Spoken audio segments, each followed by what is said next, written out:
Good morning, all of you. Shall we start the program? Yes. Okay. We are immensely pleased to welcome you to the 3-day National Workshop on ISO certification of Panchayats as part of localization of Sustainable Development Goals with Village with Good Governance on 5 to 7 at KILA Institute of Local Administration with collaboration of Ministry of Panchayat-Raj and all 25 states are here. Welcome to Kerala, welcome to KILA. In this contest, our inaugural session, we would like to start now. So I would like to call upon on the dais, Mr. Vikas Anand sir, Ministry of Panchayat-Raj, Joint Secretary. Sir, please come onto the stage.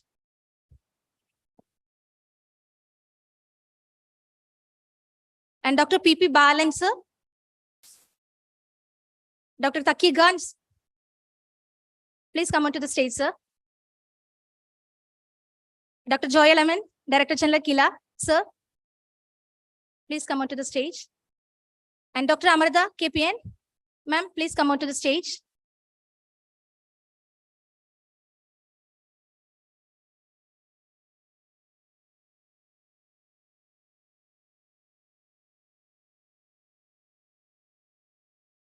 Welcome to Kerala, welcome to KILA. So now we will start the inaugural session. For the introductory speech, I would like to call upon Dr. KPN Amrita, Assistant Director, KILA. Ma'am, please come.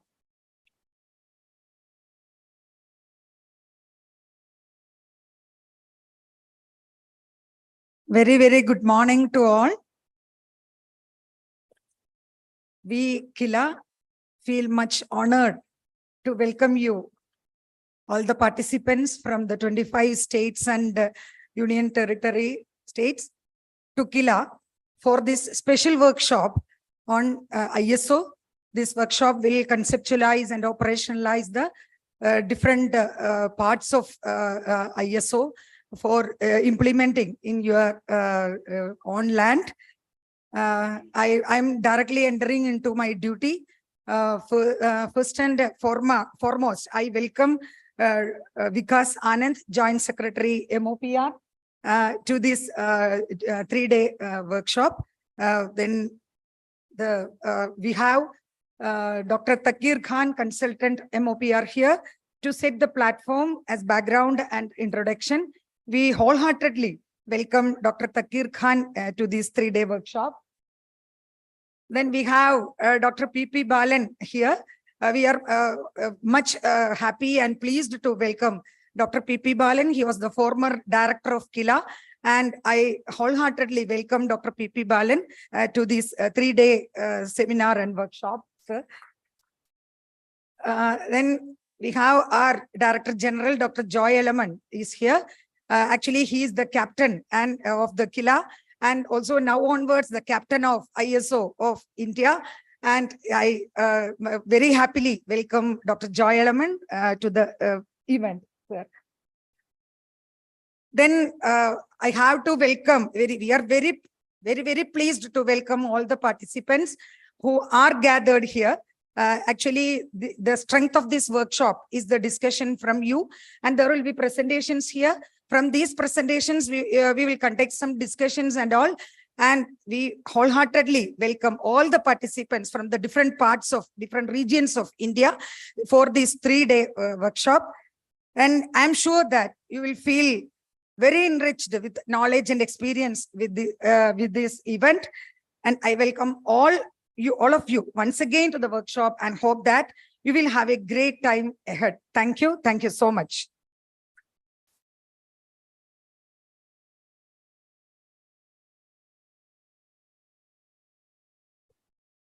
For the inaugural session, I would like to call upon Mr. Vikas Anand sir, MOPR. So please come onto the stage, sir.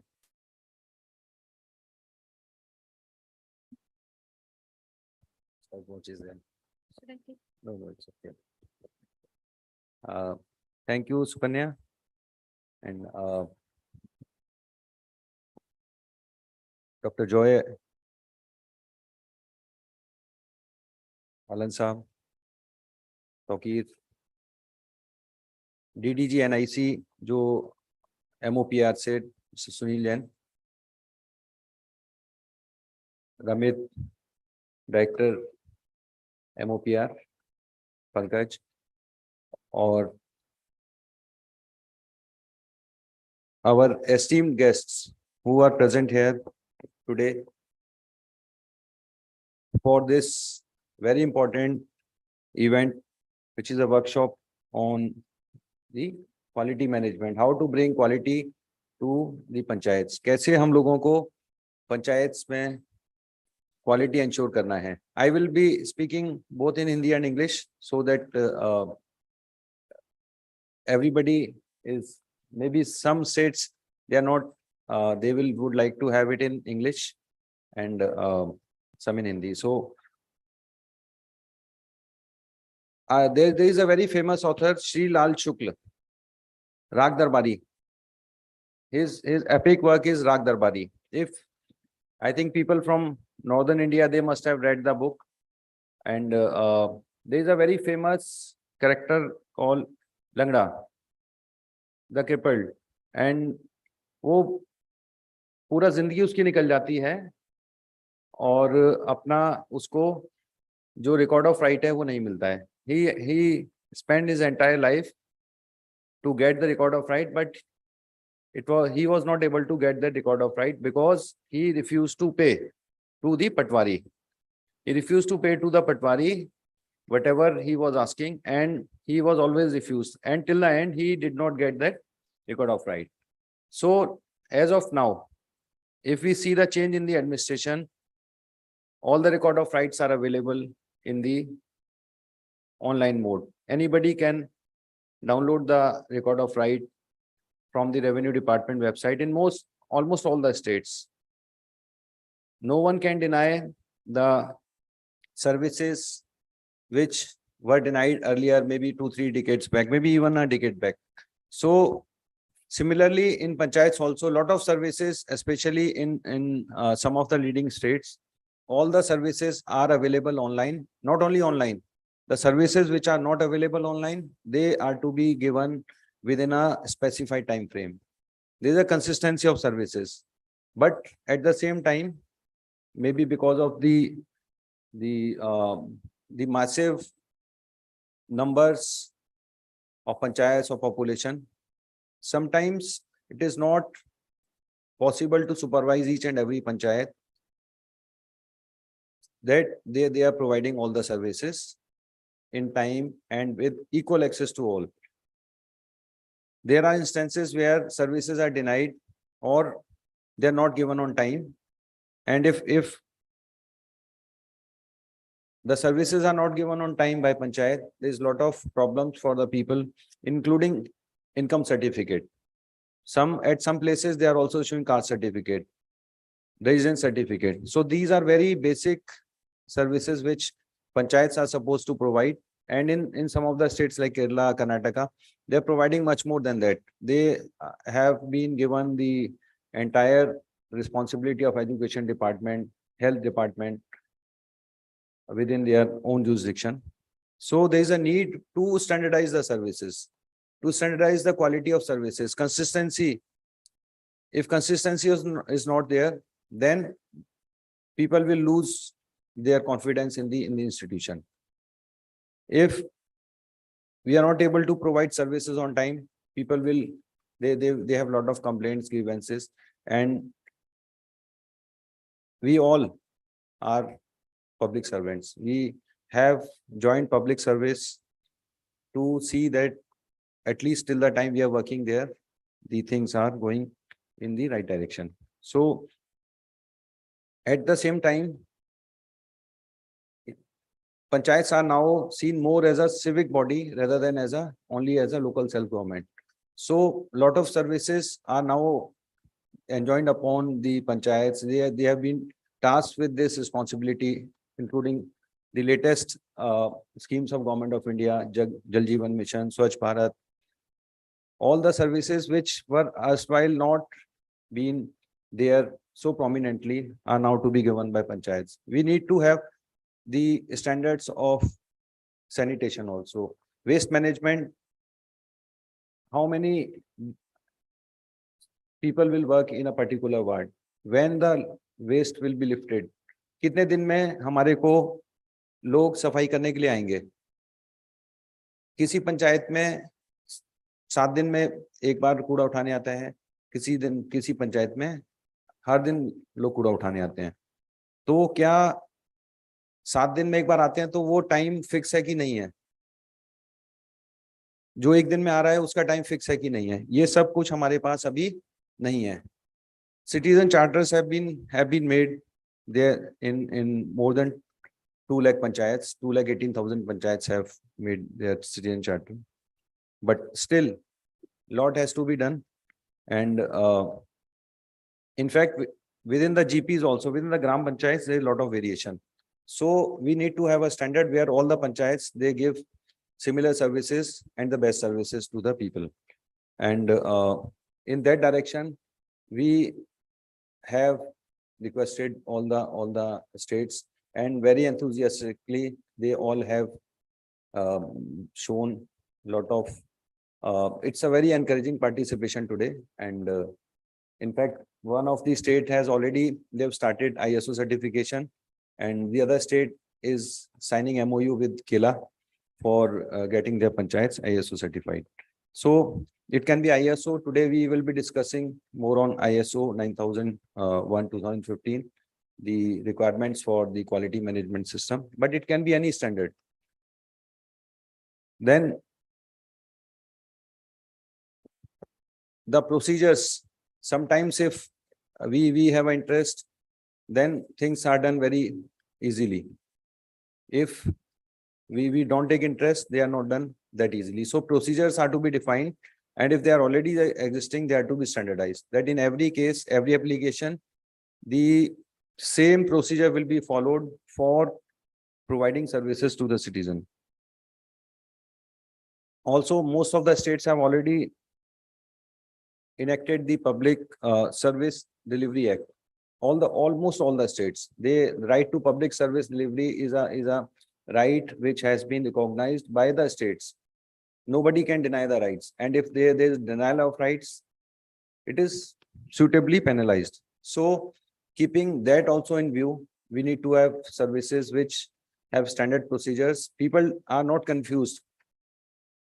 In some of the places I've seen, they ask ki upay kya hai? What is the solution? Solution means how the work can be done. Maybe not through the constitutional means, maybe extra constitutional means. So we have to do away with that extra constitutional means, and all the services, all the procedures are to be duly notified and duly followed. And one of the themes which of 9 themes which we have derived from 17 SDGs is a village with good governance. There will be presentation by the esteemed speakers on the dais, and one of the most important theme is good governance. We have 25 targets in good governance in the PDI, the Panchayat Development Index, which we have already launched. And so our focus is, lot of focus is on on good governance. And once good governance is there, all the other 8 themes will also have better impact and better achievement of the SDGs.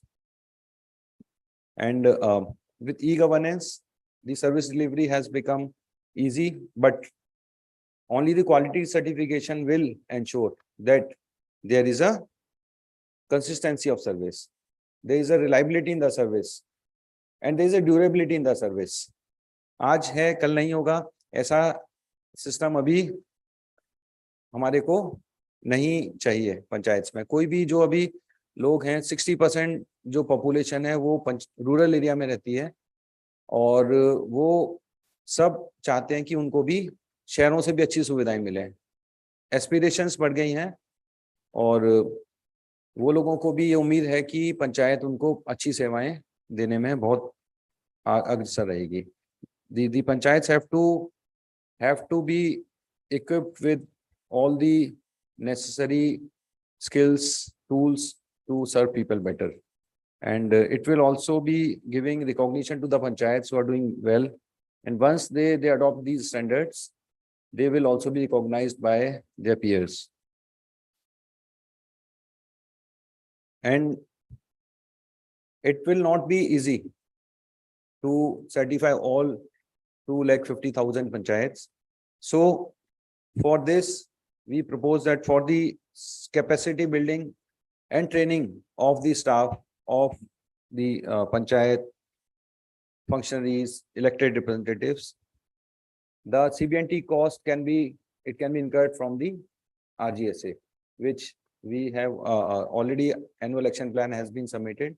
The trainings can be given in ISO or quality certification. And for getting the certification done, if you have a own source of revenue, that can be used. Otherwise, it can be done through the hand holding support, which we have already sanctioned in the annual action plan of the states. And but at the same time, this also has to be understood. And the states which have already done a lot of certification of panchayats and other institutions, that maybe it's easy to get ISO certification, but it will be more difficult to maintain it. So once we are going into the certification, quality certification, the standardization of the services, then we need to keep it, we need to maintain it. And that's how the panchayats will work. They will strive towards maintaining it, because then one of the parameters of assessing their performance will also be how they have standardized their services, how they have managed to maintain their ISO certification or the quality certification which they have got. And I'm really grateful for to all the states for coming here. And it's a very encouraging participation from all the states. 25 states have come. And we expect that the outcome of this workshop will be very, very encouraging, and it will be motivating to all of us. And in a coming year, by 31st of March, we will see a lot of panchayats are getting certified for their quality standards. Thank you so much.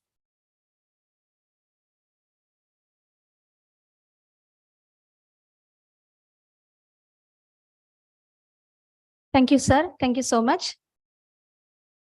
Next, I would like to call upon Dr. Takir Khan for the background and introduction. So please come.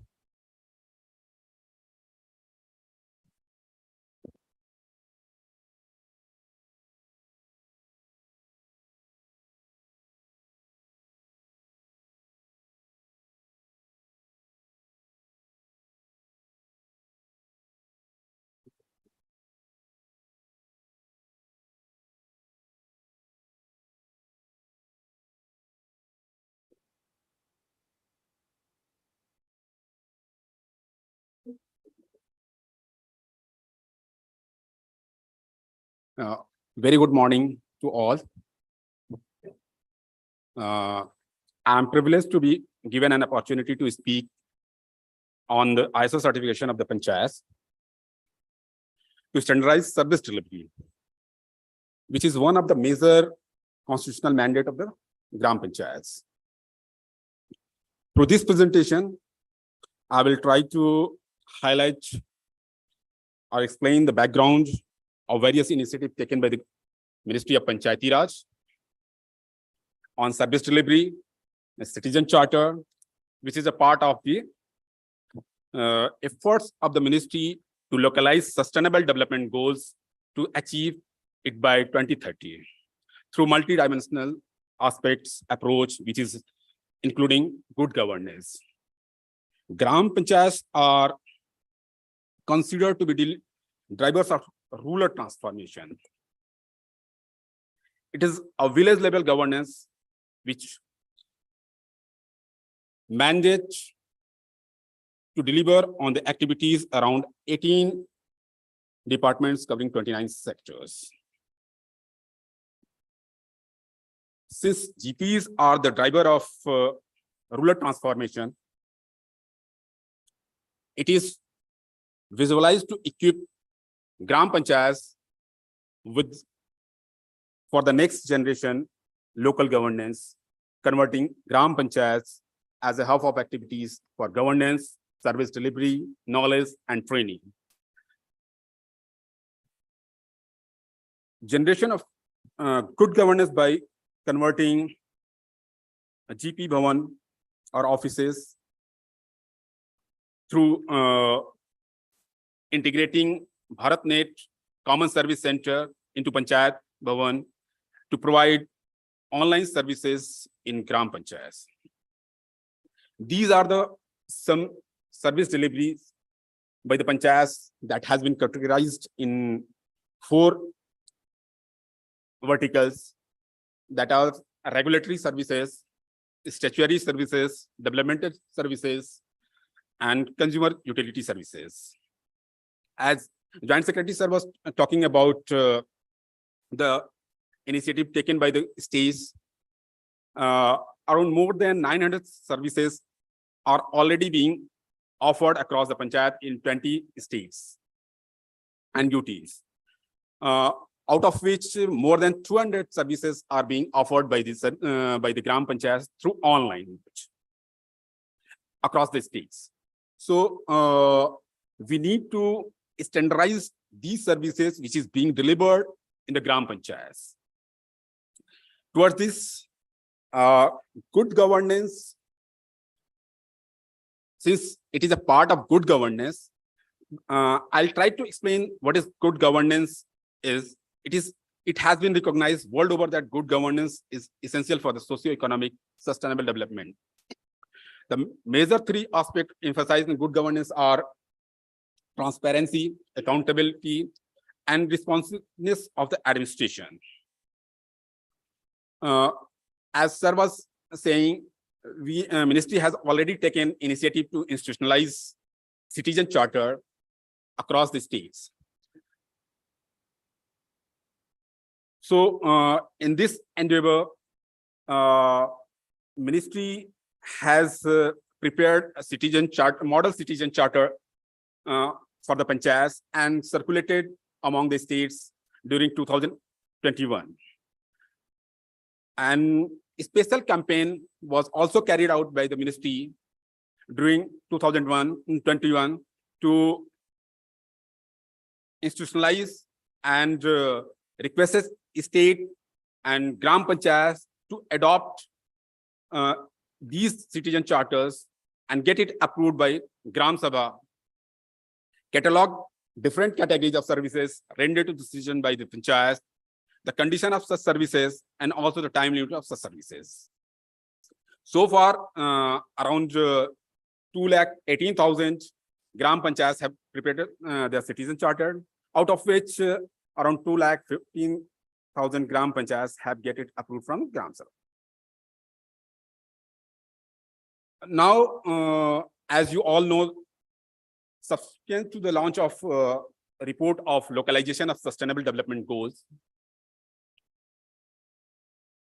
Ministry has adopted thematic approach, and good governance is one of the theme which has been identified by the committee to localize sustainable development goals, which the local indicators related to service delivery and citizen-centric matters with the concept of ease of living and ease of doing are included in that theme. The vision of this theme is ensuring benefits of development under various schemes and responsive service delivery to all. अब इसको जब good governance as a theme we have adopted, इसको carry forward करने के लिए हम लोगों ने एक मिनिस्ट्री जैसे जॉइंट सेक्रेटरी सर कह रहे थे कि पीडीआई रिपोर्ट अभी रिसेंटली लॉन्च की, तो उस पीडीआई रिपोर्ट में भी we have included that good governance as a major component, and that was released on 28 June in a national workshop in Delhi. The PDI report has identified around 79 indicators under good governance theme. उनको फिर 5 sector में सब group किया है, जो कि team work है, technology है, timeline, transparency and transformation. These are the basis of the good governance. जो कुछ important indicators जो good governance के theme में include किए गए हैं, वो हैं number of online services provided by Gram Panchayats, percentage of services delivered as per the timeline of the Citizens Charter, percentage of grievance redressed, online management of income and expenditure of panchayats, preparation of disaster risk reduction plan, whether the Citizen Charter is prepared and uploaded in the portal, ensuring transparency in tender process, percentage of RTA queries responded, whether the list of beneficiaries of all schemes displayed in GPs. All these indicators have been are to be assigned some weightage to calculate PDI for the good governance theme. The ISO certification is also one of the initiatives of localization of sustainable development goals to standardize service delivery at Gram Panchayat level. The objective of ISO project is not just to obtain an ISO certification, rather focus on developing quality management system that is capable of delivering quality services to the citizens. ISO 9001-2015 sets out the criteria for quality management system that helps organizations to satisfy the customer, to meet their requirements, achieve continual improvement. This standard is based on the 7 quality management principles, which can ensure quality service and continuous improvement of the institution. इसके बारे में detailed discussion over the period जो other sessions होंगे, किला इस पे जो है किला से एक्सपेक्टेड है जो कि जो है डिटेल इस पे डेलिब्रेशंस होंगे कि क्या इंप्रूवमेंट्स होंगे, कैसे होंगे और किस तरह से इसको आईएसओ को इंस्टीट्यूशनलाइज किया जा सकता है. So I will skip this content. दो सब बेसिक बेनिफिट्स भी जो है I have tried to capture what are the basic major benefits that will be arising from the ISO certification. Some of the part that has already been explained by our Joint Secretary, sir. The first benefit we may consider as a front office system. We will have to establish a front office. If certification has been done, then we have to establish a front office to deliver quality services to public will be more appealing and help to develop a positive attitude among citizens toward the panchayat. The record management system, it will ensure the retrieval of record in a minimal time. This ensures speedy delivery of services and to public and improve quality of work life of the employees. Another benefit that will be arises from the ISO certification will be development of basic infrastructure for the smooth functioning of the institutions. The certification ensures that the office is neat and appealing to the both public as well as the employees. The citizen satisfaction is another benefit with a prime focus to deliver quality services to the citizens, and hence the citizen satisfaction will increase significantly. Quality culture in organization will more focus on day-to-day operation and delivery of services, but it will infuse the concept of quality in the mind of elected representatives and employees. Employees' participation and satisfaction, it will initiate like quality circle to ensure the participation of employee. In addition, an efficient record management system will reduce the workload of the employees, resulting in more satisfied employees. A skill development quality management system insists on conducting at least one employee training in month. This improves skill set of the employee as well as efficiency of front office functioning. Ease of reply of queries and suits and suit management. Due to lack of record management system, it is quite difficult to respond on RTA queries on old records. Efficient record management through ISO certification will reduce the time and ease the response of queries. Since some of the states has already taken initiative in ISO certification, apart from Kerala, which are some of the GPs of Gujarat, Telangana, Andhra Pradesh, and Karnataka has already initiated some process.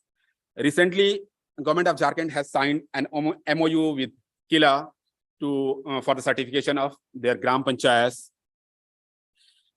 It is expected that after this workshop, the state UTs will also initiate the process of certification of their GPs, which not only improve service delivery, but also standardize the process of service delivery and help in implementation of citizen charter and to achieve local sustainable development goals. This is all from my side. Thank you. Thanks for patience listening. Thank you.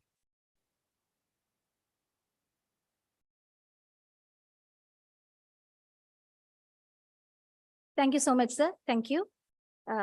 Next, I would like to call upon Dr. P.P. Balan, MOPR. Sir, please come.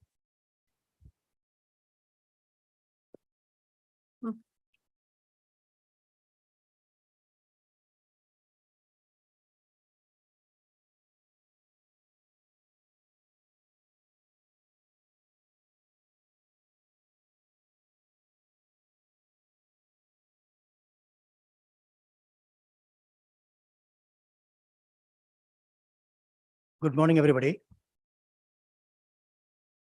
Respected Joint Secretary, Sri Vikas Anand, Director Ramit Moiria, and Senior Official Sri Pankaj Kumar. The whole team initiated this ISO certification in an all India mode. That is why we are here. Actually, this ISO, that's a total quality management system. This was initiated, a small initiative was taken by KILA in the year 2013. There is a panchayat, namely Nallalam Grama Panchayat. Chervalnur Nallalam Grama Panchayat. So that panchayat came forward on its own for total quality management program. And in that way, KILA took that initiative for supporting them.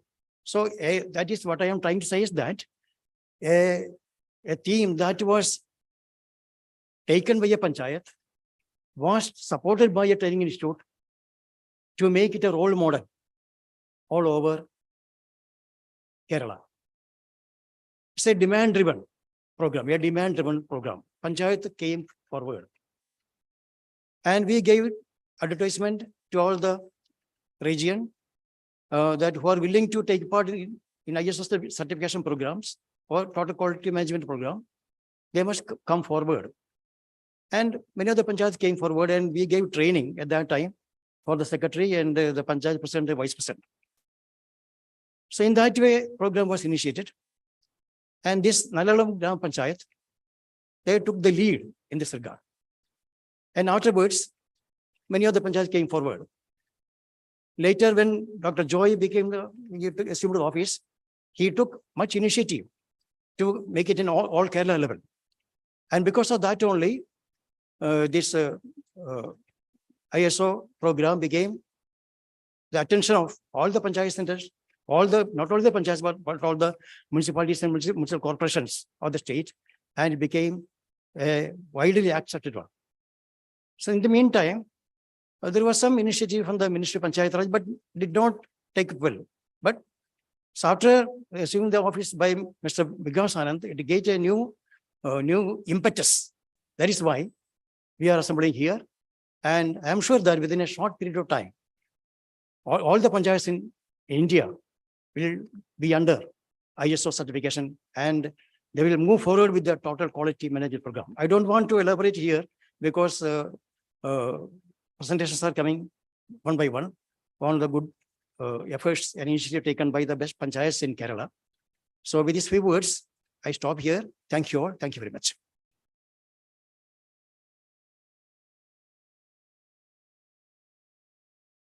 Thank you, sir. Next, I would like to call upon Dr. Joy Rahman, Director General KILA.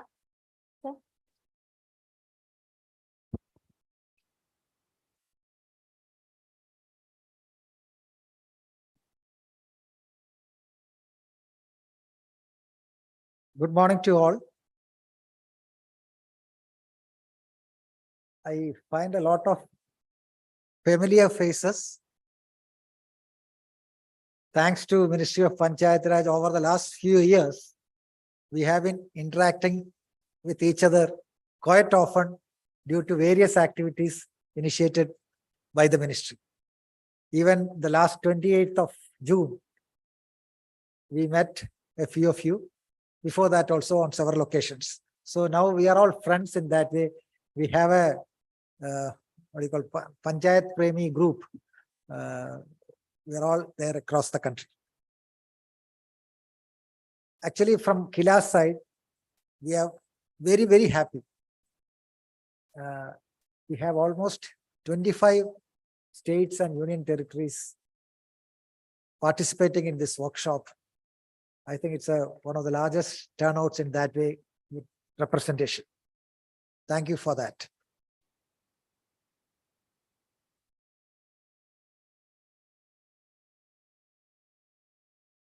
I am just trying to say or set the background or the context in which we move forward with the workshop. First of all, the workshop is going to be in English, but with each presentation, there will be a gist of the presentation in Hindi so that some of you might get a little more into this whole workshop. We will not be repeating what has been said, but at least the gist of the presentations. In fact, we tried for having Hindi PPTs also, but then we are a little reluctant because it's Google translation and then it can actually create a lot of problems. So we didn't want to. Otherwise, we have it with us, but we don't want to publicly share it at the moment, but we will share it in Hindi also. We'll do a little bit of corrections from input from your side, but we will have a gist in Hindi. See, the 73rd Amendment actually put panchayats into the forefront of governance. States perform differently. The devolution is different in different places. Still, we have panchayats in place across the country. We have panchayats holding elections every 5 years. The panchayats are functioning. That's the best thing which has happened. The third tier of governments have come in. That's the best thing. The people will have a lot of questions on the quality of governance and all kinds of things, the kind of devolution we have. But every state, the panchayats are functioning. That's the best thing at the local level. That's a great achievement for a country. Over the last few years, there are also a lot of other changes which have been happening.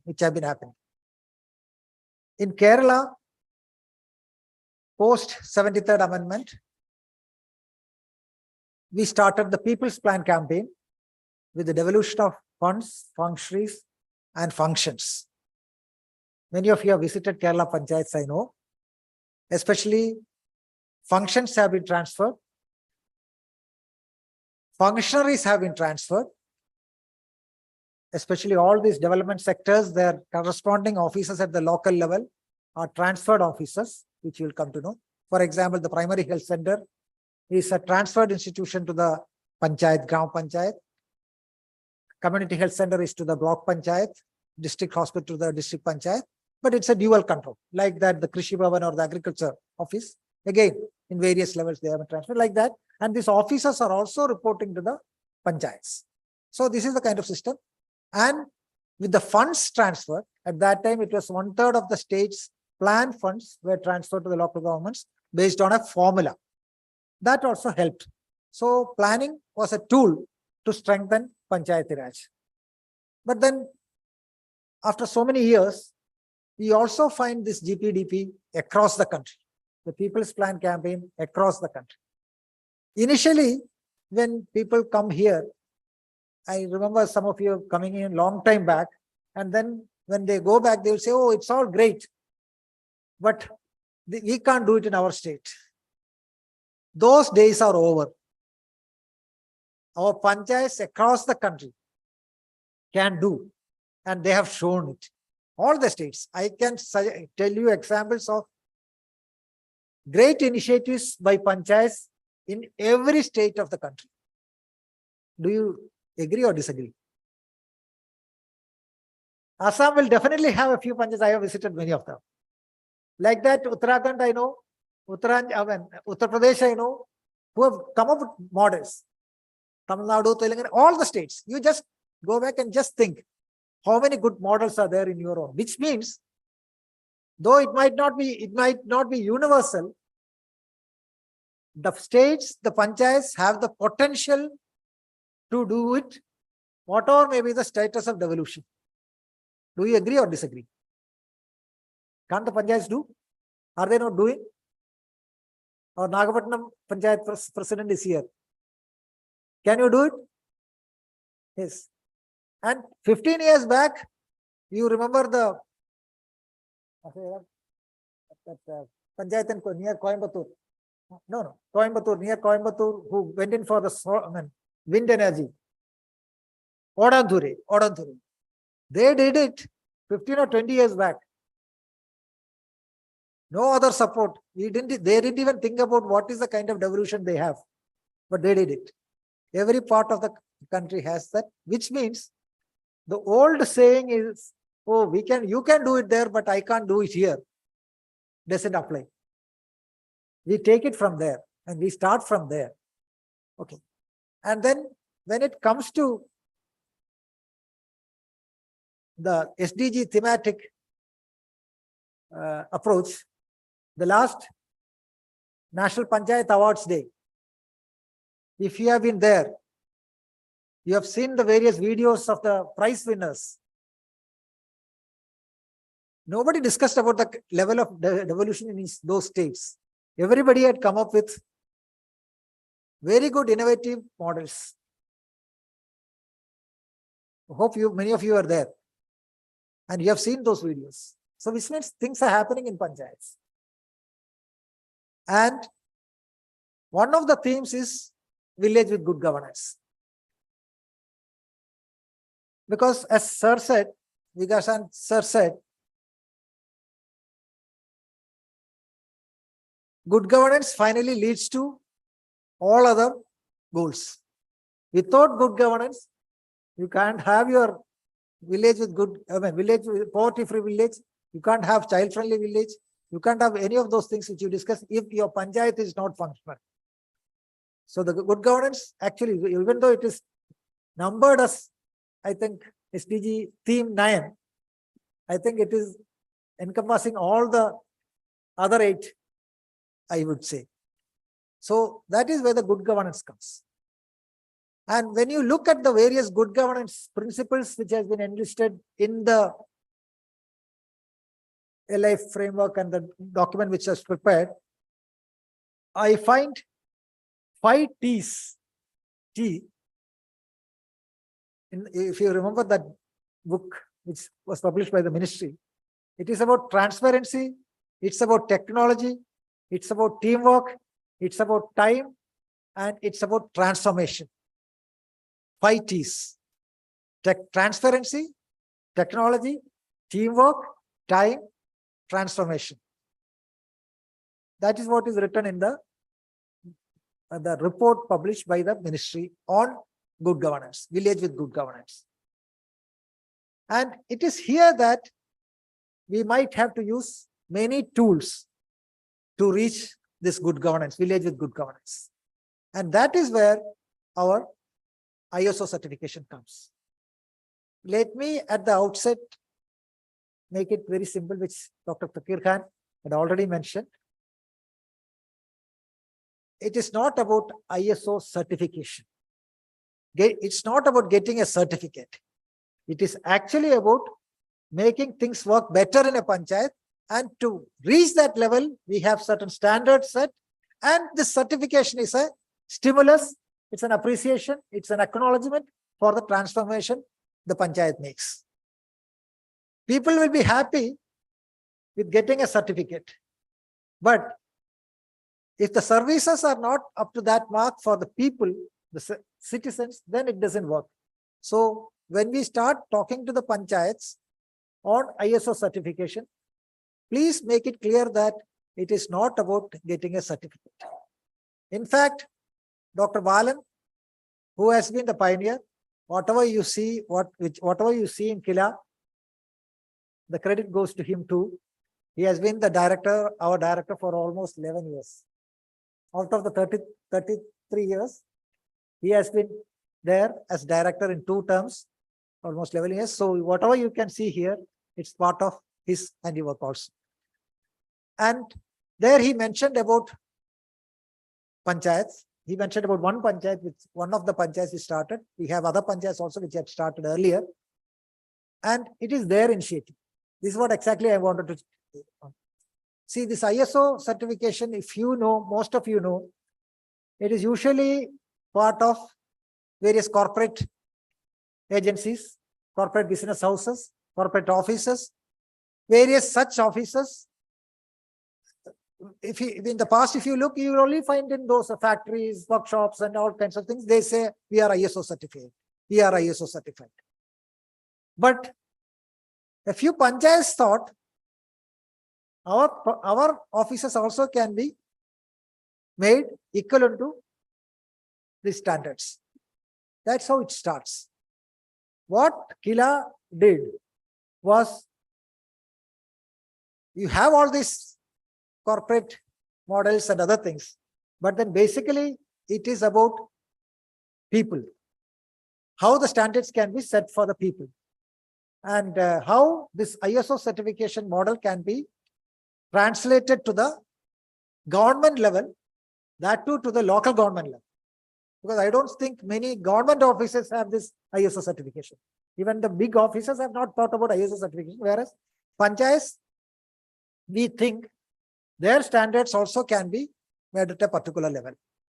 So the work we have done, our team has done, is actually getting these corporate principles or the corporate tools which they use for service delivery and other business management purpose, how that can be used in our governance models. I can tell you, if you take a school, for example, a primary school, for example, if it is a government school, what is the standard you all expect, people expect? Government school has to be of a particular level. Old model classrooms, old model floors even. But if you similarly see a private school, then your aspirations are different. There you want tiled classrooms, you want all the facilities, other things. Why can't the government school also have this? Is there any ban on that? It's so simple. But we in our hearts feel that, oh, government schools means this is how a government office look like, it should be like this. Well, this is the where what we try to do is that we can also have standards fixed for our panchayat offices. It might not be similar to what the corporate office does, because the mandate of the panchayat is different. That is the difference. We are not copying what a corporate office does. We are actually adapting from the various principles of quality management, quality improvement, and then we are trying to make it in these panchayats. There, the next point is that the same questions will come. If you go to our panchayats in Kerala, they are fairly large panchayats. Population size is also very high, large. Naturally, our infrastructure also, the panchayat infrastructure also will be different. So whatever steps we do for ISO certification in our panchayats, if you go and see our panchayats, and then you will definitely come and say, oh, you are talking about a panchayat with 20 staff, 20 employees sitting there, and then you are doing all these things. But we have a panchayat with 1 person sitting there and 5 or 7 or 10 elected representatives. Huge difference. We can't do it here. This is where my point comes. We are considering various levels of various types. If a panchayat is a small office with 1 room or 1.5 rooms or 2 rooms facility, we work on that. We develop our strategy to make that place ISO certified, considering their mandates and their situation and their structure. You got it? You got my point? It is not about the size. It is about the services provided by the concerned panchayats for which they are mandated.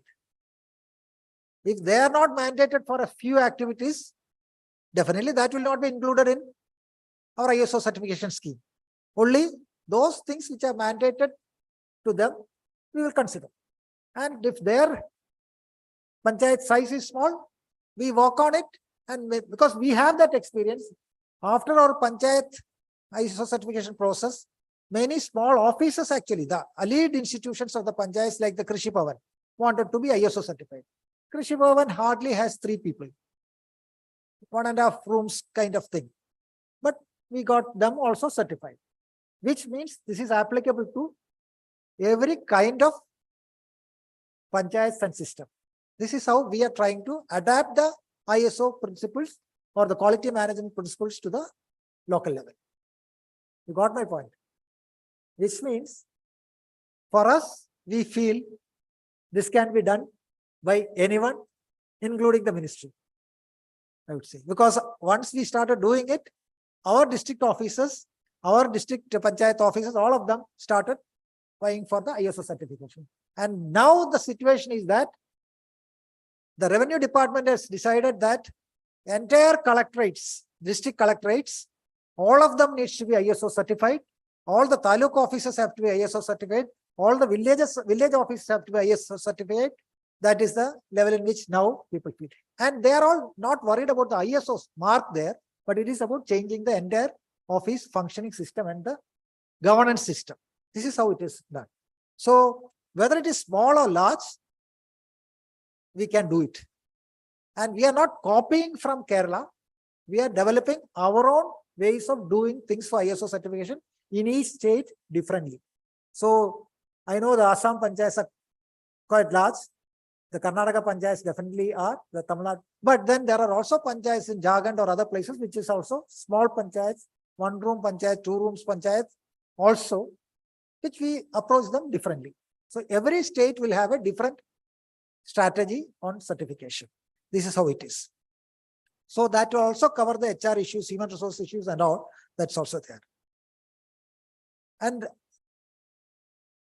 the various other steps and all will be presented. I am only putting things clear so that it should not be, because what will happen is when we start presenting, we'll all narrate what are the steps and other things. These are all steps which are adapted from the corporate governance principles. Naturally, some of these phrases, the words and all looks like something strong, which we cannot tackle kind of thing. But these are all simple things which we get it translated to the local level in a different way. So what we do is that we offer that, because we are thankful to the ministry. Ministry actually took this initiative, this ISO certification very seriously. I never expected this to happen like this. I mean, it should have taken years of discussion to get it done, but it just, with a stroke of pen, I would say, this got translated. Thanks to the Vikas ji and all the team members who are here from the ministry. They took it very seriously, and that's how it got started.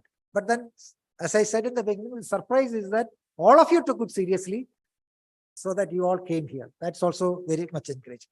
What we do is that we are not trying to have a KILA program in every place. For a pilot initiatives, definitely we will be with you. We will come there. You will come here. We will have discussions. We will see how your panchayat looks like and how this can be made suitable for your panchayats. And then initially for a group of panchayats, we handhold, we will be with you with those panchayats.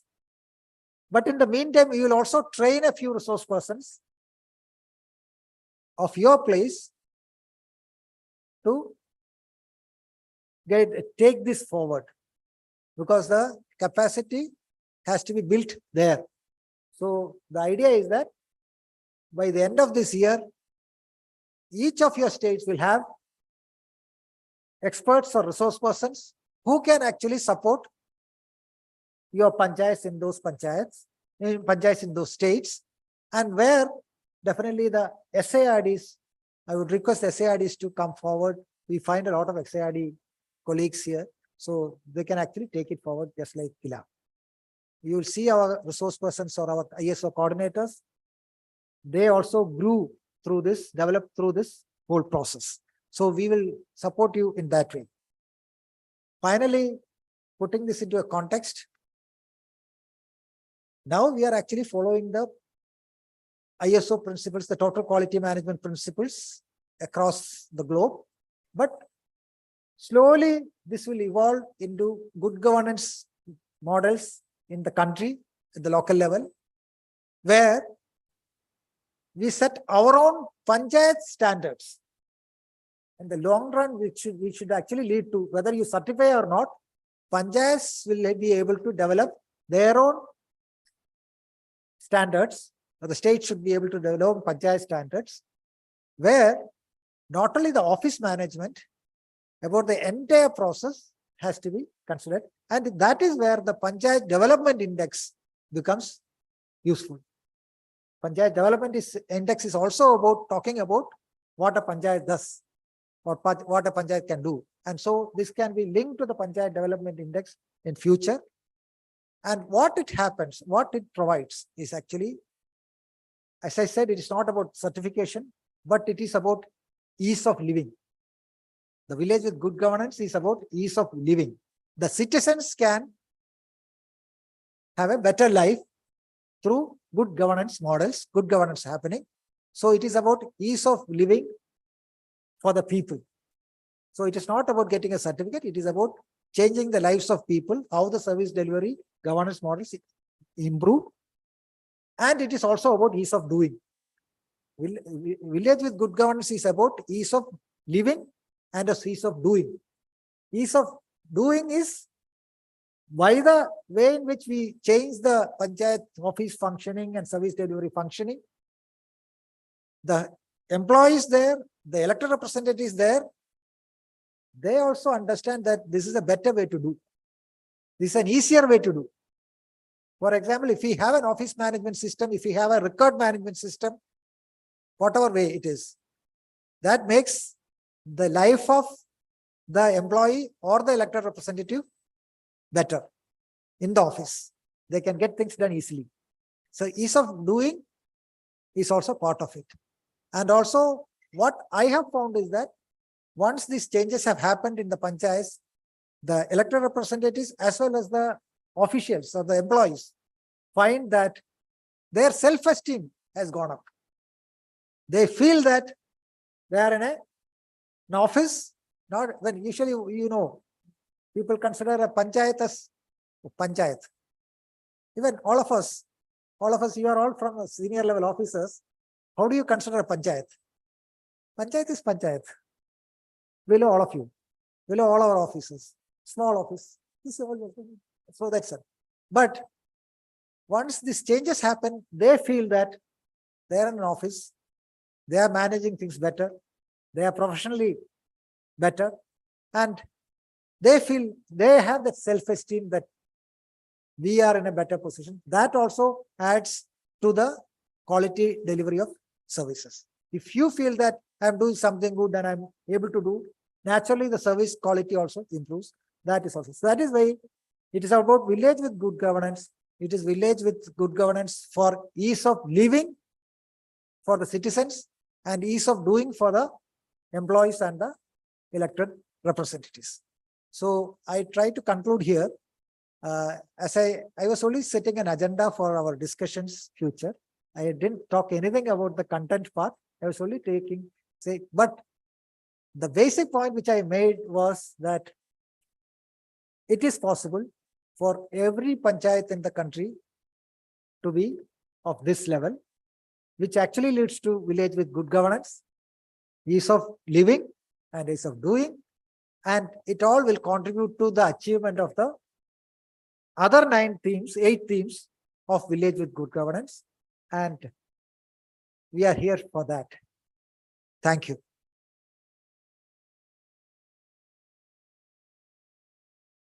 Thank you so much, sir. Just for Hindi translation, I would like to call upon Sharanya.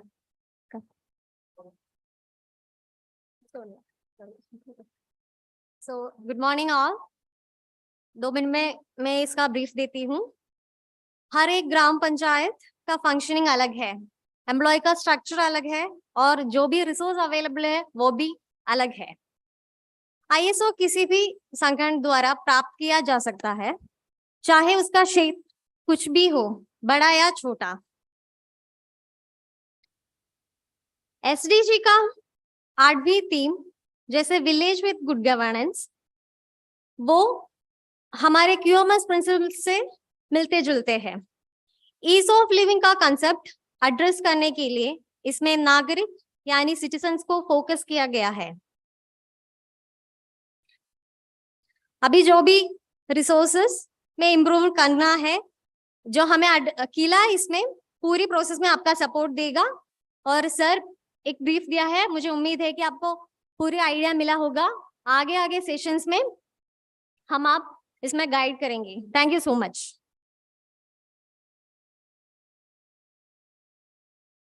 Thank you, Sonia. Now we can have the break, tea break. Tea is arranged in front of the corridor. No, only there. So after the tea break, we will continue. Thank you so much.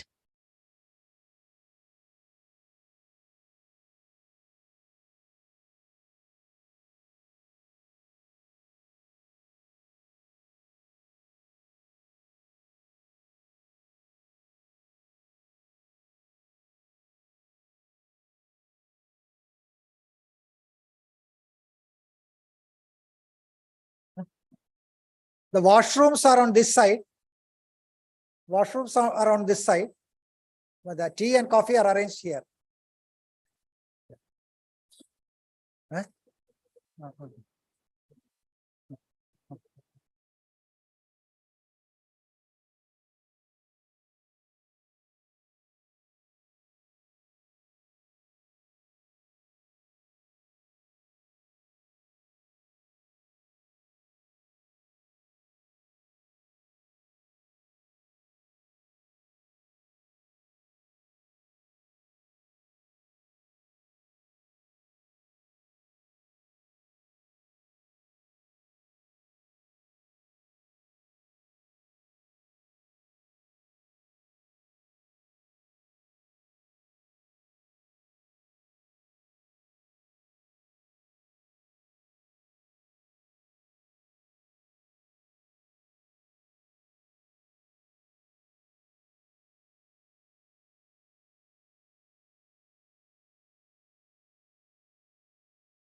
Yes.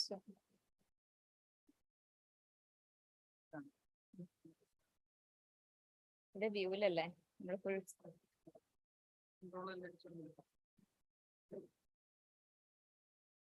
ആ താഴ്ത്തിയാണോ? ഇങ്ങനെ താഴ്ത്തിയ കുഴപ്പമുണ്ടോ?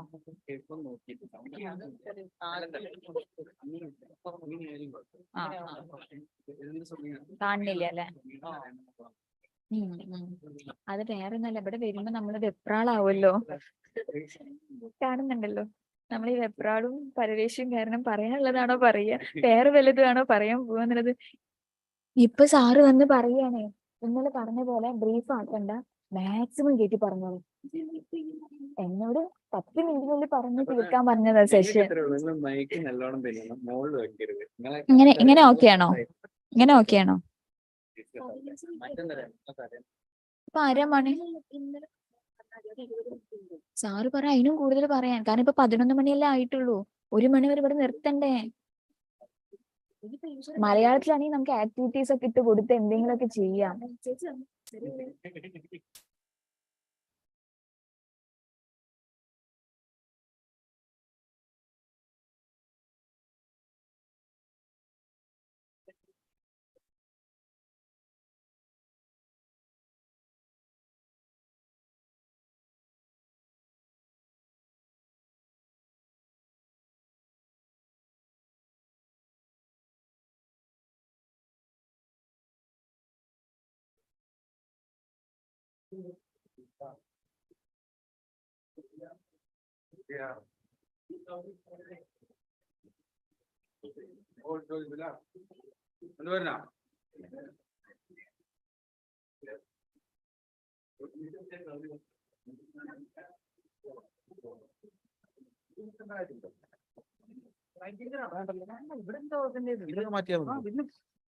Okay, ഇത് മാറുന്നുണ്ട്.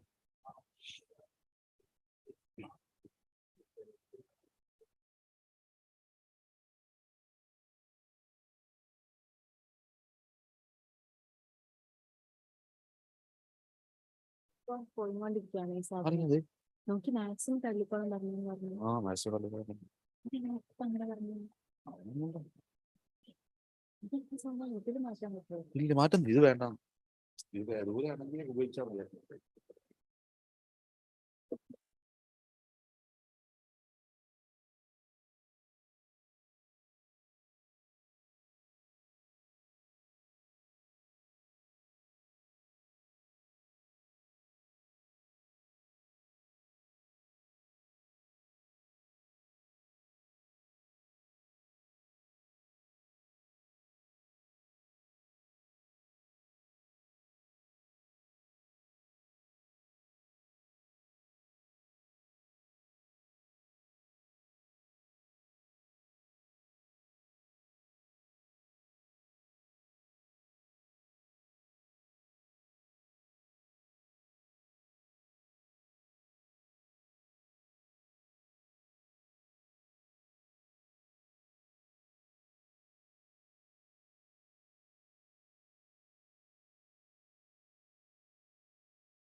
Yes. In the morning session, actually, Dr. Joy Elaman sir, he was explained that how the system is running over here in Kerala and the other state can do well. Because in ISO certification, what are the things you people have to do in the after the program? Everything we will explain you detailedly. The thing is, now onwards, we are going to conduct our technical sessions over here.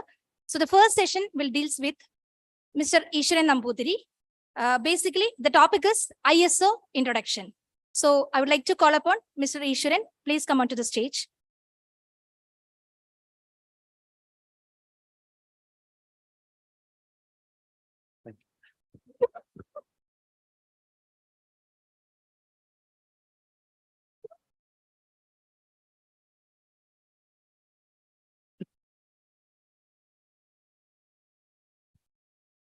So, a very good morning to one and all present here.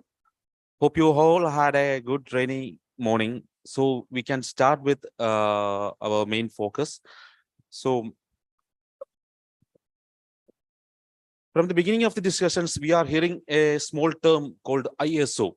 So before starting how to get the ISO, we can start with an introduction to ISO. So in this session, we shall go to an introduction on what is ISO, our National Institute for the Quality Management System, and at last our main focus ISO 9001-2015. So what is ISO?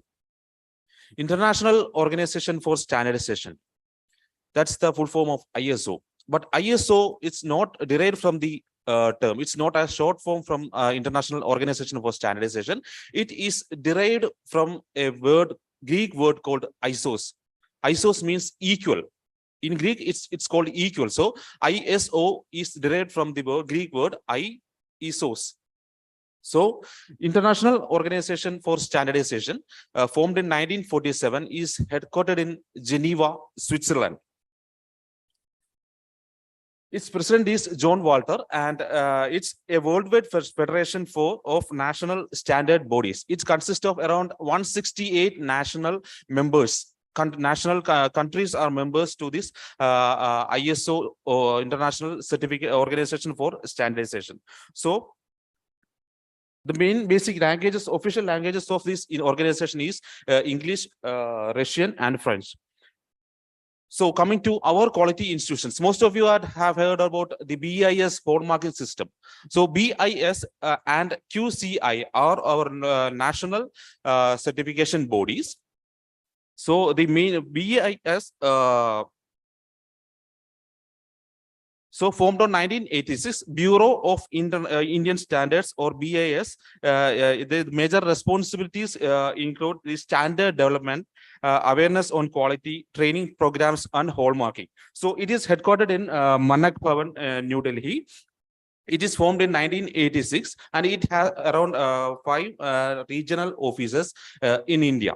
So similarly, we have QCI. So Quality Council of India, it is established in 1977 through a cabinet decision of the government of India.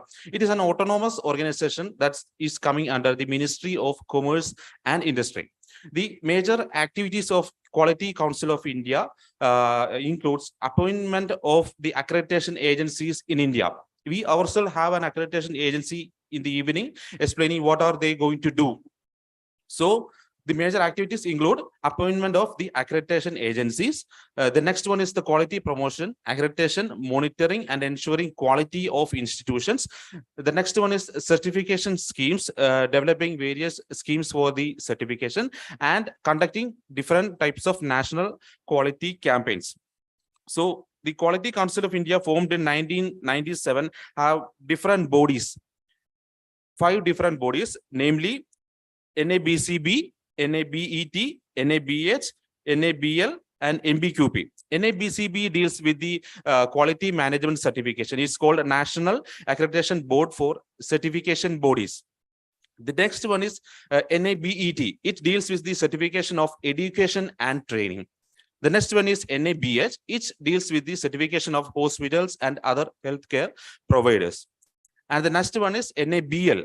It deals with the National Accreditation Board for Testing and calibration laboratories. It deals with the certification of calibration and other laboratories institutions. The last one is NBQP. It deals with the national quality promotion. It deals with the training and other promotion activities of the national board. So these are the 5 main accreditation boards coming under the Quality Council of India. So the next we have to focus on this NABCB, our certification, ISO 9001-2015 certification, especially for services. We are providing services to our citizens. So our quality certification, that is ISO 9001-2015, comes under this NABCB, or National Accreditation Board for Certification Bodies. So what does this National Accreditation Board for Certification Bodies, or NABCBs, do? They they give accreditation to inspection bodies. So we will see the next few sessions are going to explain us about how we can get into the ISO certification. So this body is the authorization body. This body, NABCB, gives authorization to different give license to different bodies to certify our own institutions. So these are the duties of NABCB. The first one is accreditation of certification and inspection bodies. So for example, in the evening, we have a session by Tata Quality Service. So this Tata Quality Service is accredited by or licensed by this NABCB, and this is the national authority. NABCB is the national authority, and the Tata Quality Service, for example, is the agency, accredited agency. So we have different types of different agencies available in India. So the big percentage of our institutions in Kerala has been certified by this Tata Quality Service. So that's why I'm quoting this Tata Quality Service.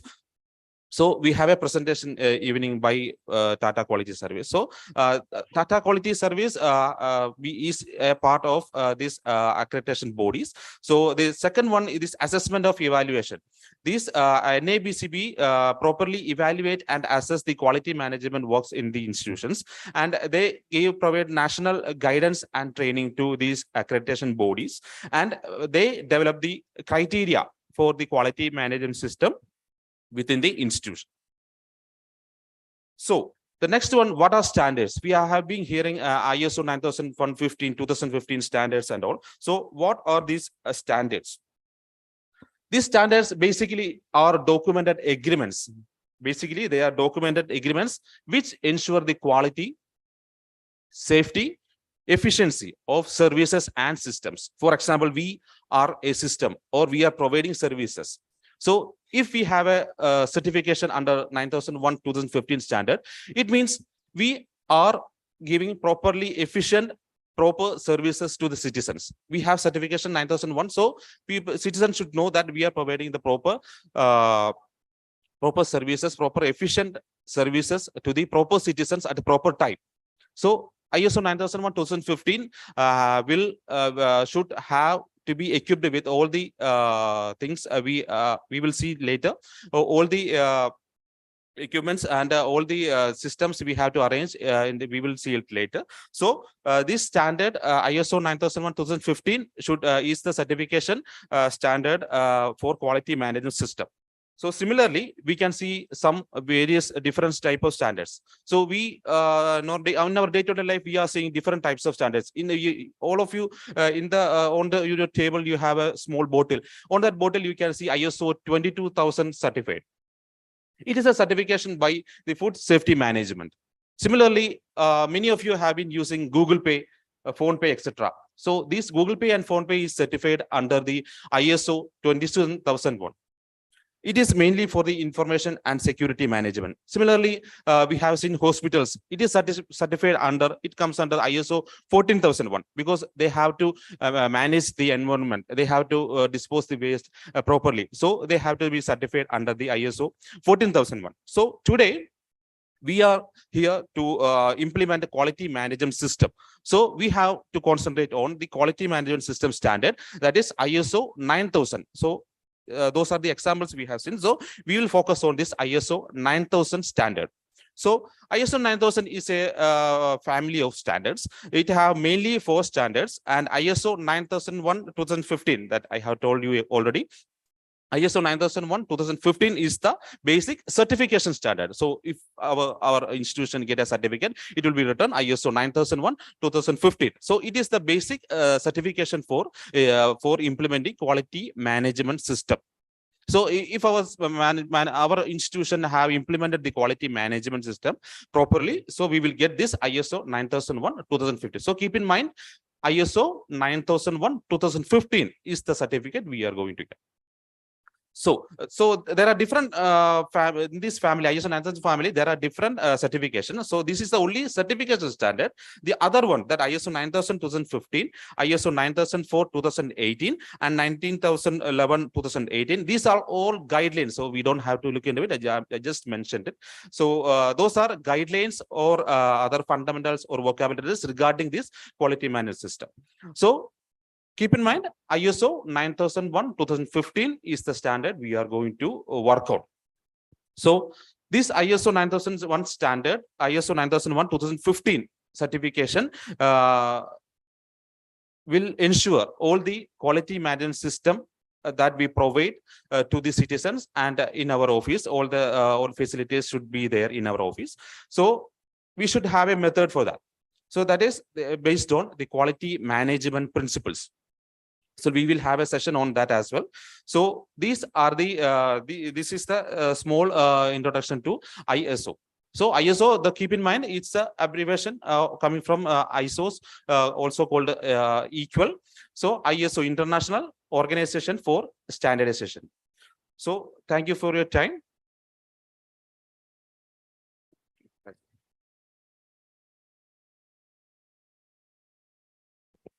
Thank you, Ishwaran.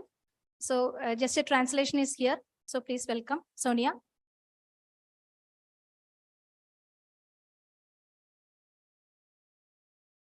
Good morning once again.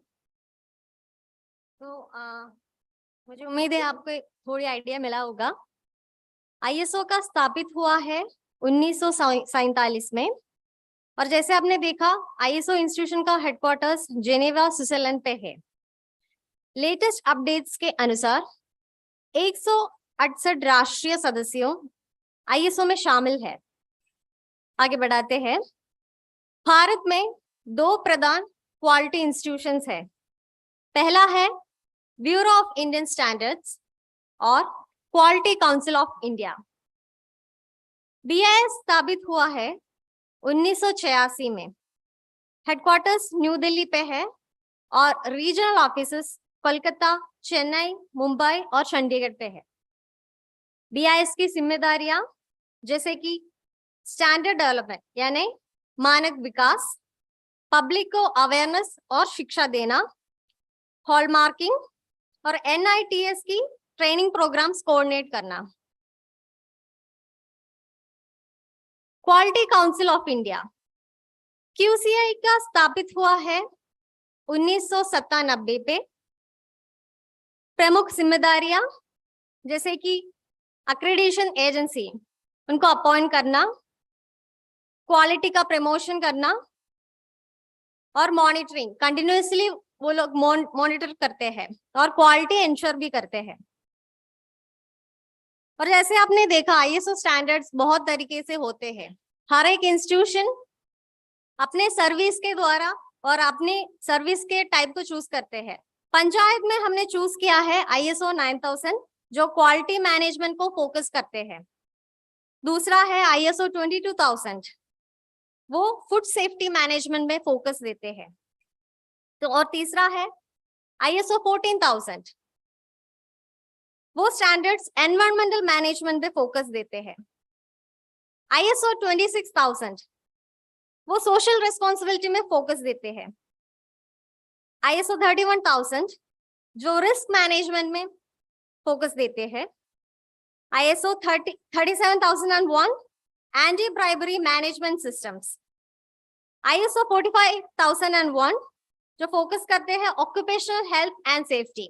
शायद अगर आपको after achieving ISO 9000 achieve करने के बाद अगर आपको लगा कि ऑक्यूपेशनल हेल्थ एंड सेफ्टी के फोकस देते हुए अगर आपको ये स्टैंडर्ड भी अचीव करना है तो आप कर सकते हैं। नेक्स्ट है ISO 27001 जो इंफॉर्मेशन सिक्योरिटी मैनेजमेंट में फोकस देते हैं. सो ये है पहला सेशन का एक ब्रीफ. आई होप आप सबको एक आइडिया इसमें इस जैसे मिला होगा. So thank you so much. Thank you. And thank you, Sonia. Actually, I want to let you one thing. In your bag, actually, these two brochures are there. The presentation is already here, no? The gist of the presentation is it is here. So please open the brochure and just look at on. No need to take the photographs and all. We will share the PPTs and everything with you within a day. No worries. Okay. So in the first session, I hope you get it. What basically ISO and introduction part. So the second session, we are moving on that. The session is quality management system as a tool for good governance. The system is deals with the session is deals with Sririsha. So I would like to call upon Sririsha. Please come onto the stage.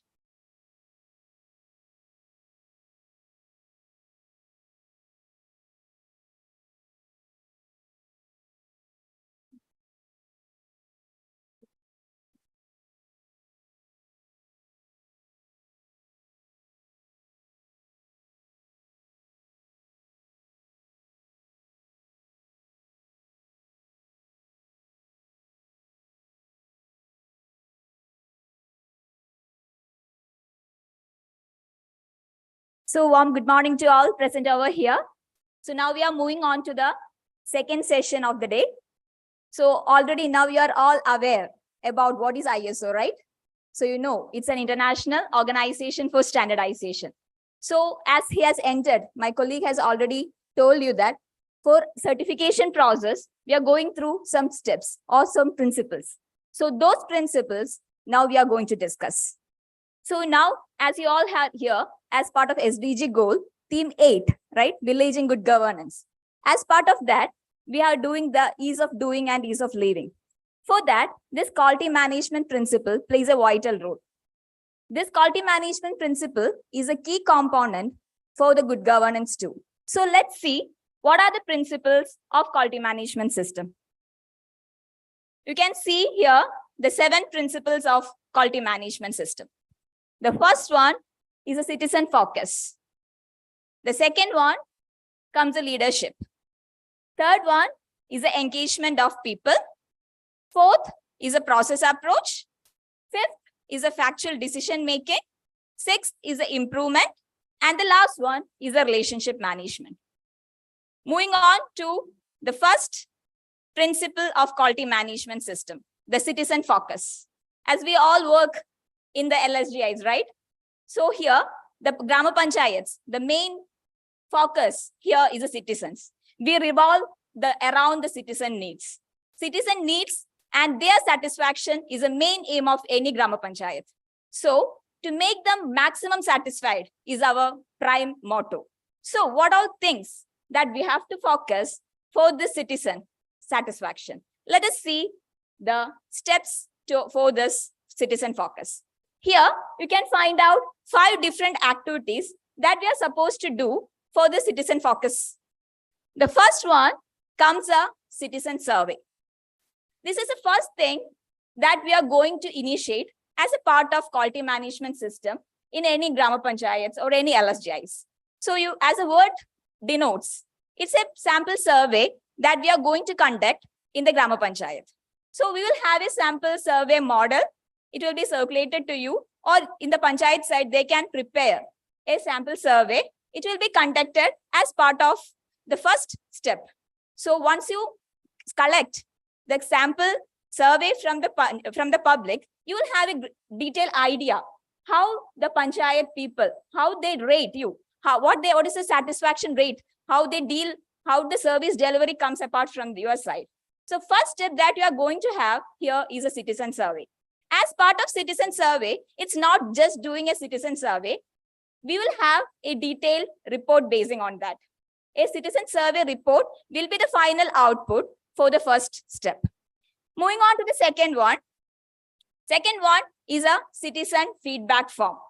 If citizen survey is done, it's not like doing on everyday basis. Citizen survey we do like yearly or something like that. like it is done in a continuous, it is done on a frequently basis.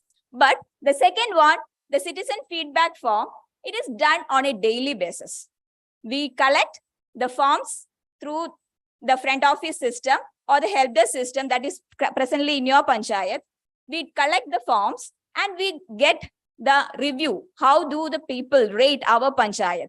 How do they rate the infrastructure facilities? How do they rate the service delivery activities? All those things, we just put it in a paper or in any other mode through which we can collect from the public. So that is the citizen feedback form.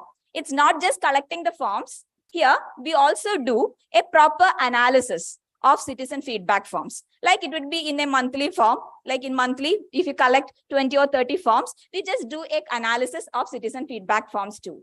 So it will be monitored in a separate system that we will discuss in later stage. The third one comes a citizen charter. I need not explain much about it. In the morning session, it has been already covered. What is citizen charter? In our quality management system, what we focus is to have a proper citizen charter in every Grama Panchayat. Citizen charter is a main document that we have to update as well as publish in a proper framework time. So it has to be done very properly in our Grama Panchayats. And the fourth one is a complaint register. Here, not only we collect the data from the public, like how many people are satisfied, we also should know whether they have any complaints regarding the service delivery or regarding the attitude of the employees or regarding the elected representatives that we have on the Grama Panchayat. So we make a proper complaint register too. And the last one is a visitor's diary. In visitor's diary, we should note who all comes to the Panchayat and who are the visitors who are going to have on this LSGIs. So these are the four things.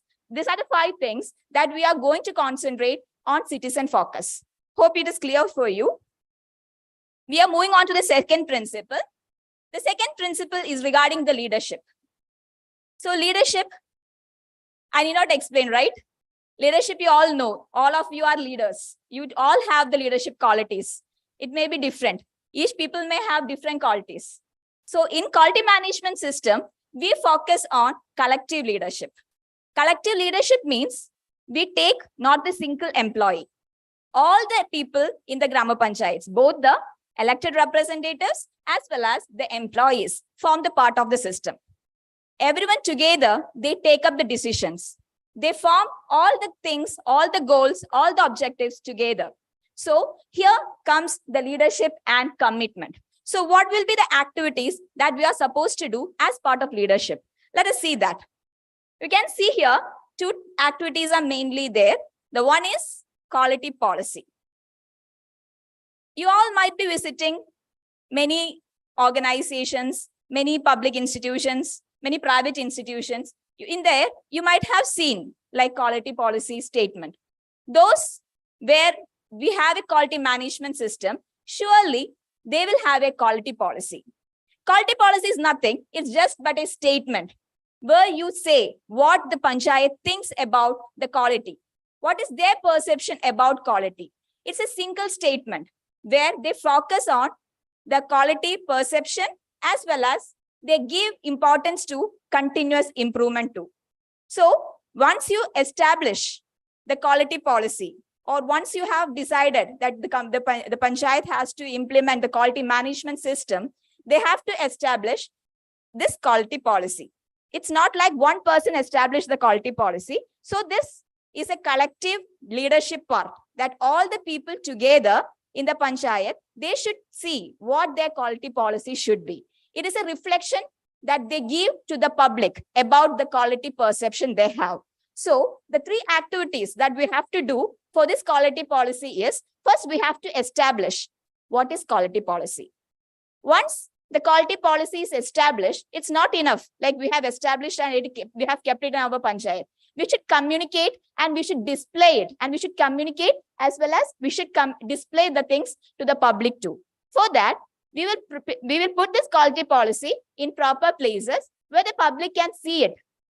Like we will put in the Sarpanch's room, we will put in the BDO or secretary's rooms, also where the front office system we have established or where the people are going to gather for their service. We will put those things in a proper manner so that they can understand this is the policy of this Grama Panchayat towards the quality aspect.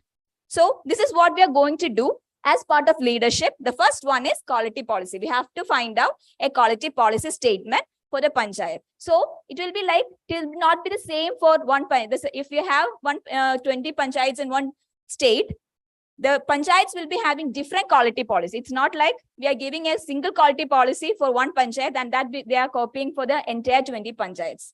It will be designed inside the Grama Panchayats itself with the participation of whole elected representatives as well as the employees. And the second one is the roles and responsibilities. Roles and responsibilities is very simple. You are very familiar about that, right? Whenever you are into a position, it's required that you should have a role and you should have a responsibility towards that. As part of this quality management system, we have to define roles and responsibilities for each and every stakeholders, each and every employees, each and every people who is there inside your organization or inside your panchayat. So roles and responsibilities should be clearly defined either through an office order or through a GO or any method that is particular in your Grama Panchayats. This is what we do regarding the second principle, that is leadership. Moving on to the third, that is engagement of people. You can see there, the most valuable asset of the Grama Panchayat should be its competent and engaged elected representatives as well as its employees. The knowledge and experience of elected representatives and employees have a great influence in the day-to-day functioning of Grama Panchayat. So here comes the people involvement. Each and every people who is inside the organization has a great role for the day-to-day functioning of the panchayat. So how can we improve the day-to-day functioning? How can we make the people in the panchayat, like elected representatives as well as the employees, to a high expertise level? For that, we have the two methods. That is, one is a quality circle. This is a new concept that you will have got into this ISO certification, as well as the employee trainings. Moving on to the quality circle. Quality circle is nothing. You can just read it out. It's just an informal group of elected representatives and employees for the continual improvement of the system. In many panchayats and in many LSGs, we usually have a staff meeting, right? We do have staff meetings in our panchayats. So in staff meetings, generally, we do like the higher official calls up the meeting, and the others, the other employees or elected representatives or the sarpanch, everybody sits and they discuss about the things that they have faced in the whole month. And if they have anything new to their environment or anything new to the system, they might discuss about that. But quality circle is a little bit different. It is an informal group of communication. It's an informal group of meeting. Here, the people inside the panchayat, they form an informal group and they discuss about those things that needs to be improved. Like they can discuss anything. It's just like a brainstorming session. You can discuss whatever you want that is relevant to your panchayat. So when you have a quality circle, there is no importance for your designation there. You sit there as an individual. You don't hold any designation or you don't hold any position that you have right now. You will be talking as if you are an individual. You will express your ideas as if you are having for the improvement of the panchayat. So you can say whatever you want, but it doesn't mean that all those things that you have discussed in quality circle would be taken up. It is like those things that we can do in the near future, we will put it up. And those things we can have in the next time, we will put it as a project. All those things we have to take into the note. So what all things we have to do for quality circle is that first we should form a proper guidelines. A proper guidelines for quality circle is compulsory. So it may not be the same. Like the states here, we have 25 states over here. So if one state has formed a quality circle guidelines, it may not be the same for the other state. Or in the states itself, it may be different for each other. So Kerala has its own model and you will be having a visit tomorrow. So you can see how the panchayats have formed the quality circle guidelines. And it may not be the same for your panchayats also. At that, we have to decide how we are going to frame our quality circle. So in some panchayats, there will be only 2 people. Some panchayats, there will be only 3 people. It depends. In states, it varies. In our panchayats, there may be 15 people. So we form a group of 5 people of quality circle. So everything depends upon the situation of your state. So first we will prepare a quality circle guidelines. Once we have quality circle guidelines is over, next we have to decide upon the constitution. How many people should be there in the quality circle? Suppose if there are only 2 people in a Grama Panchayat, or if there are only 2 people in any institution, there the quality circle doesn't have any role. But if the number of people are more, there we have to prepare a system where we can develop a quality circle meeting. The third one, once you have developed a quality circle in your panchayat, you have made the guidelines, you have prepared the constitution and everything, it should be properly documented. All those things in this ISO certification or this quality management system mainly focus on documented information. So all those things that you're going to do, it should be properly documented. So as part of this quality circle, we should have a proper quality circle minutes book. It can be either in the online mode or in an offline mode, but it should be properly recorded. The fourth one, a proper monitoring system is also required. You should see when this quality circle is their meeting, when the quality circle meets regularly, whether they meet regularly or if they are not meeting, what are the discussions that's going over there. Those things should be properly monitored by a committee. Either it can be the staff meeting, either it can be the panchayat committee. Anyway, you can have a monitoring system. That depends upon the state levels. So this is all about quality circle. It's an informal group of communication, informal group of employees. It's for the continual improvement of the system. The second one is the trainings. You know, trainings, we do the trainings for increasing the knowledge, expertise of people inside the panchayat. So inside trainings, we are mainly about to concentrate on 4 main aspects. First thing that you have to do is to have a training need analysis. You have to see whether the people who are working in your panchayat or who are doing the work, whether they need any additional training, if in particular to the section they hold, or if they need any additional training for the functioning of the panchayat in a smooth manner. So first, we will make an analysis of the training needs that are required for the panchayats. Once the training needs are analyzed, we prepare a proper training plan or a training calendar would be prepared. It can be either prepared for 6 months or it can be prepared for an year. So in a year, we will prepare in every month, there can be 1 or 2 trainings can be conducted. It depends upon the situation of each states as well as each panchayats. So we have to prepare a training plan accordingly. Once a training plan is also prepared, the next step is to have the document for that. How do you have the document for the training? We should properly minutes it, right? We should have the minutes for this training. So it will be noted in the training register. Once the training register is also properly minuted or all those things are over, we should know whether this training is effective for the employees, whether it has got any change, whether their expertise or their knowledge has increased or not. For that, we do the training feedback forms. We collect training feedback forms from the employees as well as the people who are getting the training, and we prepare in a consolidated form of manner. So these are the things that we are going to concentrate on training side. Hope you are clear with this.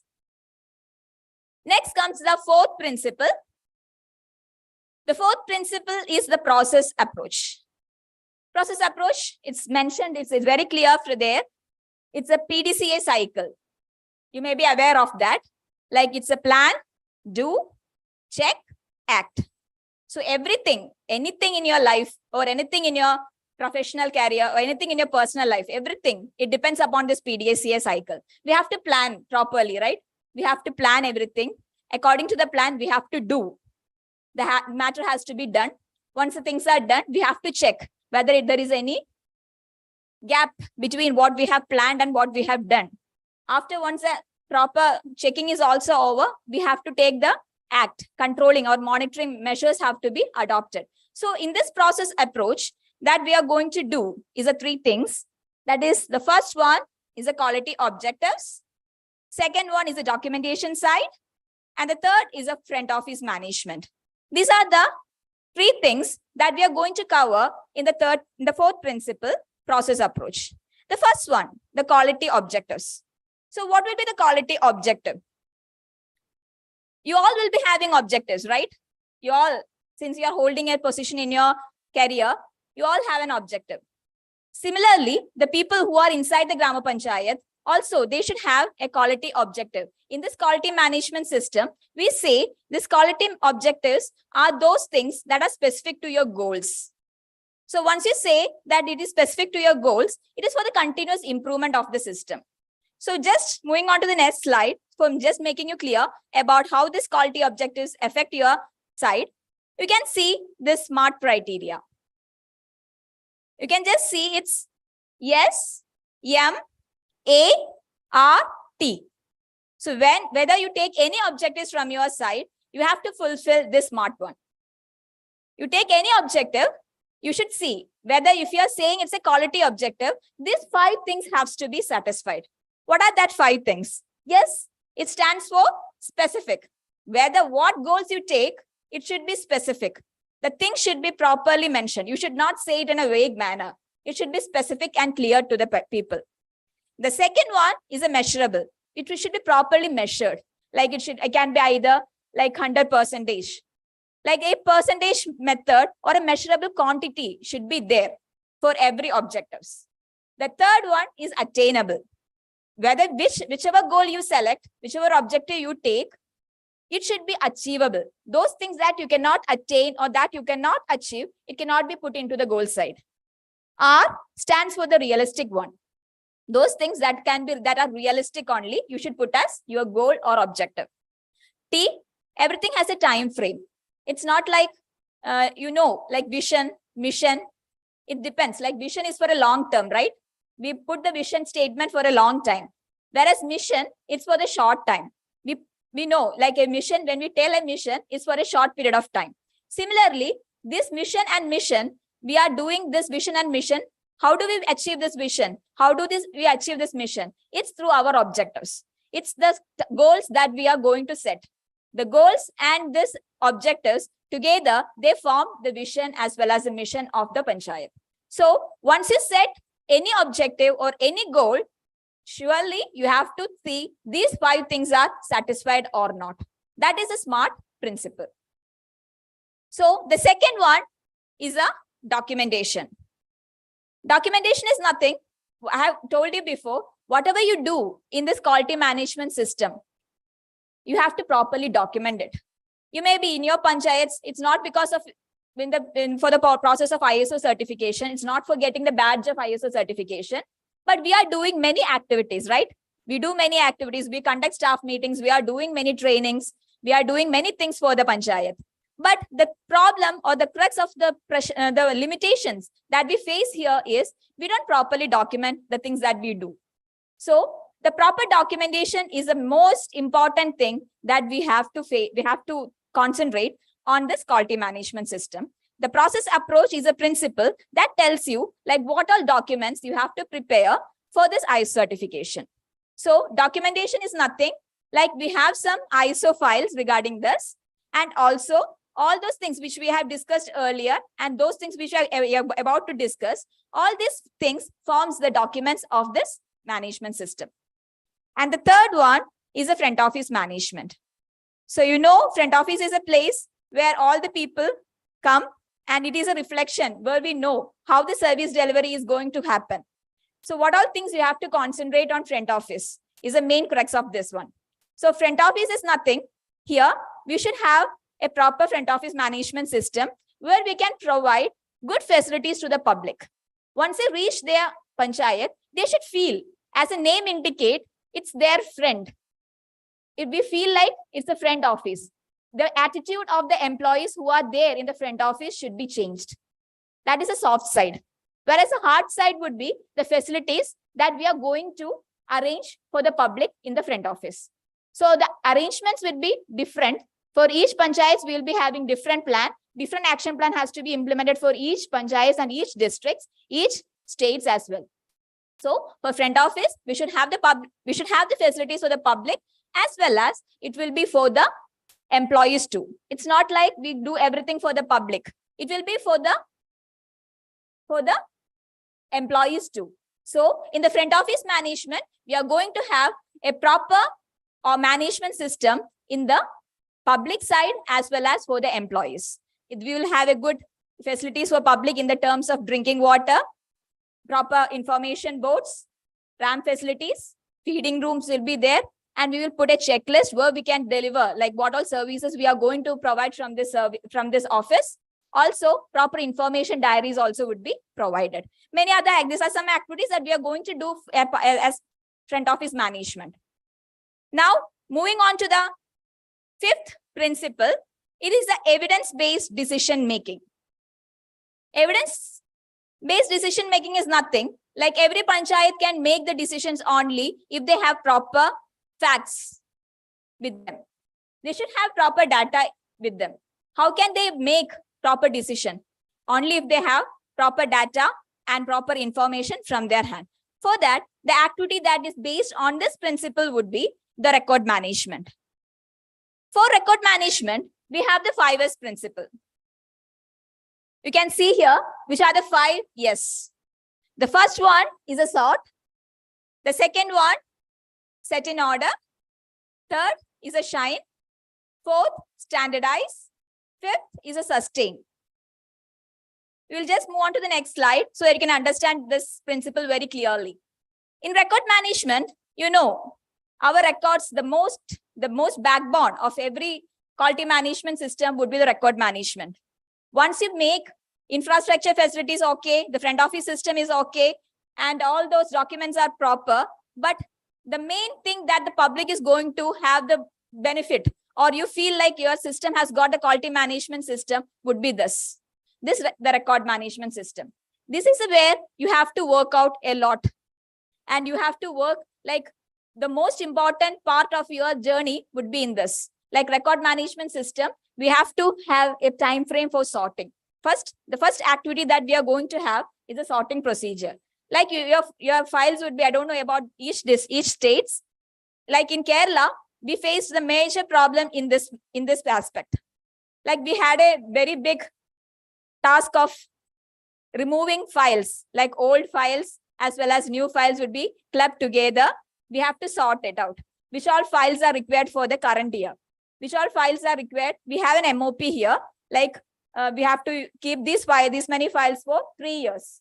We have to keep these many files for 5 years. Like you have a retention schedule for each files. So first step that we are going to do over here is to sort the files and to keep those files which are required. Those files only which are required for the Grama Panchayat. Those files which we don't require, we will have a separate proceedings for that. That will be done from the Panchayat side with the help of elected representatives as well as the secretary or the BDO who is in charge of the organization or the Panchayat. He will prepare a proper proceedings and he will say these many files are not required. It can be destroyed or it can be destructed. And those files which are sorted and that are useful for the Panchayat, it should be properly setted. That is the second one, setting process. How do you set? You can see here. This is a method. How do we set here? These are some of the methods. Tomorrow, when you go to many panchayats, you can see how the record management system over there has been done. Like the sorted files will be going inside the record room. So in every panchayat, there won't be record room. It depends upon the infrastructure facilities we have. We concentrate on record management system rather than a record room. So in many places, sometimes the space would be very limited. There won't be any space for keeping records in a separate room. So in that situation, we concentrate on record management system. So once we are done with the sorting process, the second process is to set the files either in racks or in alamaras or in any form. Like you can see there, it has been put in cartons, small boxes. In that boxes, it is properly mentioned. Everything is mentioned, which year, how much files are inside that box, and which box you can get at what time.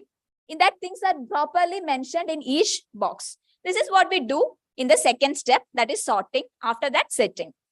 And after doing the setting process, the next thing that we are going to do is to prepare a record retention schedule. That is, you should have a proper schedule that which all files should be kept for how much time. The period for each file should be clearly specified. That we do in the third process. Once your record retention schedule is prepared, you will have a proper index. As you have seen in that picture, you can, their I certification team or the person who is going to audit in your panchayat or in your organization, they require that record within seconds. So if you want the records within seconds, suppose if you want the record within 3 minutes, you have to think whether in the present situation, whether we can do it or not. If you arrange in this particular manner, like if you sort it properly and it is properly set in a cartons and everything is labeled inside that, and we have prepared the retention schedule, this can be properly indexed. So the person who is sitting inside the panchayat can clearly identify, this record is in this rack, this number, this box is clearly can be written in the record room index. So we will prepare an index based on this record retention schedule as well. As part of sustainability, in the 5S, there was sustainability too. So for sustainability part, what we do is we assign a person as record keeper. It's like once the record room activities, arranging, setting, sorting, everything is over, we prepare index, everything is over, there should be a person who is in charge of that. It's not like every person in the panchayat goes and takes a file, so it becomes clumsy. Instead of that, there will be proper charge for a particular person. So he will be giving you the guidelines like this can be taken from here. So what he has to do? The record room keeper keeps a record movement register. He should maintain a record movement register with his or her hand, so that the person who takes a file notes everything in this movement register. So it is very easy for them to trace, like whose hand this particular file is right now. So as part of that, we should have a record keeper as well as in his hand, there would be a record movement register. And also for the sustainability part, like this work is not going to end in a single day or in a single year. As you all know that ISO certification is for 3 years. The certification period is for 3 years. And in the 3 years meantime, as it is a continuous improvement, every year we should have the improvement part. So as part of improvement, we should have in 1 year, if you prepare the index, next year we have to see whether any updations are required for the index or not. When you go for the updation, you will find out some files are gone for the destruction side. Some may not be required right now. So you can put it out in the destruction register. So you should prepare a record destruction register also. And the last one, for making the safety side, records are very important for us. We should preserve it, right? So for that, we should take proper measures for the rodent as well as pest control. So these are the various steps or activities that we are supposed to cover under record management system. Hope it's clear for you. Moving on to the 6th principle, the improvement one. Yes, this is the most important one that you have to concentrate on the sustainability part too. As we have told in the certification period, this quality management system is for meeting the citizen needs and expectation. So continuous effort should be there from the panchayat side. It involves planning, implementing, monitoring, and correcting any problems that occur. So for that, for the improvement part, what are the 2 activities that you can do? The 2 activities are internal audit as well as management review. Let's see what's internal audit is. Internal audit is nothing. It's an internal quality audit. It is an audit done within the Grama Panchayat to assess the activities associated with each positions. Here, those things which we can control, the controllables are being audited. Each people will be holding positions and those positions would be audited within the organization itself. You may be in the earlier session when we dealt with ISO introduction, you have heard about NABCB accredited agencies would be there for conducting audit in your organization. So once they come to your organization for audits, you should be prepared for everything. So before that audit, before the original audit that is going to happen in your organization or in your panchayat, we do a trial audit. This trial audit is named as internal audit. And this trial audit would be done by the employees itself. So if you are holding some position or some sections, it would be audited by other person. And the other person would be audited by you. So that is mentioned in the second point. A group of selected elected representatives as well as employees are trained for conducting this internal quality audit. You should be trained. There should be trained persons, like how you should conduct this quality audit, because you may be handling one session, you are going to handle the session that you're going to audit, the session which you are not going to that you are not handling. So you should know what you should audit there. So you will be getting a proper training over here that how you have to audit the other section. And the third one is, once you are done with the internal audit, you are supposed to have some documents related to this also. As we have mentioned in process approach, the second activity that we do in process approach was documentation, right? So as part of documentation, this internal audit is also to be done in a proper manner. It should be properly documented. So as part of internal audit, we will have an internal audit report at the end of the audit. So this internal audit reports will be presented towards the Panchayat committee for the corrective actions as well as for the continual improvement. So this internal audit is done in every 6 months. In Kerala, what we follow is every 6 months, we do the internal audit in the Panchayat. So before the first surveillance audit comes, they can have an idea about what are the things that they have to rectify from their side.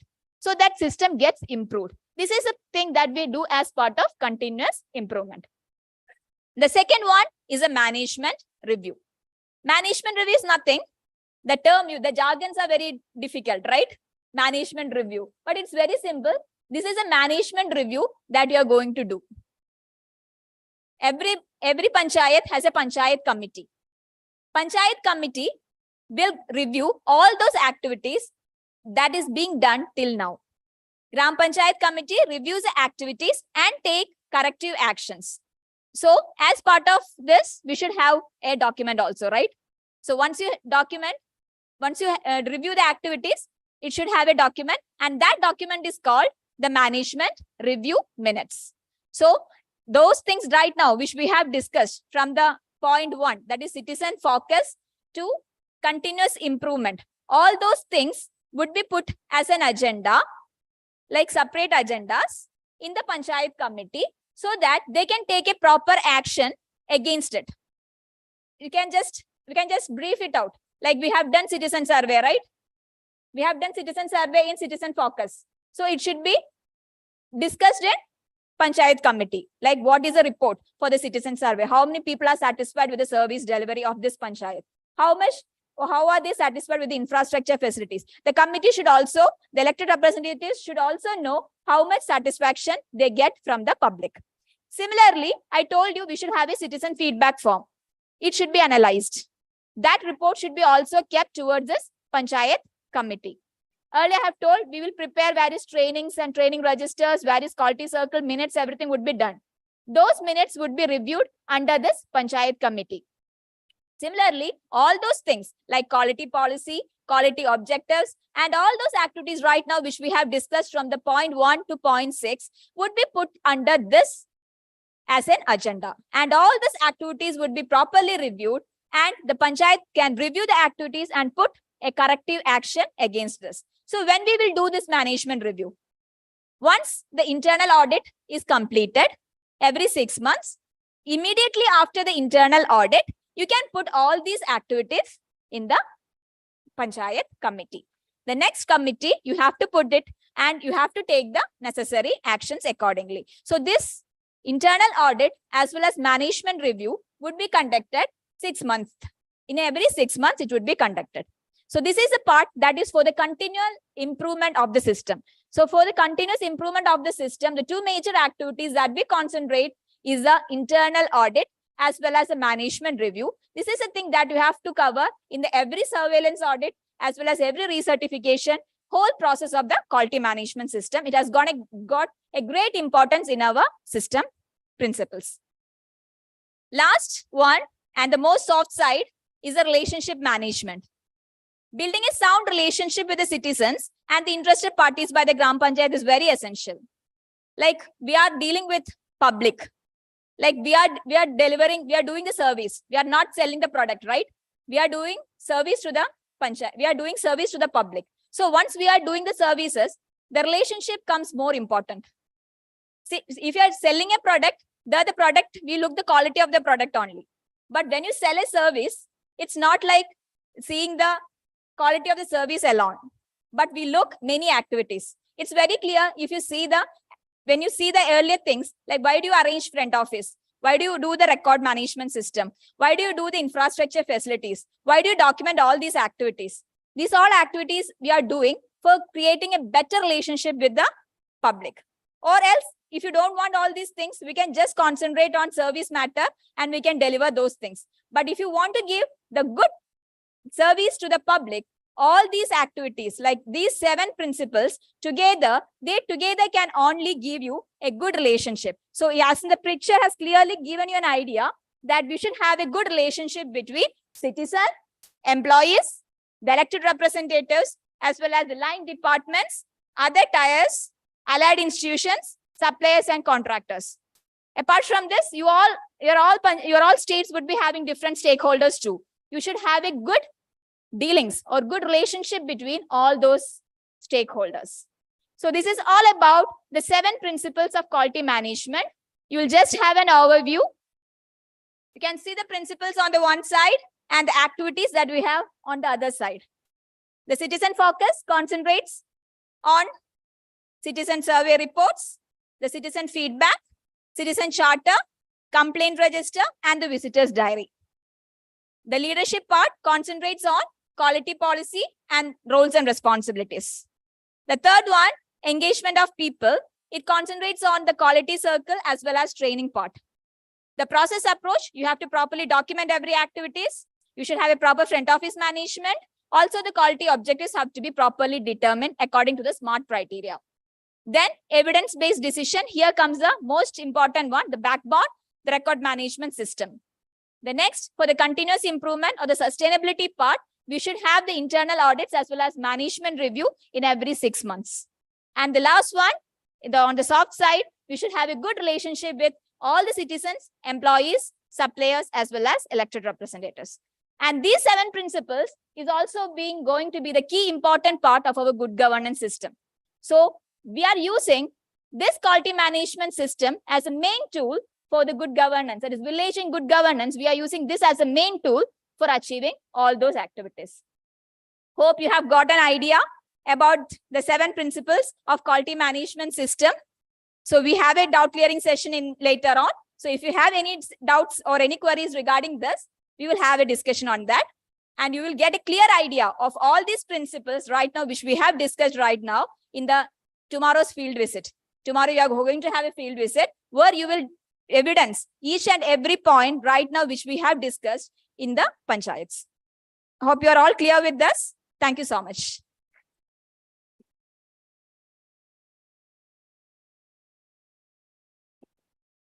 Thank you, Sririsha. For a brief introduction, like Sonia will give that Hindi introduction. Come. Hi all.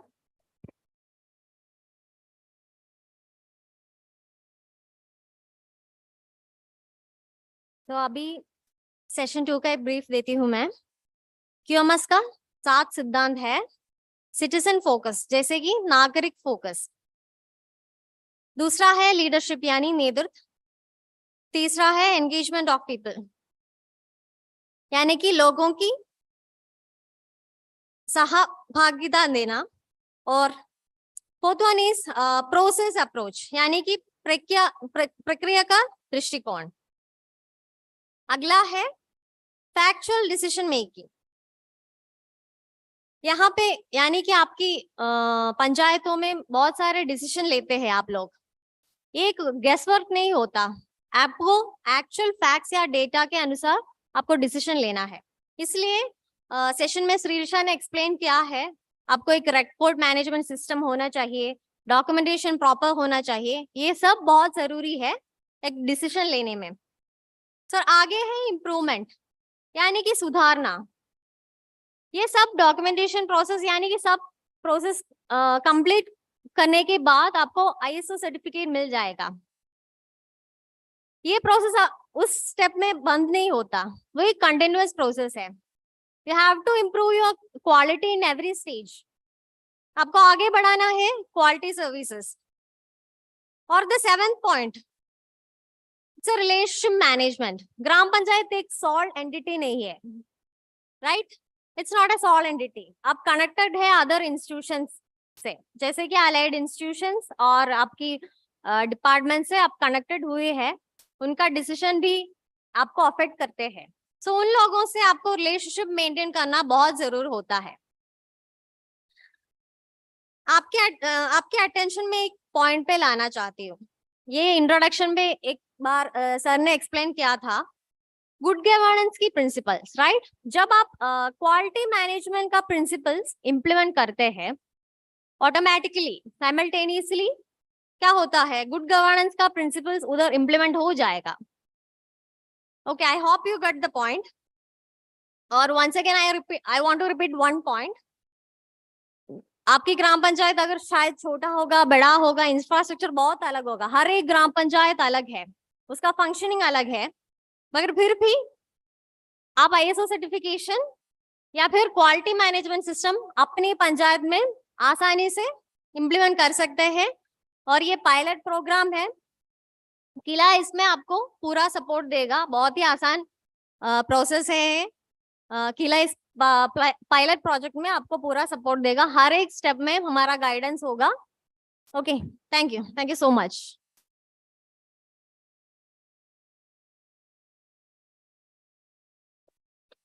Thank you, Sonia. So in the first two sessions, actually, we were discussed regarding that what is ISO certification, and the second one is the quality principles. Now we are moving on to the third session, that is steps towards ISO certification.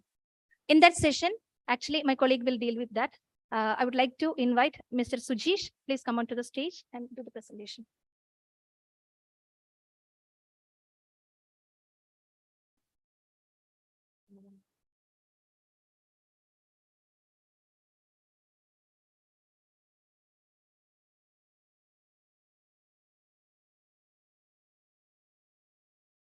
Good afternoon, everyone. By now, you have heard two sessions which explained what ISO is all about. Then the next session was on the principles. Now here comes to get ISO, what are we to do? You all are from different states here, maybe 25 states, then union territories. So by now we got the principles and we got an idea what ISO is all about and what are its principles. Now to achieve that, how on earth we are going to work? So KILA as a consultant body is going to intervene here. After knowing what ISO is and after understanding its procedures, now KILA as the consultant body is going to intervene and make it happen throughout India, how ISO is going to work. And as part of that, there are 6 steps as the consultant body we are going to work on. And I am going to explain you how we will work on that 6th step and execute it.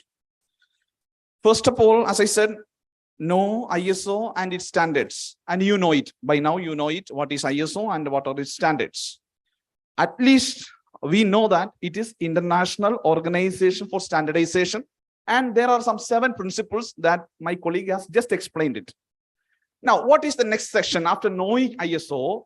Now, KILA as the consultant body will come to your respective district or state, and we will start meeting the representatives. That is what first we are going to do. We come to your state, then we call for a meeting with the elected representatives as well as employees. Now the question is why we should be having elected representatives as well as employees? Because it is a combined system. Neither the elected representatives nor the employees, like if they separately try, it is not going to happen. It will happen only in a group work. If we work together, only this will happen. So that is the reason we call for a meeting of both representatives as well as the employees. That is the initial stage of what we do. Then we provide the quality management system. That is what, like the previous session, what it was all about. You heard it. Now we need to give that one to even to those who are the elected representatives and the other employees there. For that, the first step, the major activity, what we are going to do is that the first thing is that we make an agreement with KILA and the Grama Panchayat. So as a consultant body, what we are going to do? So there should be an agreement, right? As customers or whatever maybe, like you are getting or we are giving some. So there should be a kind of agreement. So that is the first procedure KILA will be doing. Then, as I said, the initial meetings. The initial meeting, that time itself, maybe we conduct the meeting with the representatives and the employees. Then we go for the agreement. This is the first step KILA would be doing. Then coming to the second stage, we would have to find out the gap. ISO is there at one side, and the system of working, the panchayat or whatever, the system of working is the other side. So each state has its own way of working. So we need to find out where are we standing. To match with the ISO, we need to find out where are we standing. Maybe to say, okay, Kerala is standing in one system and Kerala is matching with, okay, ISO. Now, taken for another example, what is the gap? What is the gap? That is what the first thing we need to find out. Now, identify the current condition. Okay, each, as already mentioned, each state has different way of working. Each state, the 29 states has got 29 way of working in the panchayat. Some will have 20 staff, some will have only 3 staff. So it differs. So we need to find what is the gap and what is the current situation. Okay. Then accordingly, we will have to give you the training. We will have to arrange what is the quality system which is fitting for you, suiting for you. We are not going to take anything so common. For the 29 states, we will not have a common thing. We as the consultant body will try to fix the specific one to specific states according to that. For that, what are the activities we are going to do? We will conduct a status analysis. The consultant body, KILA, maybe like the different members will come to different states and we will conduct a status analysis. What is lacking or what are the good things, what are the practices? We will make a study. We will make a study on it. After that, we will make a report. We will make a detailed report of the status analysis. Based on that report, we will start conducting an induction training, the basic training, what you got today. So according to the representatives and employees, we divide and we start to give them the induction training and the different teams will be formed. So this would be the second step. Now, after having this, making an agreement and after having conducting the status analysis study, now we need to have an action plan. It is here that KILA is making an action plan according to your convenience in the sense what the state is aiming. Like every state does not want ISO as such, right? According to your convenience, according to maybe according to your situation where it fits in that manner, you need ISO. So that is what we are also trying. So according to the report, status analysis report, we will make the action plan, then and that decisions will be implemented accordingly. So we will, in that, we will fix some time-bounded short-term and long-term goals. In achieving ISO, all the goals cannot be achieved. For example, infrastructure. All the goals cannot be achieved within 2 months or 3 months. So we will divide things into short-term goals as well as long-term goals. Here, then we will try to achieve. We will try to achieve it through our action plan. We will study the action plan as well as we will study the status analysis. Then we will implement. So things will not as such like, it will not be a common thing. So according to the status analysis, we will divide. Then we will, according to the time bound, we will work on it. That is the third stage. Here, what are the major activities? Major activities will be training on the elected representatives and employees on quality circle. In the previous session, you heard what quality circle is. Again, we must remember when you heard that what quality circle is all about, like you might have understood, it will not fit in everywhere. Some places, some panchayat system, they will have only 3 people. So accordingly, we will have to make some changes. The training will have to fit in. So the internal audit, management review, office management system, record management, all these things will take like according to the status analysis, what it comes, accordingly, we will try to fit in. Then we will form the team. We will form the different teams. In the panchayat itself or maybe in the state itself, we will make the different teams. For example, for the front office, there will be one team. For the record management, there will be one team. For capacity building, there will be one team, and document and infrastructure, there will be one team. In order to build this team, this is what I mentioned earlier, we need the full team of the panchayat or the system, elected representatives as well as the employees. We need the full team there. Then only it is easy for us to divide into separate teams. One team to look after the front office, another team to look after the capacity building, and so on. So that is why I just mentioned in the earlier, KILA is looking forward a full participation. Now, preparation for the documents. We have reached till action plan. KILA will come and meet. Then we will make the status analysis study. Based on the status analysis study, we will make the action plan. Now what? The fourth stage is where we prepare for the documentation. Documenting the activities and procedures. Now, from the time we meet the elected representatives, from the time we make the agreement, everything we will try to document and preserve. Everything we will try to document and preserve. Not only document and preserve, we see that the actions what we have planned, the short-term and long-term goals we have planned, we will document it. At the same time, we need people, nodal officers, as well as representatives to monitor whether that is happening or not happening, or where it has reached. There should be a team either directly monitoring or the digital monitoring should be there. Now, again, I am repeating, who should monitor it? The authorized people. Not anyone and everyone will monitor, but the government or the policy will make a nodal officer or whoever. The person concerned will, or an authorized person will definitely notify the documents or verify the documents. Now, proceedings on record detention. We just heard about how to manage a record room, how to create a record room. Now, record retention is all about, it is where Kerala also faced the difficulty. For example, to say we have a government order where we need to keep certain files for certain years. For example, to say pension files are to be kept for 6 years. Now, license, building permits, etc. are to be kept eternal. We cannot destroy at all. So, accordingly, we need to identify with regard to, in comparison to government order, we need to identify which files are to be kept for how many years. Then we need to finalize, we need to segregate, we need to separate, and we need to make a record retention. And above all, no files can be thrown out. We will try maximum to identify all the files in the Grama Panchayat and we will try to file it.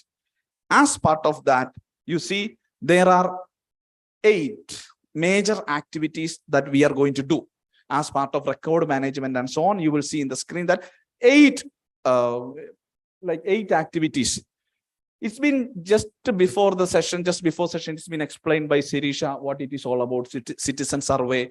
Citizen survey is to know how we are functioning as a panchayat or municipality or the state, how are they functioning. Now, who should give the citizen survey? We give the papers or whatever maybe the questionnaire to the people, and they should tell us how are we working, because they are our customers, not that we in the office sit and make this. Okay, like that citizen feedback, then publishing the citizen survey report, then vision, mission, quality policy or quality objectives. So quality objectives, it's been explained that every panchayat or every municipality or whatever may be, every area should have their own quality policy. How are they going to work? How are they going to work for the next year or the next 2 year, 3 year, 4 year, whatever maybe that policy should be created. Accordingly, we need to work on. Maybe when you go tomorrow for the field visit, you will see the quality policy at the front office. As you enter itself, you will see what is the policy of this panchayat. Now, coming to the certification audit, we have reached up to the 4 stages where we made an agreement with KILA Then we have conducted a status analysis study, and based on that, we have made an action plan. From there, we reached up to the stage of documentation. Now, in order to get a certification, every panchayat or the bodies, local self-government body needs to prepare some documents and files. According to the standard what this body is giving, this certification body is giving. Now, what is the duty of KILA there? Now, KILA as a consultant body will help you in conducting a pre-assessment audit. KILA as a consultant body will help you in conducting a pre-assessment audit. Before the ISO audit happens, the consultant body will be there in your panchayat or the respective local self-government body will be there helping you to conduct the pre-assessment audit. For that, you need to prepare certain files. I just showed this, like these files have to be ready. Moreover, there are, according to our need and the circumstance and situation, we will have to prepare so many other like quality manual, procedure manual, like that. There are so many things. So according to the need, we will intervene and we will help you in prepare. Now, who is this certification body? Certification body is like NABCB accredited certification body. For example, to say in Kerala, that is mostly Tata Quality or TQ services are doing it. Now there are one or two are there like CISR, like that. There are 2 or 3 NABC accredited certification bodies are there. But in Kerala, mostly Tata Quality is working with us. Now you will get a detailed explanation on it by today evening. They have a session like 4 o'clock. They have a session that accredited body itself. Those people are coming and they will give you a detailed explanation on how they are working. Now, what are we to do? Major activities at the 5th part. First, as I said, pre-assessment audit. Pre-assessment audit is where the consultant body as KILA, we will be helping you with certain documents and documentation completion. Then ISO certification 1 and 2 stage assistance. For example, one certification is for 3 years. One certification is for 3 years. There will be an initial audit. They will come, they will check all the files and they will find some non-conformity. This is not there, that is not there, and this has to be ready. So they will give a kind of audit observation report. Based on that, we will work, and within a month or 2, we will arrange the things that they have asked. Then they will give us the certificate. Then again, for example, if you get the certificate in the month of July 2023, you will have to do a surveillance in 2024 as well as 2025. The recertification will happen in 2026. That is to say, one ISO certificate is valid for 3 years. There will be regular monitoring. It is where KILA will be helping you as a consultant body. Regular monitoring will be there. Before every audit, we are there in helping you what to do, what are the things to be cleared, and so on. Now, last, a continuous improvement. It is not like it is not a simple process where you get a certification and finish it off. No, it is not like that. It is a continual process. It's a continual process where we are taking. That is what just in the previous slide also I explained. We will make sure that we build capacity. We make sure that the capacity building will happen for you. Not that we simply come from Kerala and we take classes and go away. No, we make sure that the resource persons are built in your own respective states. We make sure that there are people capable of making ISO happen in every district. We make sure that after coming to your own state, we make sure that every state get equipped in doing by yourself within a year or 2. So that is what we as consultant body of KILA will be doing. Major step for that is training on sustainability. That is what I said. There will be a team will be built from your side who will be equipped with all the knowledge and everything in order to do the work, as well as assistance for conducting the first and second stage. Not that simply you get the certificate and get ISO, but we as consultant body will be there for you. This is all about KILA as a consultant body walking through you in helping and achieving the goal of ISO. Thank you.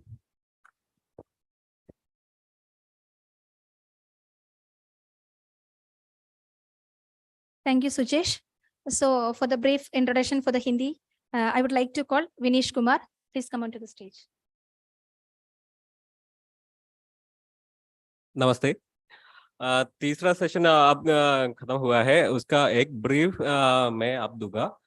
तो इस session में ISO implement करने के लिए हमें करने वाले चरणों के बारे में बात किया था।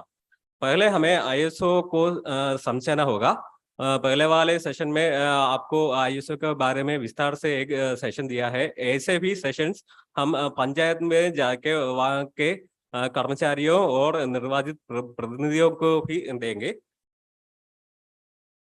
उसके बाद पंचायत को आपके सिचुएशन से आईएसओ तक पहुंचने के लिए क्या अंदर है वो हमें पहचानना होगा। इस अंदर के आधारित हमें एक एक्शन प्लान बनाना है और ये हमें सब पंचायतों में इम्प्लीमेंट करना होगा। इसके बाद जो कुछ एक्टिविटीज हम आईएसओ पाने के लिए करता है उसके प्रॉपर डॉक्यूमेंटेशन भी पंचायत की तरफ से करने होगा। इसके बाद की बात होगा हमारा पहला सर्टिफिकेशन और सर्टिफिकेशन के बाद हमारे जिम्मेदारियां वहाँ खत्म नहीं होते हैं। वहाँ से हमारे सिस्टम को निरंतर सुधार करने के लिए हम सुधार करने की योजना भी हमें करना है। और इन सब गतिविधियों करने के लिए किला की तरफ से हम कर्मचारियों और निर्वाचित प्रतिनिधियों सबको किला की तरफ से प्रशिक्षण भी हम प्रदान कर सकते हैं। Thank you. This is the whole brief of the session, and there will be एक और सेशन होगा, एक क्वेश्चन आंसर सेशन होगा। वहाँ आपको आपके किसी संदेह है और उसके पूछताछ कर सकते हैं। Thank you.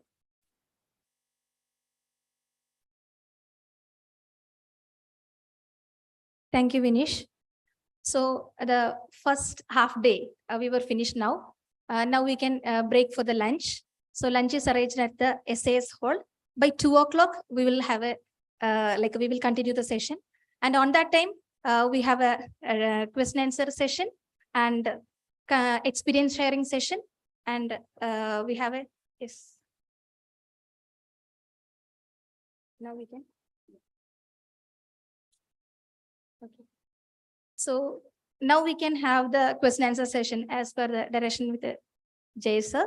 So if the state have any queries or questions or something like that, if you are noted or please ask the questions. Accordingly, we will reply you.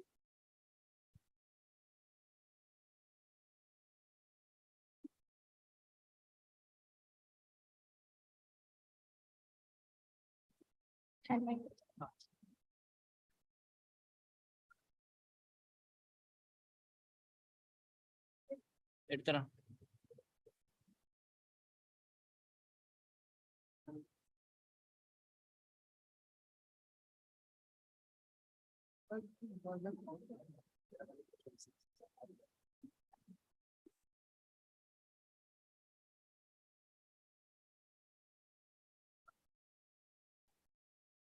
if any queries or something like that, any questions? Yes, sir.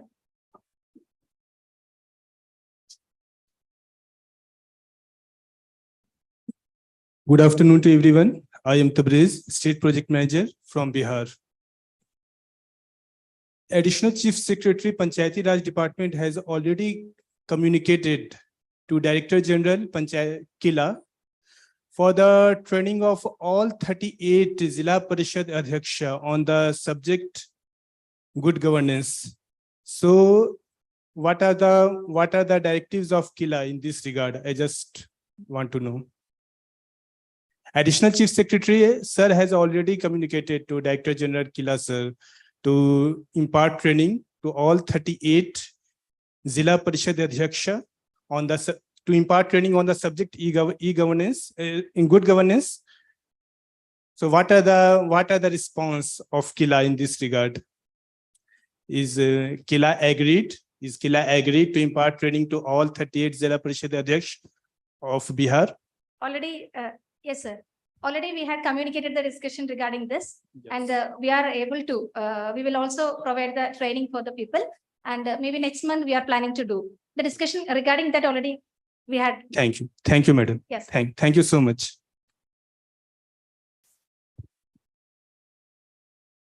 Any other queries?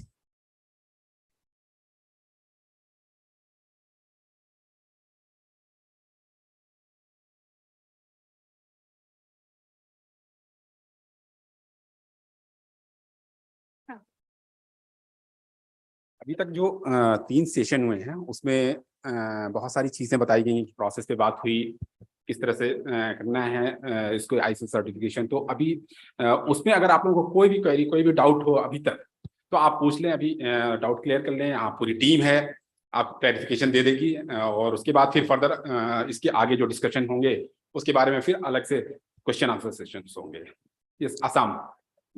Hello, I am from SIRD Odisha.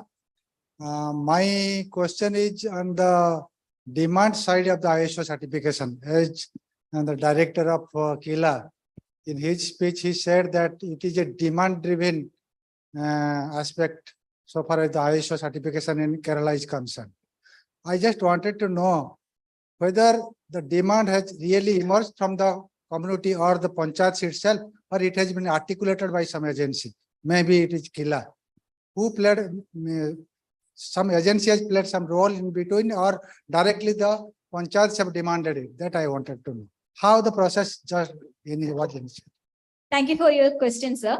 So here in what happened in ISO journey is that earlier, many panchayats, as sir, our Director General sir has mentioned, in from 2014 onwards, we are doing this ISO certification process. Every panchayats as on their need basis, like they think that ISO certification is essential for their panchayat. This quality management system has to be implemented.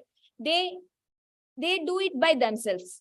Like they arrange some private agency for the consultancy part, as well as they would do it, they provide their on site. After some time, once like as part of this journey, when we identified that few panchayats already done with certification, and they got major changes. And this has been witnessed by many other panchayats also. So these panchayats together, like in KILA, they came together and they told like they need. It's not only like 1 or 2 panchayat. Every panchayat started saying, yes, this process has to be done in our panchayats too. So it came as a bulk request, and the project has been taken up by the state government, and the state government has requested KILA to take up this project, and KILA was engaged as consultant. So from 2016-17 onwards, we are doing the activities as a consultancy part, and now we are engaged with all the panchayats, and now we are taking up the revenue departments, municipality side, and all those consultancy part has been taken up by KILA. So it is a demand that has been raised from the Grama Panchayats that they need this ISO certification. And what was the motive behind their demand actually? Was there any additional benefit for them, or what was the motive behind it? Why did the demand The main motive they have is to develop the quality management system. It's not like they get some fund for this, or they get some certificate. When you get certified, you will get the best panchayat award. So of course, we have a particular mark for this panchayat certification and all, but rather apart from all those things, we concentrate, and they think that once you have this quality management system in their panchayat, and once they get this ISO certified, they are going to have a different angle. They are going to have a quality level. They are going to develop in a best method, especially for the service delivery. Especially for the service delivery. And all those things that we have mentioned before is getting cleared also. One more question from Odisha also. Okay. I just want to know whether the Gram Panchayats are paying anything to KILA for this purpose or not, number one.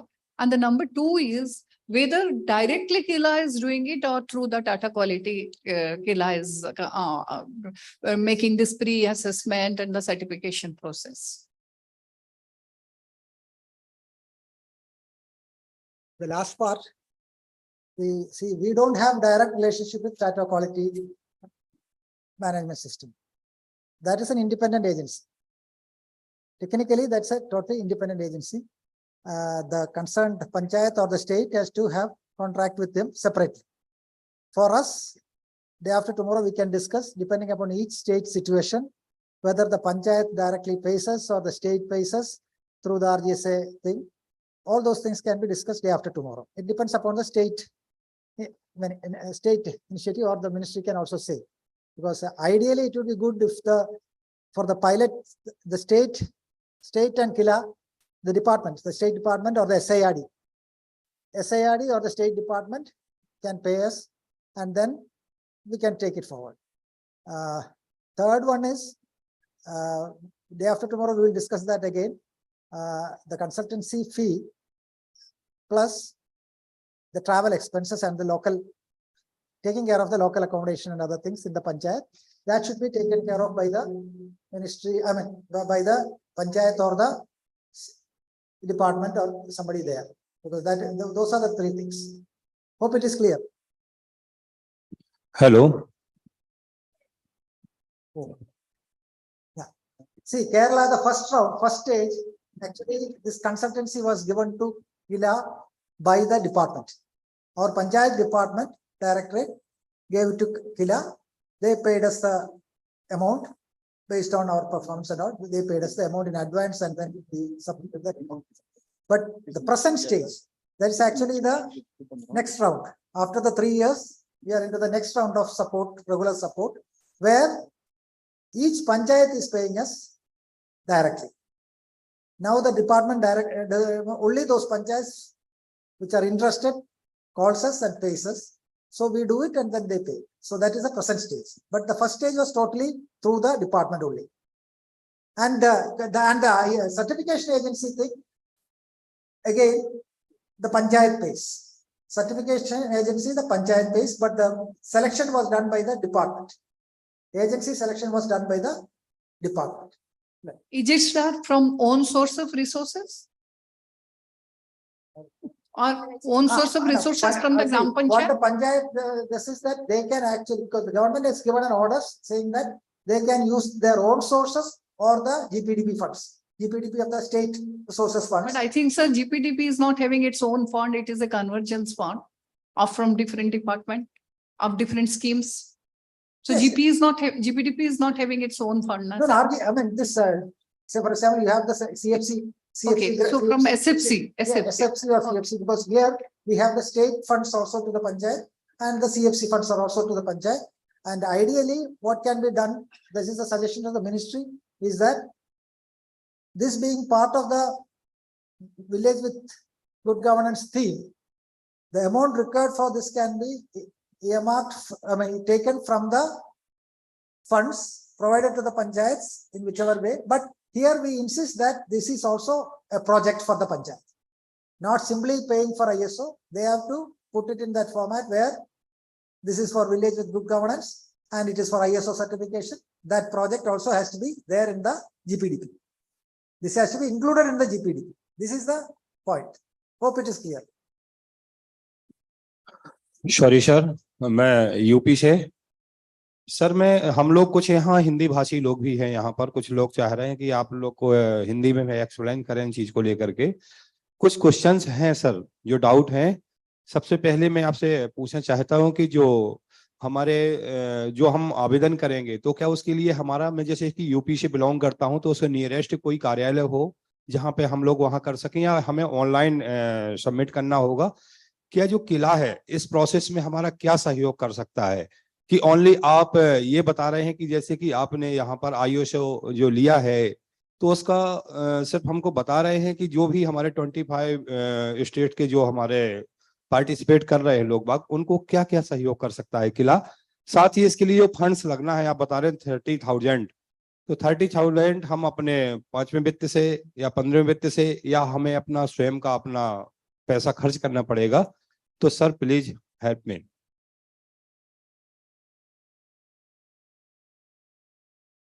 तो sir आप funding के बारे में पूछ रही थी, अभी explain किया था वो। I think there is a fourth session also, the funding part will be explained very well.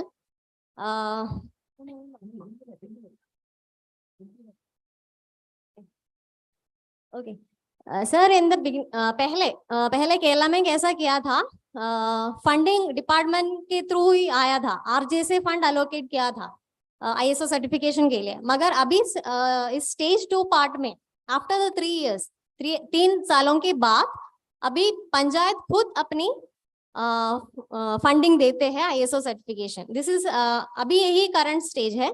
मगर आगे अगला सेशन में आपको थोड़ा क्लियर आइडिया मिलेगा फंडिंग के बारे में। और क्वेश्चन आंसर सेशन है फंडिंग के, जैसे मैंने पहले बताया था, हर एक ग्राम पंचायत अलग है और इसका रिसोर्स अवेलेबिलिटी अलग होगा। So we have to decide, उसके अनुसार अब हमको डिसाइड करना है कितना फंडिंग करना है सब। Thank you ma'am. और एक और क्लियर करना था, जैसे कि आपने गुड गवर्नेंस को लेकर के आपने यहाँ सेलेक्ट किया है, और जो हमारी 9 थीम्स हैं, अगर पंचायत अगर अदर थीम्स को अगर चुनना चाहती है, जैसे हमारी चाइल्ड फ्रेंडली पंचायत है या हमारी वुमेन फ्रेंडली पंचायत, तो क्या उसमें भी हम आईओएसओ ले सकते हैं क्या? जैसे कि मैं चाइल्ड फ्रेंडली के लिए काम कर रहा हूँ, तो आपने गुड गवर्नेंस के लिए लिया है, तो क्या उसमें किला हमारा क्या सहयोग कर सकता है? उसके लिए मैं जानना चाह रहा हूँ। ये क्वेश्चन आपको आफ्टरनून सेशन में है, इसमें आपको क्लेरिफाई कर देंगे आफ्टरनून सेशन वाले उसमें जो प्रेजेंटेशन होगा। और अभी जो हम लोग बात कर रहे थे, आपने एक सवाल पूछा कि कैसे आपका सर्टिफिकेशन का प्रोसेस स्टार्ट होगा। इसमें अभी रिसेंटली किला ने गवर्नमेंट ऑफ झारखंड के department of Panchayati Raj government of Jharkhand से एक एमओयू साइन किया है। तो उसमें डिपार्टमेंट के थ्रू आपको आना होगा, डिपार्टमेंट इनिशिएटिव लेगी और सेलेक्ट करेगी ग्राम पंचायत, कुछ ग्राम पंचायतों को। जैसे जॉइंट सेक्रेटरी सर ने मॉर्निंग में भी कहा कि हम एक ही साथ सारी ग्राम पंचायतों का सर्टिफिकेशन नहीं करा सकते और सारे लोग अलग अलग फुटेज पे हैं। तो उसके लिए अगर department of Panchayati Raj initiative लेगी, सेलेक्ट करेगी कुछ ग्राम पंचायतें और उनके बाद किला के साथ एमओयू करके प्रोसेस करेंगी। और जो जब टीम जाएगी यहाँ से और वहां से जो टीम आएगी, तो जो प्रोसेस होंगे वो डिटेल्ड उसमें डिस्कशन होगा कि किस तरह से, जैसे अभी एक्सप्लेन भी किया कि कहाँ पे आपकी स्थिति, किस ग्राम पंचायत की स्थिति क्या है, उसका सिचुएशन एनालिसिस होगा। उसके बाद फिर उसमें क्या रिक्वायरमेंट है एड ऑन करने की, उसके बाद फिर क्या प्रोसेस होगा, इस तरह से उसको आगे बढ़ा जाएगा। जो फंड की बात करी आपने, तो फंड में हम लोगों ने मिनिस्ट्री ऑफ पंचायती राज की तरफ से एक लेटर भेजा था जब आईएसओ सर्टिफिकेशन का प्रोसेस स्टार्ट किया था। उसमें क्लियरली मेंशन किया गया था कि आरजीएसए का हैंड होल्डिंग सपोर्ट, जो कैपेसिटी बिल्डिंग का एंड ट्रेनिंग का पार्ट होता है, उसमें जो फंड्स अवेलेबल हैं उसको यूटिलाइज किया जा सकता है। अपार्ट फ्रॉम दैट आरजीएसए का आईईसी कंपोनेंट का जो फंड अवेलेबल होता है 1.5% of the total fund of the approved fund of the state, वो प्लस प्रोजेक्ट मैनेजमेंट के लिए 2% का जो ईयरमार्क होता है टोटल अप्रूव्ड प्लान साइज, ये 3.5% ये हो गया। प्लस आपका जो है हैंड होल्डिंग सपोर्ट पर ग्राम पंचायत 20,000 का नॉर्म्स है गवर्नमेंट ऑफ इंडिया का। तो ये तीनों फंड्स यूटिलाइज किए जा सकते हैं। अपार्ट फ्रॉम दैट आपके पास ऑब्वियसली जो ग्राम पंचायत इस पोजीशन में होगी कि इनका आईएसओ सर्टिफिकेशन होगा, ऑब्वियसली कुछ तो कुछ सर्विसेज डिलीवर कर रही होंगी और जो है कुछ ओएसआर जरूर जनरेट कर रही होंगी। तो जो गैप आएगा, कुछ ओएसआर से भी फंडिंग हो सकता है। ये फंडिंग मैकेनिज्म हो सकता है। Thank you. ऐसा झारखंड में ऐसा पहले फर्स्ट स्टेप ऐसा है कि 50 पंचायत के लिए तो अभी हम काम करते हैं, उसके बाद तो ज्यादा, इसलिए मैंने बोला कि उसके बाद झारखंड का रिसोर्स पर्सन्स को हम ट्रेन करेंगे so they can actually take it forward, but initially 50 panchayat we start with.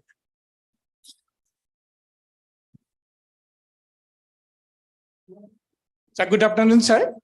So I'm Pavitra Kalita from SIRD Assam. So it is a very good initiative to make the panchayat more accountable.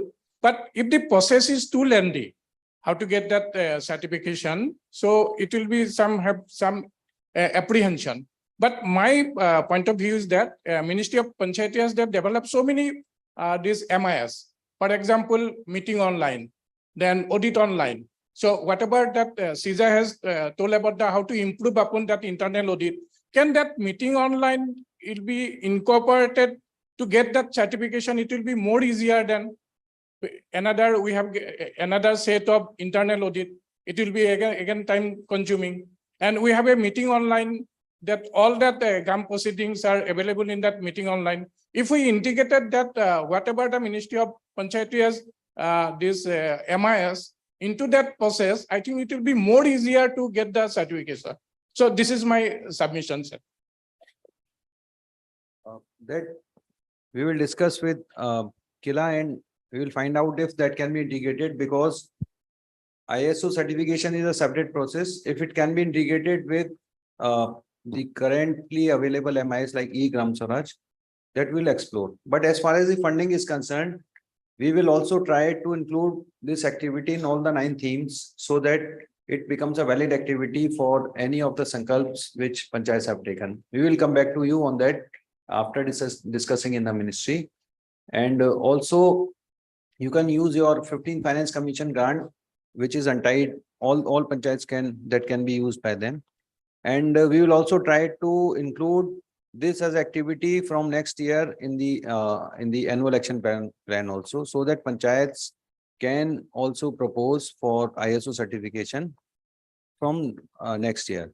And the amount is not much, and if it is being done at such a huge level, UP में 57,000 पंचायतें हैं, और आपके यहाँ पर जब ये इतने बड़े लेवल पे जब ISO सर्टिफिकेशन का काम होगा, तो उसमें ज्यादा पैसा नहीं लगेगा. हम अगले वर्ष से एनुअल एक्शन जो आपका वार्षिक प्लान है, उसमें भी इसको कोशिश करेंगे कि एज एक्टिविटी हम लोग उसको जगह दें, ताकि आप पंचायत के हिसाब से उसको प्रपोज कर सकें. मगर अगले साल तक हमें इंतजार नहीं करना है. आप अभी भी शुरू कर सकते हैं. तौकीब ने बताया, आपके पास हैंड होल्डिंग सपोर्ट में भी हर जिले में 15 पंचायत का हमने ऑलरेडी आपको पैसा सेंक्शन किया हुआ है. इसके अलावा आईसी एक्टिविटीज का भी है, और PMU का भी पैसा आपके पास है, उसमें से आप कर सकते हैं. और उसके अलावा भी अगर कोई जो स्टेट गवर्नमेंट के पास से आपको ग्रांट मिलती है, उससे भी कर सकते हैं. फंडिंग आपको नहीं प्रॉब्लम आएगी कहीं भी, सिर्फ आपने जो रिजॉल्व किया है वो काम हो जाएगा. आप लोगों ने एक बार सोच लिया है, आप इतने यहाँ पर आज जमा हुए हैं, मुझे नहीं लगता है कि फंडिंग किसी भी तरीके से इसमें कहीं भी बाधा आएगी. Thank you. क्या सर कंटिंजेंसी का पैसा यूज किया जा सकता है इसमें? फाइनेंस कमीशन के पास कंटिंजेंसी ग्राम पंचायतों को अवेलेबल होता है, वो कंटिंजेंसी का पार्ट ये हो सकता है. और सेकंड सर, ग्राम पंचायतों को डायरेक्ट अप्लाई करने के लिए, जैसा आप बता रहे हैं कि इस कार्यक्रम को हमें जल्दी करना है, तो इसको डिसेंट्रलाइज इस तरह से करना होगा कि ग्राम पंचायतें सीधे अप्लाई करें और सर्टिफिकेशन प्राप्त करें. और जैसा कि आपने सुझाव दिया था कि इस चीज को हम जो है जूम मीटिंग या इस तरह से हम ग्राम पंचायतों को सीधे हम ट्रेंड कर दें, ताकि ये काम हमारा और तेजी से हो. उत्तर प्रदेश बड़ा प्रदेश है, इसलिए हमें ये तेजी से करना होगा. Thank you sir. आप बताइए. आपका जो MOU होगा, आप किला के साथ करना चाहते हैं, तो किला के साथ जो MOU होगा, उसमें आपका ऑनलाइन और फिजिकल दोनों मोड में ट्रेनिंग किला ऑर्गेनाइज करेगा. और जो भी इसके कंसल्टेंट्स रहते हैं ISO सर्टिफिकेशन के, उनके साथ भी आपका तालमेल बिठाने में वो आपकी मदद करेंगे. और अगर इसके अलावा भी अगर आप वैसे भी अपने डायरेक्ट करना चाहते हैं, उसका भी क्या प्रोसेस है, वो भी आपको किला अभी हमारे अगले सेशंस में आपको बताएंगे. Thank you sir. Thank you. Sir, Ritesh from UP, Uttar Pradesh only. Sir, there are many questions that Pradhans have asked. We are from Directorate. Like, first of all, thank you for organizing such a meeting at KILA, where we get to know all these nuances of the ISO activities which can be done in the panchayats. Maybe some of the panchayats would be in that gambit of where they can get the ISO 9001, 15,000. The main question, sir, as far as if you see the veracity of the Uttar Pradesh, as you rightly said, we have more than 57,000 panchayats right now that are existing. The question would be like, if there's only one consulting agency like KILA, it won't be that much helpful for us if we see the economy of scale. Like there are a lot of scale there. The important thing would be how we are creating center of excellence, which can perhaps impart training, the consultancy to the panchayats, and the panchayats can coordinate with multiple agencies like KILA so that they can get ISO certified in due course. Especially some of them would be by KILA, but how we can do this, I think that would be the big question on which we should focus. Thank you. Okay, I will start from UP side. This is exactly what we said. We are only trying to develop that for the first time. And in the meantime, we will also support you in developing resource persons or institutions. Your Panchayat Training Institute or others, we train them so that after so there will be multiple agencies, we train them. I guess SIRD is. Yeah, we train them. We will train them in the meantime. This is like a pilot which we support directly. And in the meantime, we train them also so that we can take it forward. Exactly. Because we cannot be there forever, and also we cannot cover these 57,000. So it is only the pilot stage where we directly support, but always you are welcome to ask and other things. That is like, Pavitra ji, I mean, your question, actually, there are two things. Of course, this process will be both virtual and physical, because initial stage we have to come there and see and other things that will be done. Plus, you mentioned about the audit. I mean, audit and all. It is not the financial audit. It is actually audit of the internal audit of the ISO certification. I mean, the things which have happened. So it is an internal process where they themselves see whether we have followed everything.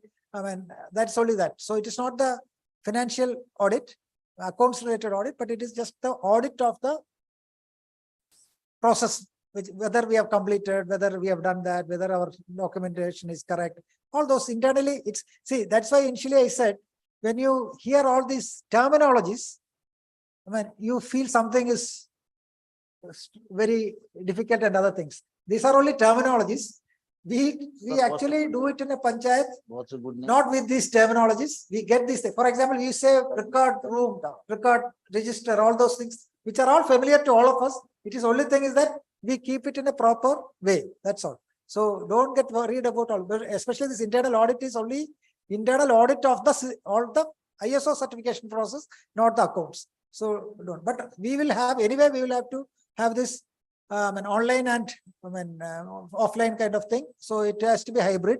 Another thing is that, which I think we also forgot to mention, initially for the panchayats, I would actually suggest that there is a provision for exposure visits in the RGSA component. Exposure visits. Actually, the panchayats selected for the initial round, they can actually come to Kerala and see the various panchayats. That will be their first stage of training. When they see and then go, so that can also be considered. So, and then another thing is that our team will come to every state, see the situation there, how the panchayats are functioning, how the panchayat officers look like and how they do. And based on that, for individual states, we develop a methodology with you. For example, you are in the SIRD Assam, you will have to support us a lot in getting this done. Okay. Okay.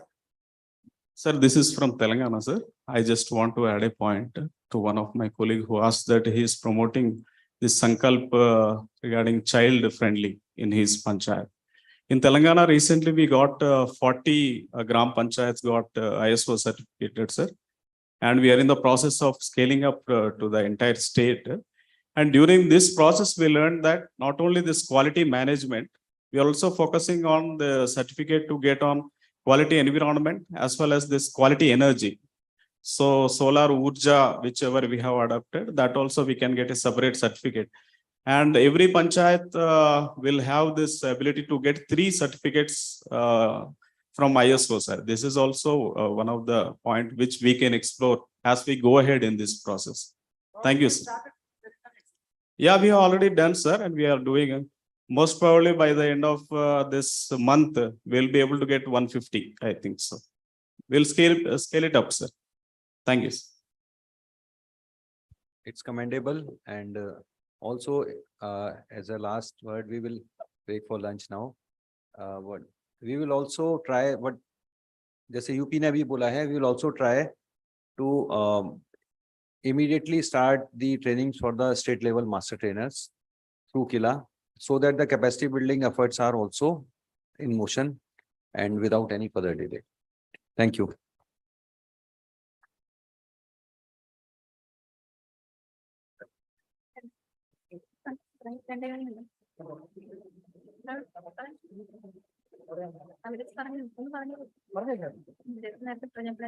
So we are breaking for lunch. As she has already mentioned, lunch is on the South SAS campus, SAS building. You can take a route through this side if it is not raining. If it is raining, the vehicles are arranged here. Just see whether it is raining. Otherwise, you can actually just a few steps up this side. So we will be back at around 2:15. 2:15 is the time.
Our third session is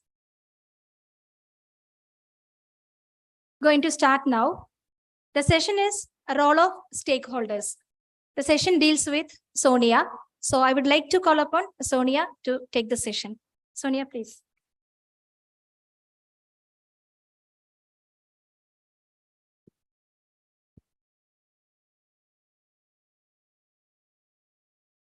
Good afternoon, all. I hope you all had a wonderful lunch. So let's continue with our fourth section, which is roles of key stakeholders. I believe you all get a brief idea on the entire procedure. So let's start this. Who all are the key stakeholders? It's the Ministry of Panchayati-Raj, state government, KILA, and the Gram Panchayats. Let's go into detail with the Ministry of Panchayati-Raj.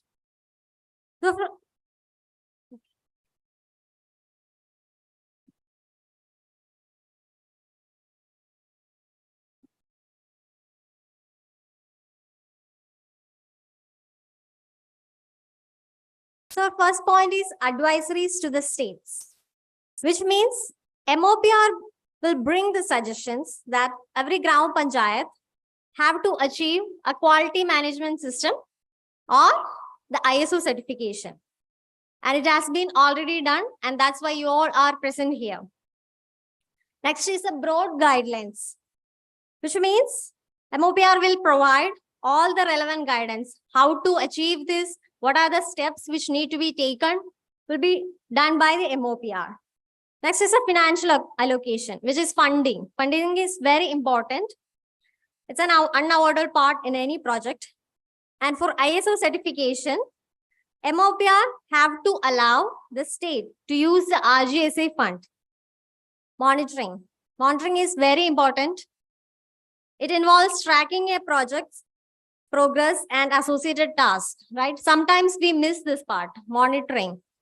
In equal interval of time, MOPR has to assess how the Gram Panchayat, or they have to assess it in the state level, how it is ongoing. Is the states are facing any kind of difficulties? So monitoring is very relevant. So these are the main 4 points, which is advisories to the states, broad guidelines, financial allocation or funding, and the monitoring. Next, stakeholder is the state government itself. You all are representing from different states. And you have to thoroughly involve in each stage. The first one is state government policy. You have to develop a policy which state that every panchayat have to achieve a quality system which leads to ISO certification. After the decision-making process, state government have to issue orders, manuals, guidelines which help GPs to achieve the same.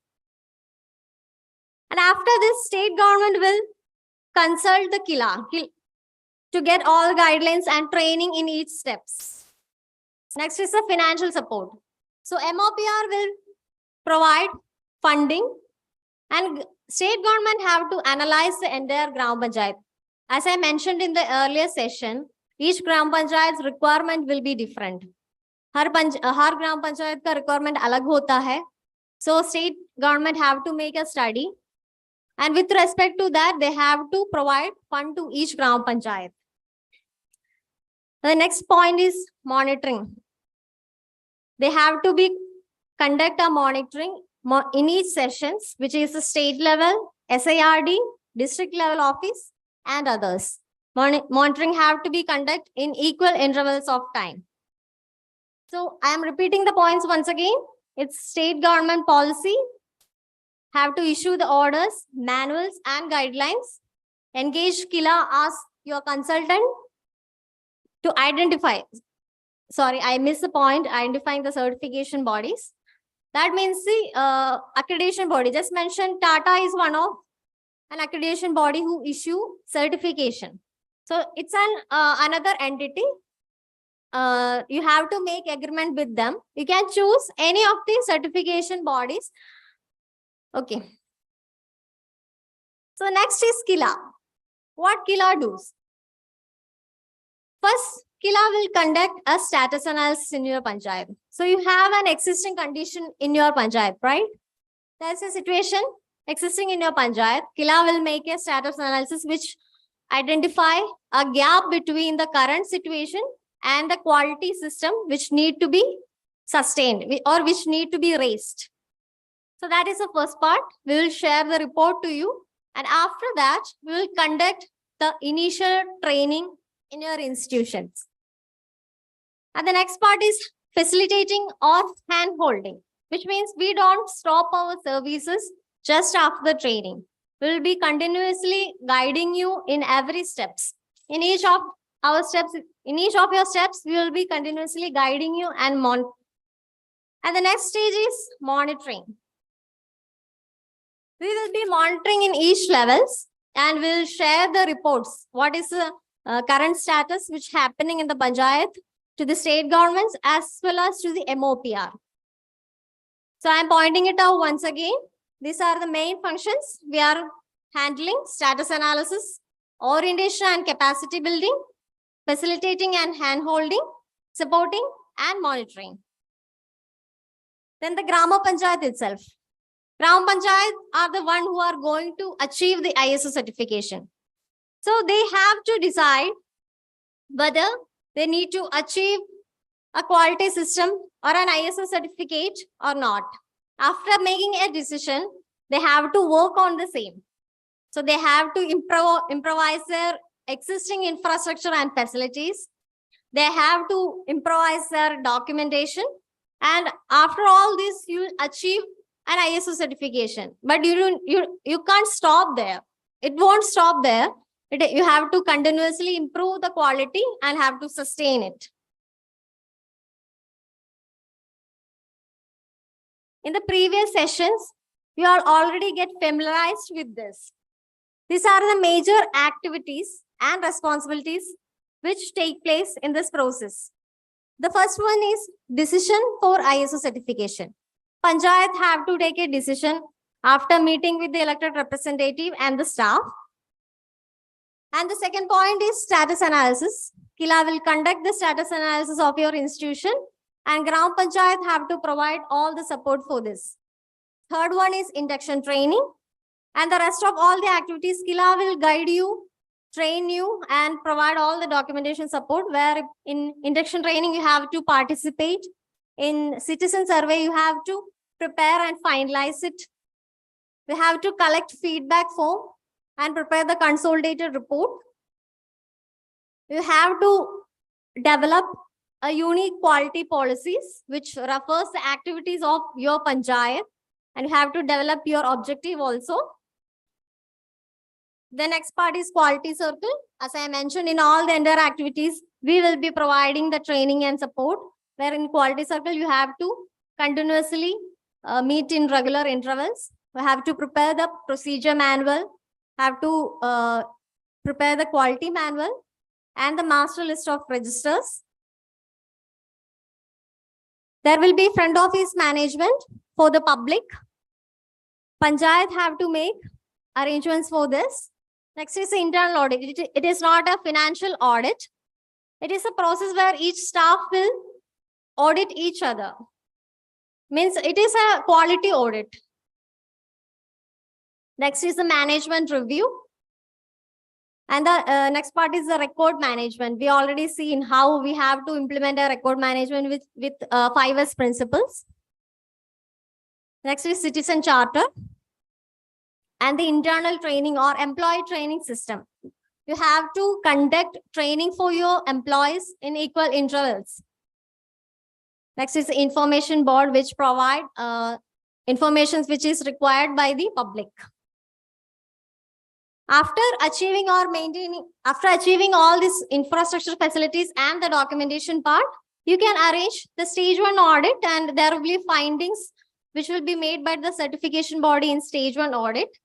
And after clearing that all, you can conduct the stage 2 audit. And once it has been finalized, the certification body will be providing you the ISO certification. Okay, so thank you so much.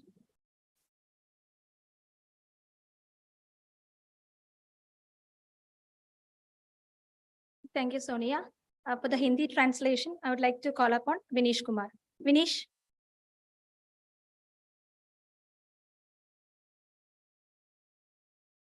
नमस्ते। इस session में certification process में शामिल हुए पार्टियों के involvement क्या था वो डिस्कस किया था। पहले पंचायत राज मंत्रालय को अपने स्टेट्स को एक सलाह देना है कि इस स्टेट्स शुड बी सारे स्टेट्स ISO सर्टिफाइड होना है और उसके बाद ये प्रोसेस कितने कुछ चल रहा है वो उसके मॉनिटरिंग भी पंचायत राज मिनिस्ट्री को करना होगा। उसके बाद स्टेट गवर्नमेंट का जिम्मेदारी है तो स्टेट गवर्नमेंट को अपने पंचायतों को अपने पंचायत को अपने पंचायत में कितने पंचायत ISO सर्टिफाइड करना है उसका पता पहले कराना होगा। उसके बाद एक पॉलिसी बनाना पड़ेगा। अपने स्टेट में क्या पॉलिसी होगा, कितने पंचायत हमें ISO बनाना है उसके एक पॉलिसी बनाना होगा और मॉनिटरिंग भी। उसके बाद अगला पार्टी इन्वॉल्व इज किला। किला पहले स्टेटस एनालिसिस कर देंगे और स्टेटस एनालिसिस के अधिष्ठित एक एक्टिविटी एक एक्शन प्लान बना देंगे और उसको इम्प्लीमेंट करने को पंचायत को सहायता भी देगा।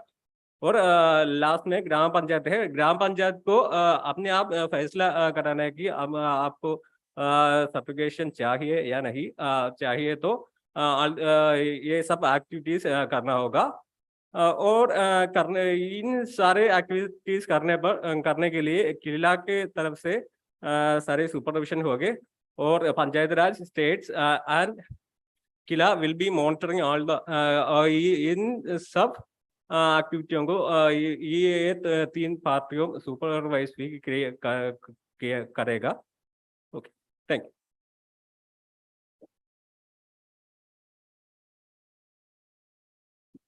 Thank you, Vinish. So next we have an experience share session. We have 3 Gram Panchayat over here. We have 3 videos also. So in that session, actually, what in ISO, in this Grama Panchayat, what they did. And the experience sharing video will play over here. And I would like to call upon Dr. P.P. Balan for chair the session. And also the 3 Gram Panchayat president and secretaries are here. I would like to call upon that members also to the dais. So the Kadirur Gram Panchayat president and secretary are here. So please come onto the stage, sir. And Bedaduka Gram Panchayat secretary is also here. Sir, please come onto the stage. And Manikal Gram Panchayat secretary is also here. So please come onto the stage.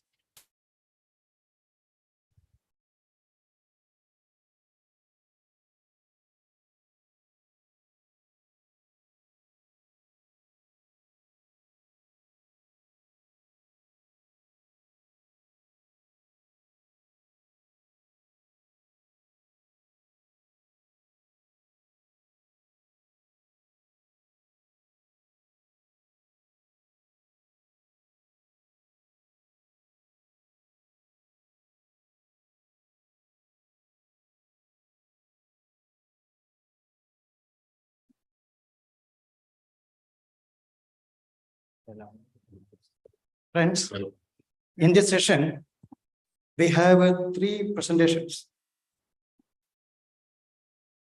There is experience sharing. One by Kadirur Gram Panchayat, followed by Bedaduka Gram Panchayat and Manikal Panchayat. So all the Panchayat presidents are here. So they will share their experience and they will show the video.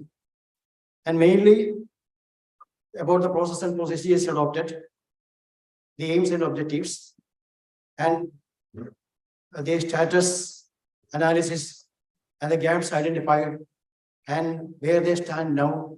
What is the quality maintaining program? How continuous quality is to be maintained continuously through monitoring. So how they are adopting that. And about the quality circle, about the capacity building activities and record management system, and the infrastructure development that has taken place during this time, and about the citizen charter and allied activities. I don't want to elaborate everything because we have been hearing about these process and procedures and other allied activities till morning. And at first, I invite President Kadirur Gram Panchayat to share the experience, and the video will be played first. Then after the end, we can have some questions and answers and some doubt clarification and some elaborations. Thank you.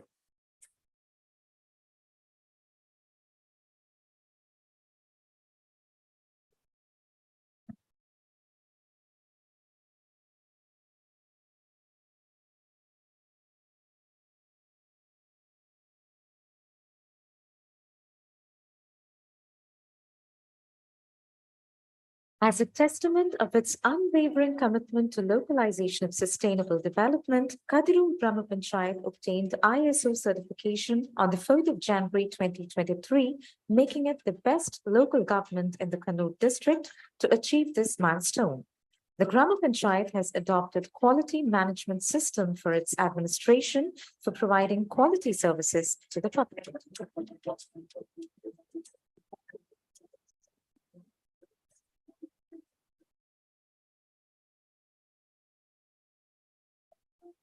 The office is facilitated with its extended Citizen Facilitation Center, which provides help in every possible way to the public. Kadiru Brahma Panchayat has an efficient front office system which functions as a single window with token system by aiming to provide hassle-free and transparent services to the public with the help of latest technology. The Panchayat has arranged a well-furnished seating facility and provides welcome drink for all its visitors, and has also set up drinking water in the front office.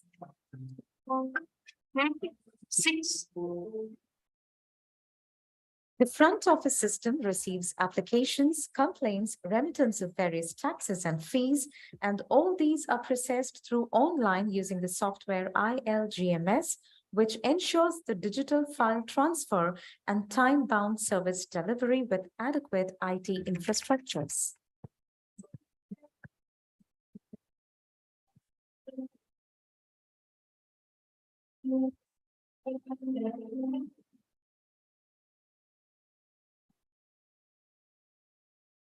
A feeding room for nursing mothers and separate toilets for ladies and gents are also maintained.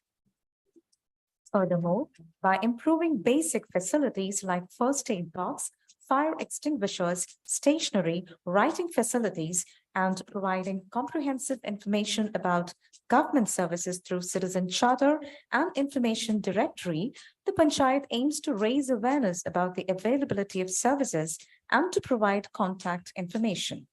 The Panchayat has also arranged parking facility and displayed signboards with public to ease the access to the office. The Panchayat promotes quality improvements by providing individual seating and working facilities to all the staff and elected representatives of the Panchayat.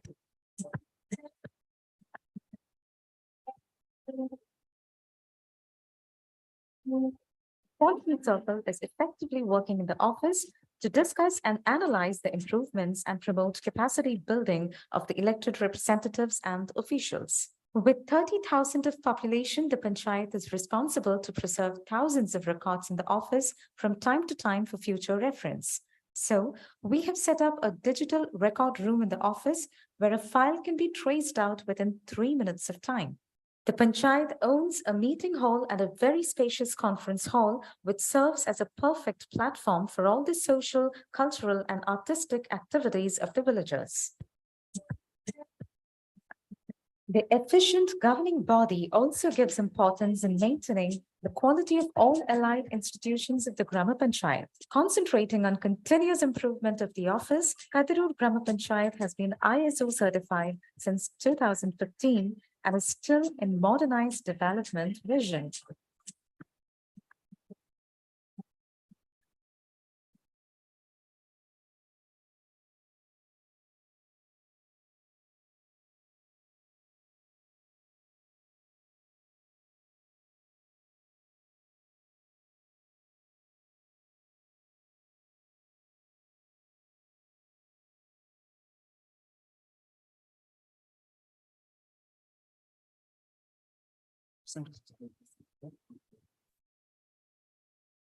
Now I invite President of Gram Panchayat, Kadirur, to elaborate. We have seen a lot of things, but we had to hear from him. Please.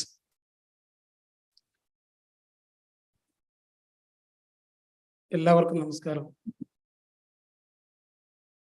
ഞാൻ മലയാളത്തിൽ സംസാരിക്കുന്നതായിരിക്കും നല്ലതെന്നാണ് തോന്നുന്നത്. मुझे हिंदी अच्छी तरह आता नहीं है, correct है ना? ट्राई करेगा लेकिन अब नहीं. നമ്മൾ നടപ്പിലാക്കിയിട്ടുള്ള വിവിധ പ്രവർത്തനങ്ങൾ ഈ വീഡിയോയിലൂടെ നിങ്ങൾക്ക് കാണാൻ വേണ്ടി സാധിച്ചിട്ടുണ്ട്. എന്താണ് ISO എന്നുള്ളത് നമ്മൾ നടപ്പിലാക്കിയ അനുഭവത്തിന്റെ അടിസ്ഥാനത്തിൽ ഈ വീഡിയോക്കകത്തുണ്ട്. ISO സർട്ടിഫിക്കേഷൻ എന്നുള്ളത്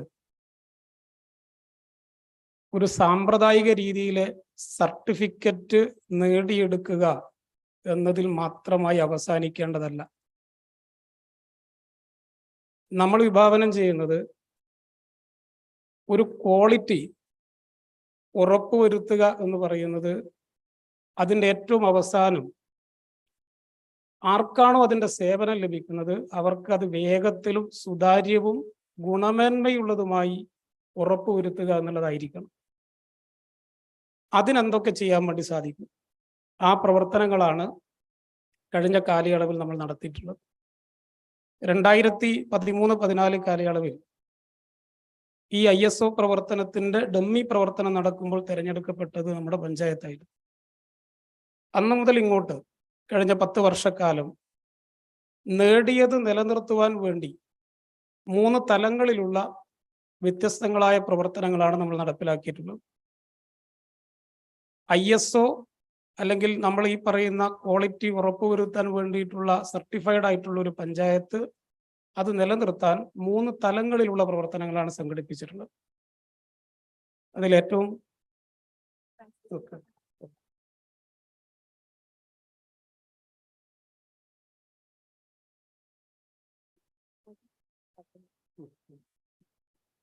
So the ISO certification process has been started in this Panchayat on 2014. They have been conducted this process in 3 levels.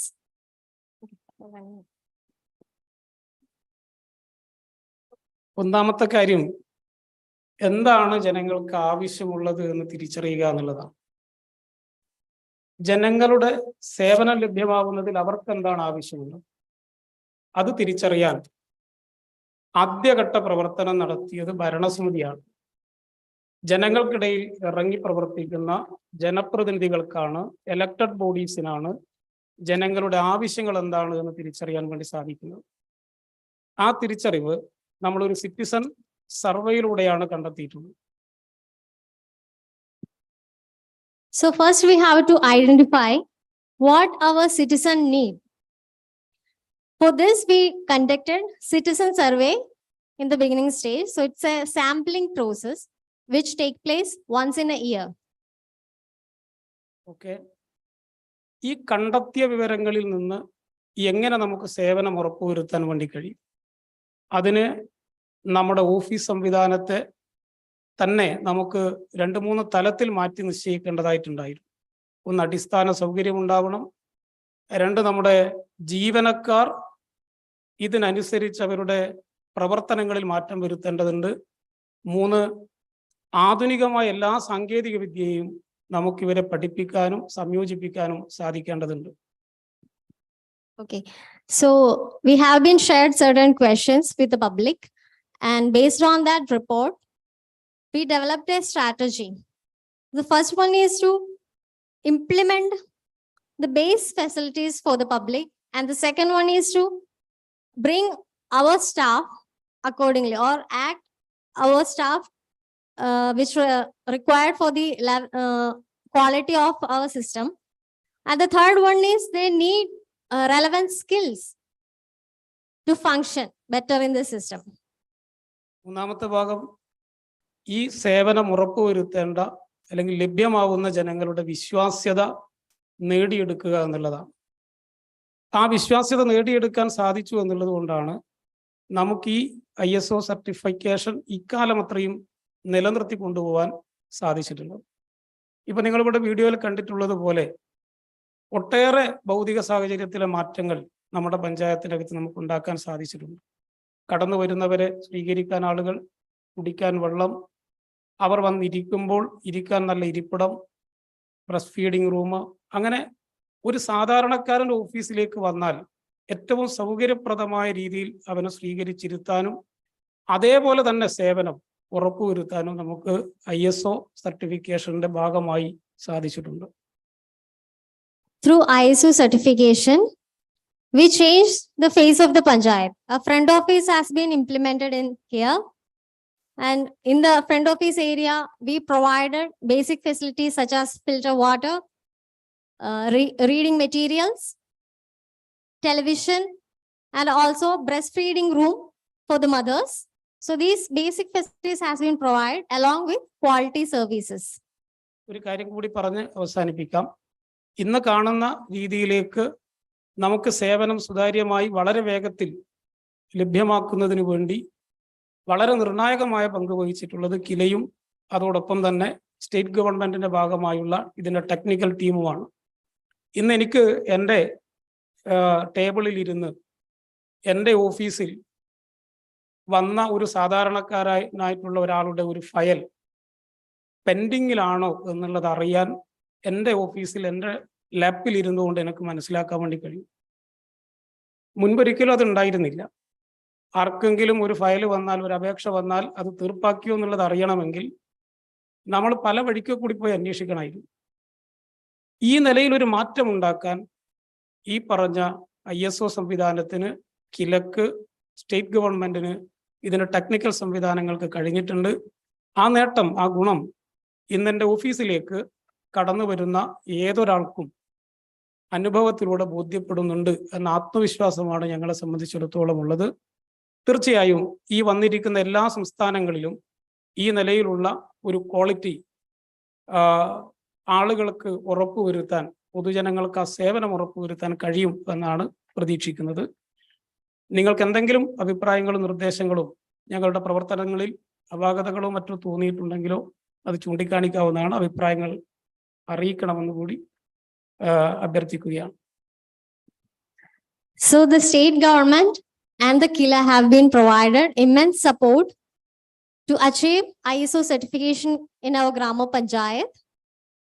Now the situation has been changed very much while comparing to the previous years.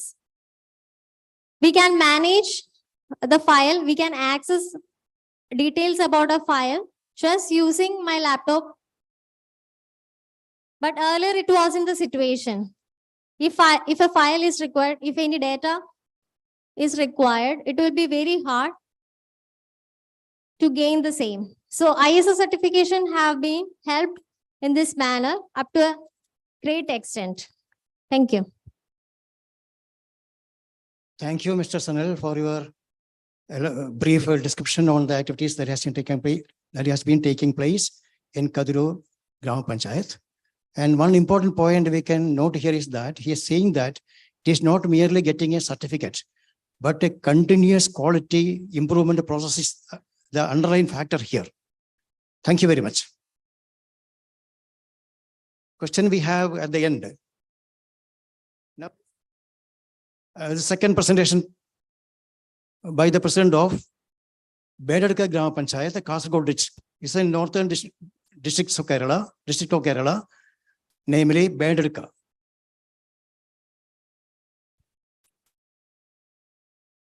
का लक्ष्य की ओर अग्रसर होते हुए बेदड़का ग्राम पंचायत में अमल में लाए गए नए तरीके और कैसे हमारा यह पंचायत ISO 9001-2015 प्रमाणित हुआ, यह गर्व की बात आपके सामने प्रस्तुत करना चाहते हैं।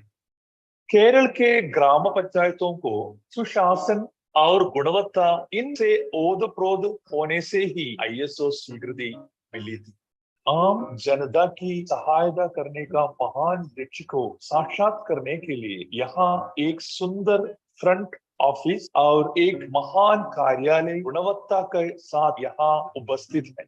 यहाँ आने वाले आम जनता को फ्रंट ऑफिस बहुत सहायक पाए गए हैं। यह सभी सुविधाएं यहाँ से ही शुरू होती हैं और आम जनता तक उनका हक यहाँ ही मिल जाता है। यहाँ जो व्यक्ति आता है उनको अपना काम आसानी से मिल जाता है। समय से आम जनता को उनका हक दिलवाने के लिए यहाँ टोकन व्यवस्था की गई है। यहाँ आम जनता के लिए सभी सुविधाओं का इंतजाम किया गया है। उनको बैठने की जगह है और बैठकर वे टीवी देख सकते हैं। छोटे बच्चों के साथ आने वाले माँ के लिए यहाँ फीडिंग रूम का इंतजाम किया गया। फ्री शौचालय और दिव्यांग लोगों के लिए उनके लिए अनुरूप शौचालय यहाँ आप देख सकते हैं। यहाँ आने वाले सभी लोगों के लिए फॉर्म भरना आसान है क्योंकि यहाँ कलम समेत सभी चीजें यहाँ पंचायत मुफ्त में देती है। यहाँ हर महीने में कर्मचारियों के लिए क्वालिटी सर्कल मीटिंग होती है। इससे कर्मचारियों पर जो दबाव आता है वो कम हो जाता है और उनका काम आसान हो जाता है। अलमारियों में क्रोनोलॉजिकल ऑर्डर में सेक्शन के तहत पहले रखी गई। हमारे कार्यालयों में किसी भी फाइल सिर्फ 3 मिनट के अंतर्गत मिल जाता है और उससे आम जनता को आसानी से अपना काम हो जाता है। पंचायत के फ्रंट ऑफिस में सूचना डायरेक्टरी द्वारा लोगों को सरकारी संस्थाओं की जानकारी मिलती है। यहाँ से मिलने वाली सुविधाओं की जानकारी भी हर साल प्रकाशित नागरिक अधिकार रेखा से आम जनता तक पहुंचती है। अगर हमारे कर्मचारियों में या हमारे कार्यालयों में कोई असुविधा हो जाती है तो उसका समाधान जल्द से जल्द ढूंढा जाता है। हमारे कर्मचारी फायर एक्सटिंग्विशर जैसे चीजों को आसानी से कर सकते हैं। उनको इसका ट्रेनिंग दी जाती है। यहाँ यूपीएस जनरेटर आदि सुविधाएं भी हैं। कार्यालय में फर्स्ट एड बॉक्स आदि भी रखा गया है। इन सारी सुविधाएं हमारी बेदड़ुका ग्राम पंचायत को आम जनता के लिए सबसे प्रिय बना देती है।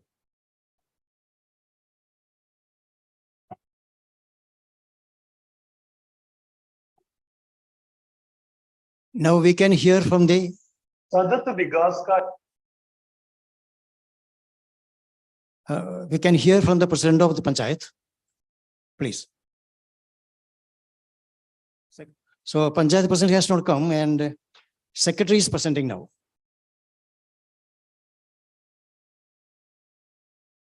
എല്ലാവർക്കും നമസ്കാരം. ഞാൻ ബേഡക ഗ്രാമപഞ്ചായത്തിന്റെ സെക്രട്ടറിയാണ്. ISO സർട്ടിഫിക്കറ്റിനെ അല്ലെങ്കിൽ ISO ഇതിനെ സംബന്ധിച്ച് നമ്മൾ പറയുമ്പോൾ ISOയ്ക്ക് മുൻപും ISOയ്ക്ക് ശേഷവുമായിട്ട് നമുക്ക് ഓഫീസിനെ തരംതിരിക്കേണ്ടി വരും. ISO ലഭിക്കുന്നതിന് മുൻപ് ഓഫീസിന്റെ പ്രവർത്തനം എങ്ങനെയായിരുന്നു എന്നും ISO ലഭിച്ചതിന് ശേഷം ഓഫീസിന്റെ പ്രവർത്തനം എങ്ങനെയായിരുന്നു എന്നും പരിശോധിക്കുമ്പോഴാണ് അതിന്റെ ഒരു ഗുണനിലവാരം നമുക്ക് അറിയാൻ കഴിയുക. തീരെ മോശമായ അവസ്ഥയിലുള്ള റെക്കോർഡ് റൂമായിരുന്നു നേരത്തെ ഉണ്ടായിരുന്നത്.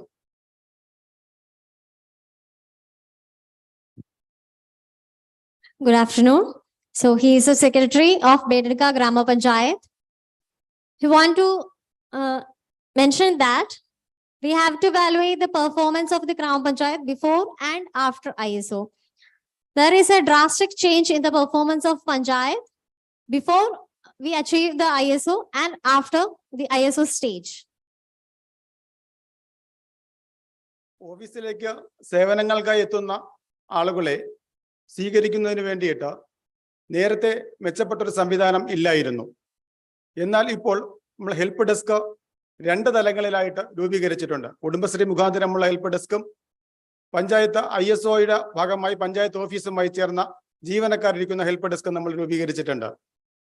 കൂടാതെ സിറ്റിസൺ ഫെസിലിറ്റേഷൻ സെന്ററും ഇപ്പോൾ നമ്മൾ പ്രവർത്തിപ്പിച്ചു വരുന്നു. Okay. So earlier we don't have a facility for the public who are coming to achieve the services. But now it has been changed. There is a front office system and there is a help desk arrangement by Kudumbasri as well as a front desk by the staff itself. ഓഫീസിൽ എത്തുന്നവർക്ക് ഇരിക്കുന്നതിനുള്ള സൗകര്യം, മുലയൂട്ടുന്ന അമ്മമാർക്കുള്ള feeding room, അതുപോലെ തന്നെ ഭിന്നശേഷിക്കാർക്കുള്ള ടോയ്ലറ്റുകൾ, സ്ത്രീ സൗഹൃദ ടോയ്ലറ്റുകൾ, അതുപോലെ തന്നെ പുരുഷന്മാർക്കും സ്ത്രീകൾക്കും വെവ്വേറെ ടോയ്ലറ്റ് സംവിധാനം എന്നിവ പ്രത്യേകം ഒരുക്കിയിട്ടുണ്ട്. Basic facilities such as public toilet separately for men, women and the handicapped people, breastfeeding room, filter water facilities and all other has been arranged for the public. ഭിന്നശേഷിക്കാർക്കായിട്ട് റാമ്പ് സൗകര്യം ഏർപ്പെടുത്തിയിട്ടുണ്ട്. അതുപോലെ തന്നെ അപേക്ഷകൾ പൂരിപ്പിച്ച് നൽകുന്നതിന് വേണ്ടിയിട്ട് പ്രത്യേക ചുമതലക്കാരെ നമ്മൾ ഏർപ്പെടുത്തിയിട്ടുണ്ട്. അതുപോലെ തന്നെ ഫ്രണ്ട് ഓഫീസിലെ സേവനങ്ങൾ നമ്മൾ സമയബന്ധിതമായി കൊടുക്കുന്നതിന് വേണ്ടിയിട്ട് അസിസ്റ്റന്റിനെ ചുമതലപ്പെടുത്തിയിട്ടുണ്ട്. പിന്നെ അതുപോലെ തന്നെ വരുന്ന ആളുകൾക്ക് നമ്മൾ ഒരു സേവനം താമസിക്കുക എന്ന് പറയുന്നത് അവരുടെ ഒരു പഴയ റെക്കോർഡ് കണ്ടെത്തുന്നതിനുള്ള ബുദ്ധിമുട്ട് കൊണ്ടാണ് സേവനം പലപ്പോഴും താമസിക്കുന്നത്. അതിന് നമ്മൾ മെച്ചപ്പെട്ട റെക്കോർഡ് റൂം സംവിധാനം ഒരുക്കിയിട്ടുണ്ട്. ആ റെക്കോർഡ് റൂമിന്റെ ഒരു ഗുണമെന്ന് പറയുന്നത് സേവനങ്ങൾ നമുക്ക് താമസിക്കുന്നതിന്റെ കാരണം പഴയ ഫയൽ കിട്ടുന്നില്ല എന്നുള്ളതാണ്. ആ പഴയ ഫയൽ കിട്ടാതെ സേവനങ്ങൾ താമസിക്കുന്നത് ഒഴിവാക്കുന്നതിന് മെച്ചപ്പെട്ട റെക്കോർഡ് റൂമിലൂടെ നമുക്ക് സാധ്യമായിട്ടുണ്ട്. A citizen facilitation center has been arranged to address the queries from public. There is ramp facilities for the handicapped people and there is staff who can support for the public for writing the applications and most importantly a proper record system. Earlier the stage was very different and it was very difficult to find a file, a particular file. It was very difficult to find in a minimum period of time. But after ISO certification, we have managed to develop a record system and we are able to easily take a record from the record room. ISOയ്ക്ക് മുമ്പ് നമ്മൾ സേവനം നൽകിയിരുന്നുവെങ്കിലും ISOയ്ക്ക് ശേഷമുള്ള സേവനങ്ങളെ നമുക്ക് quality ഗുണമേന്മയുള്ളതാക്കി നൽകുന്നതിന് സാധിച്ചിട്ടുണ്ട്. In the earlier period also, before ISO also, we were able to provide services, but it was different. Now we can mention that we are providing quality services. ജനങ്ങൾക്ക് ഇതിനോട് നല്ല പ്രതികരണമാണ് ഉള്ളതെന്നാണ് നമുക്ക് മനസ്സിലാക്കാൻ സാധിച്ചിട്ടുള്ളത്. People are very happy to see these kind of services which are providing quality and കൂടുതൽ മെച്ചപ്പെട്ട നിങ്ങളുടെ നിർദ്ദേശങ്ങൾ സ്വീകരിക്കുവാൻ ആഗ്രഹിക്കുന്നു. You can also comment on any further suggestions to improve our facilities in Grama Panchayat. Thank you all. Thank you very much, Secretary Balaga Grama Panchayat. And he has been describing about the past and present. Before ISO certification process, what was the situation? It was very poor state of affairs. But through this process, the quality management has increased a lot. And it is a very helpful to the poor people, giving services in a very qualitative manner. Thank you. Next Panchayat is Manikal Grama Panchayat of Trivandrum district. President has not come and instead Secretary will present the details, please. As a testament of its unwavering commitment to localization of sustainable development, Manikal Gram Panchayat obtained ISO certification, making it the first local government in the Thiruvananthapuram district to achieve this milestone.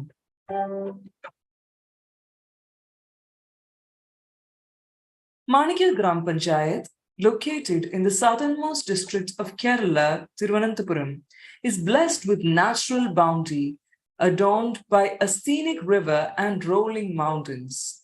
The picturesque Panchayat aims to develop a model for the state with good governance and quality service delivery. ISO certification has helped significantly in establishing this high-quality system. It has led to substantial improvements in service quality, the front office, record-keeping systems, and the overall office environment.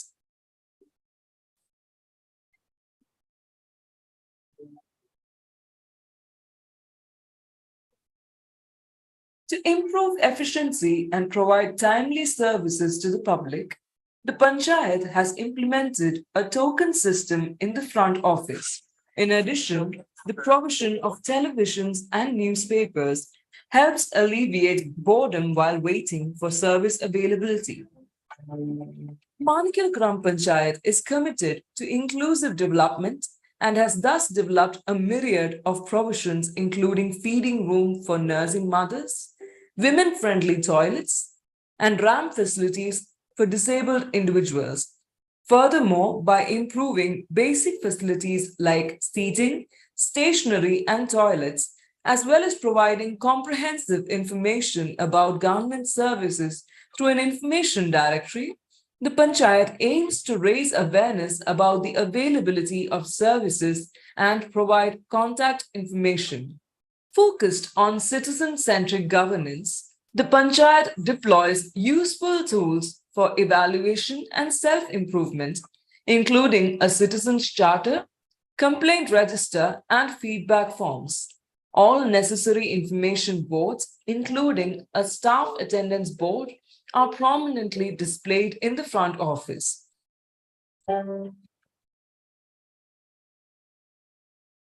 Manikal Gram Panchayat also strives to create a robust work environment for its employees, which has thus enabled better service delivery.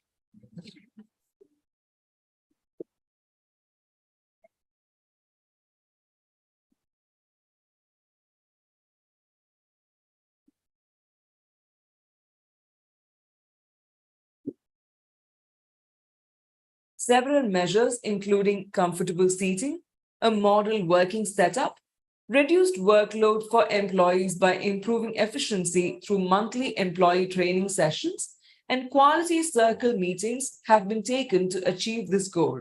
These initiatives also foster a friendly and collaborative atmosphere, leading to improved operations. The Panchayat has also implemented an effective record system to expedite the availability of services to the public.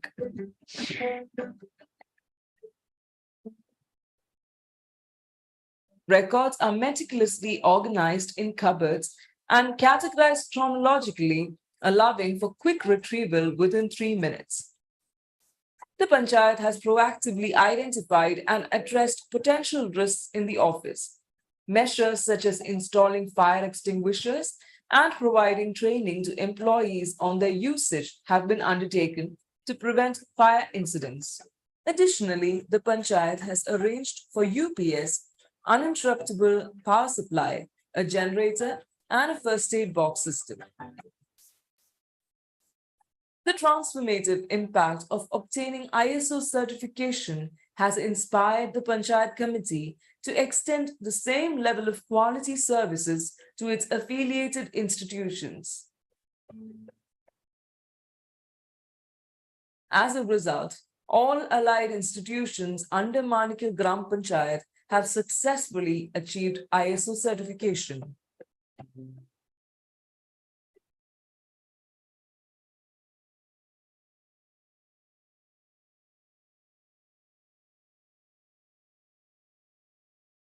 Mr. Harikumar, give a brief account.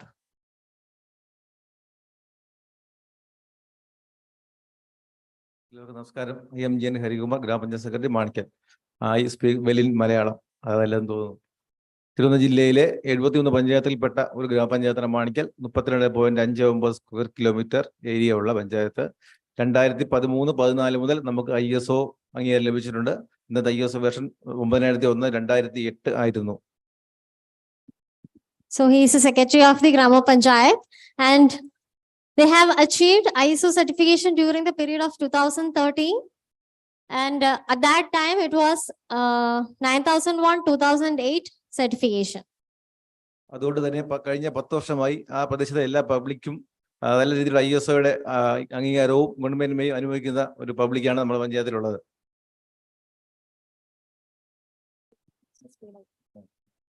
അതുകൊണ്ട് തന്നെ കഴിഞ്ഞ 10 വർഷമായി ISOയുടെ എല്ലാ നിലവാരത്തിലുള്ള സേവനങ്ങളും അനുഭവിക്കുന്ന ഒരു പബ്ലിക്കാണ് നമ്മുടെ പഞ്ചായത്തിൽ ഉള്ളത്. We'll be able to provide quality based services to the entire public. അതുകൂടാതെ 2023 സാമ്പത്തിക വർഷത്തിൽ പഞ്ചായത്തിലെ എല്ലാ ഘടക സ്ഥാപനങ്ങളും ഇൻക്ലൂഡിംഗ് ആൾ ഹോസ്പിറ്റൽസ്, വെറ്റിനറി ഹോസ്പിറ്റൽ, കൃഷി ഭവൻ, ആൾ സ്കൂൾസ് ആൻഡ് അലൈഡ് ഇൻസ്റ്റിറ്റ്യൂഷൻസ് എല്ലാം നമ്മുടെ ISO നേടിയതായി കേരളത്തിൽ ആദ്യമായി നേടിയ പഞ്ചായത്തായി മാറിയിരിക്കുകയാണ്. At the end of the financial year 2023, we have been all of our allied institutions were able to achieve ISO certification. ISOയുടെ സർക്കാർ കൊണ്ടുവന്ന എല്ലാ സോഫ്റ്റ്വെയറുകളും ഇംപ്ലിമെന്റ് ചെയ്തിട്ടുള്ള പഞ്ചായത്ത് കൂടിയാണിത്. ജനങ്ങൾക്ക് എല്ലാ സേവനങ്ങളും ഓൺലൈൻ കൂടി നടത്തുന്നത് ഞങ്ങൾ തയ്യാറാണ്. ഒരു പബ്ലിക്ക് നേരിട്ട് ഓഫീസ് വരണം നിർബന്ധമില്ല. അവർക്ക് വീട്ടിൽ നിന്ന് തന്നെ എല്ലാ സാങ്കേതിക മേന്മയും കൂടി സേവനം കിട്ടുന്നതാണ് ഉറപ്പുവരുന്ന പഞ്ചായത്ത് കൂടിയാണ് മാണിക്യ panchayat. All the software and updations has been maintained in the panchayat, and public don't need to come to the panchayat every time for gaining the services. They can request the service through online from their home comfort. Street ലൈറ്റിന്റെ കാര്യത്തിൽ പഞ്ചായത്ത് നേരിട്ട് നടത്തുന്ന ഒരു പഞ്ചായത്ത് കൂടിയാണിത്. പബ്ലിക്കിന് എപ്പോഴും പരാതി സമർപ്പിക്കാം. അവരുടെ ആവശ്യങ്ങൾ അപ്പം തന്നെ വിത്തിൻ 24 hours പരിഹരിക്കുന്ന സംവിധാനം കൂടി പഞ്ചായത്തിലുണ്ട് തെരുവുകൾ മെയിൻ്റനൻസിന്റെ കാര്യത്തിൽ. All the complaints from the public has been addressed properly in a time-bound manner by the panchayat. പിന്നെ ഇവിടെ കതിർ ഗ്രാമപഞ്ചായത്ത് പ്രസിഡന്റ് പറഞ്ഞതുപോലെ അവിടെയുള്ള എല്ലാ ഫെസിലിറ്റിയും നമ്മൾ പഞ്ചായത്ത് തുടരുന്നുണ്ട്. അത് ISOടകമായിട്ടാണെന്നുള്ളത് നേട്ടം ഞങ്ങൾ അഭിമാനിക്കുന്നു. അതോടെ ഇനിയുള്ള വരും കാലങ്ങൾ പഞ്ചായത്തിലെ എല്ലാ അംഗനവാടികളും IS നിലവാരത്തിൽ ഉയർത്തുന്നതിനുള്ള പദ്ധതി ഈ വർഷം നമ്മൾ വച്ചിട്ടുണ്ട്. എല്ലാ നേട്ടങ്ങൾക്കും നന്ദി പറയുന്നു. As described in the previous videos by the panchayat, ISO certification has been helped our panchayat to maintain a certain level of quality in all the functions, and our current project is to implement ISO certification in all of our Anganwadis. Thank you so much. അതുപോലെ തന്നെ നമ്മളെ ജലസംരക്ഷണത്തിന് ഏറ്റവും കൂടുതൽ മുൻതൂക്കം കൊടുക്കുന്ന പഞ്ചായത്ത് കൂടിയാണിത്. കഴിഞ്ഞ വർഷത്തെ ജലശക്തിയുടെ നാഷണൽ ലെവൽ സെക്കൻഡ് പ്രൈസ് നമ്മുടെ പഞ്ചായത്തിനായിരുന്നു. അതോടൊപ്പം തന്നെ നമ്മൾ 14 കിലോമീറ്റർ വരുന്ന ഒരു നദിയുടെ ഭാഗം മുഴുവനായി ക്ലീൻ ചെയ്ത് ഒരു സഞ്ചാരപാത ഒരുക്കുന്നതിനുള്ള പരിപാടിയിൽ മുന്നോട്ട് പോവുകയാണ്. അതിന്റെ പേര് പുഴയുടെ മാണിക്കൽ എന്നാണ്.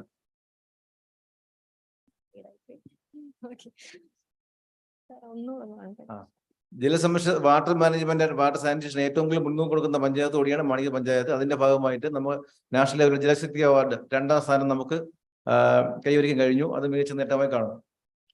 So we give very prior importance to water sanitation, and we received Janashakti Award for the last year. Okay, thank you. Thank you. Thank you, Harikumar. And one important factor here is that this Manikal Grama Panchayat has ISO certification to all the transferred institutions such as agriculture office, veterinary hospital, primary health center, primary schools, and so on, except Anganwadi. The reason why Anganwadi has not attained is that there are 34 Anganwadis in that panchayat, and they are sure that they will get it by this year itself. Thank you. Thank you for the presentation. Now the floor is open for discussion. Any clarification?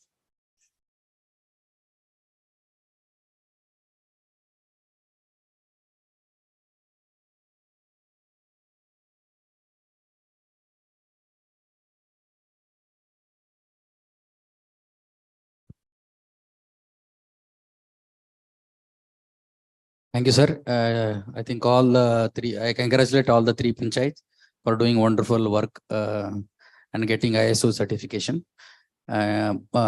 Some of my questions are that what kind of facilities you are providing can you list out the services provided by the panchayats? Can you name?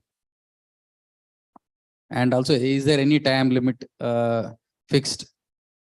And once again, I congratulate all the 3 panchayats. My question is that, sir, for how many services you are giving from each panchayat? Like you can list out the name of the services given by each panchayat. And also how many staffs are there in the front office to provide the services?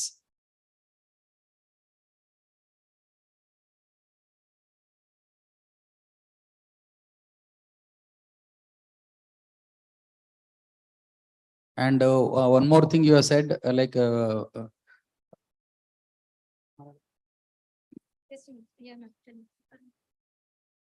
Front office വഴി എല്ലാ സേവനങ്ങളും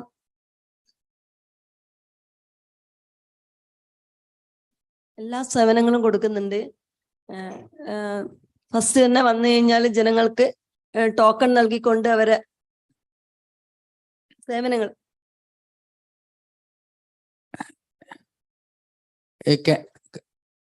names of services given by the panchayats, example building license, like that, how many services are you giving?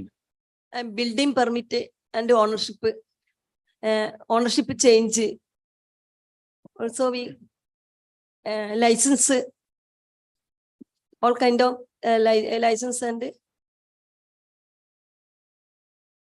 Okay, on an average, how many services you are giving for each panchayat? I think secretary, they can tell, I think. Sir, basically our system is that we have got a front office system where people come at the beginning and they give what they require, they give at the front office. Then it is being forwarded to the office in the session. So the office system is divided. There is a secretary, then there will be assistant secretary, then there is head clerk, HC, accountant, then there are session clerk. For example, license will be dealt in one session. Then permit will be dealt in another session. So it is divided into different sessions. Front office is only just a means. There will be only one man appointed or a person appointed there. That is only a means so that the work is done so fast. In all these 3 panchayat, it's been happened in the front office. It has made so efficient so that by the time they come, they take the token and they present their matter. By the time they present it, that time itself, what is the requirement is being forwarded towards the backstage or the back office, and within no time. That means that every service has got a time limit. So in that time limit, it is done. Maybe permit will take how many days? 15 days. Permit will be given within 15 days. So everything is allotted some particular time. 15 days, 4 days, 3 days, 2 days. So front office works as a medium between the back office and to the public. One last question is that like the process of getting ISO certification started with, you said, sir, it is started with taking feedback from public. Yeah. So generally, proactively, panchayat will give some kind say X and Y services. An example, if you take in Karnataka, like from through Bapuji Seva Kendra, so from 17 services, 20 services we are giving from each panchayati. So the process of the feedback from the public is by telling is there any survey format before going for ISO certification? That's what I wanted to ask, sir.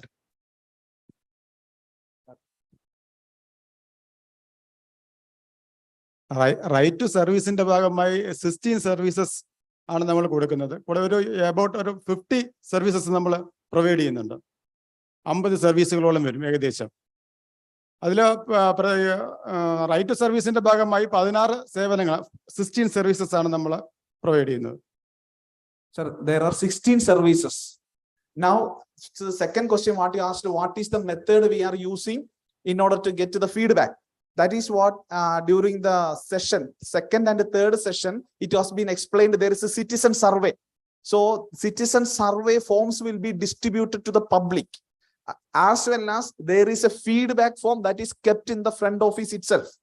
So after receiving the service, and if there is some delay or any problem, they can note down that in the feedback form itself, or else there is a complaint box that is kept there.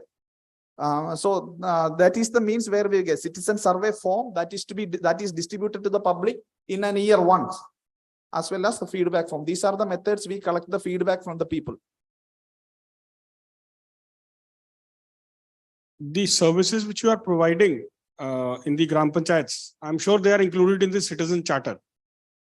Can you kindly give us a sample citizen charter of any of these 3 panchayats for us to study? Because the services, Yes, the soft copy is here. if it could be translated into English and given to us. Sure, it is there. It will. So because what this gentleman was asking as to what all services, that has to be included in the citizen charter, along with the timeframes in which you are supposed to be providing that, and charges, if any. So that is what citizen charter constitutes totally. Sir, citizen charter is revised every year. And the revised copy, the recent one, we will provide for you at the earliest. The latest one, and if possible, the citizen charter which was existing at the time when they were certified into ISO certification. Sure. Yes, sure, sir. Good evening. I am Utsav Gautam. I am CEO Zilla Parishad, Dahod District, Gujarat. My question is, before or during the journey of certification, what are the problems that you face in terms of arranging money for actually giving those infrastructure, meeting those needs, motivating people, motivating the elected body? I just want to know your personalized journey in terms of difficulty that you face before the certification. Thank you.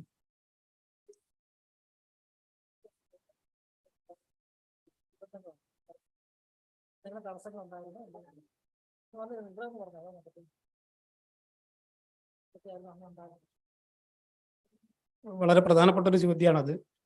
യഥാർത്ഥത്തിൽ ISOക്ക് മുൻപും ISOക്ക് ശേഷവും നേരത്തെ ഇവിടെ നമ്മുടെ secretary സൂചിപ്പിച്ചതുപോലെ അതിന്റെ പ്രവർത്തനങ്ങളെ വിലയിരുത്തേണ്ടതായിട്ട് വരും. നമ്മൾ യഥാർത്ഥത്തിൽ അഭിമുഖീകരിച്ച ഏറ്റവും പ്രധാനപ്പെട്ട പ്രശ്നം ഡാറ്റ എങ്ങനെ നമുക്ക് സോർട്ട് ചെയ്ത് വെക്കാനും സോർട്ട് ചെയ്ത ഡാറ്റ എങ്ങനെ ക്വിക്കായി നമുക്ക് എടുക്കാൻ കഴിയും എന്നുള്ളതായിരുന്നു നമ്മളെ നേരിട്ട ഏറ്റവും പ്രധാനപ്പെട്ട പ്രശ്നം. The most difficult thing what they faced was sorting of data, and after sorting, how to take it at the earliest. ഉദാഹരണത്തിന് അയാളുടെ ഒരു അപേക്ഷ ഒരു പക്ഷേ 2 വർഷം മുൻപേ കൊടുത്തിട്ടുണ്ടാവും. ആ അപേക്ഷയിന്മേൽ തീർപ്പ് കൽപ്പിക്കാൻ സാധിച്ചിട്ടില്ല. അതിനുശേഷം നമ്മൾ ഈ ISO വന്നതിന് ശേഷം ഏത് വർഷം അയാൾ കൊടുത്ത അപേക്ഷയുടെ ഒരു റിസീറ്റ് കിട്ടിയാൽ നമുക്ക് കൃത്യമായി ആ ഫയൽ എടുക്കാൻ വേണ്ടി സാധിക്കുന്ന രീതിയിലേക്ക് പ്രവർത്തനം മാറ്റാൻ കഴിഞ്ഞിട്ടുണ്ട്. Before ISO, if somebody comes and gives a kind of application, it was difficult to identify when he was given. Now, after once it has been ISO, made as an ISO, it became easy because since the record keeping is there, so we can identify when he has given.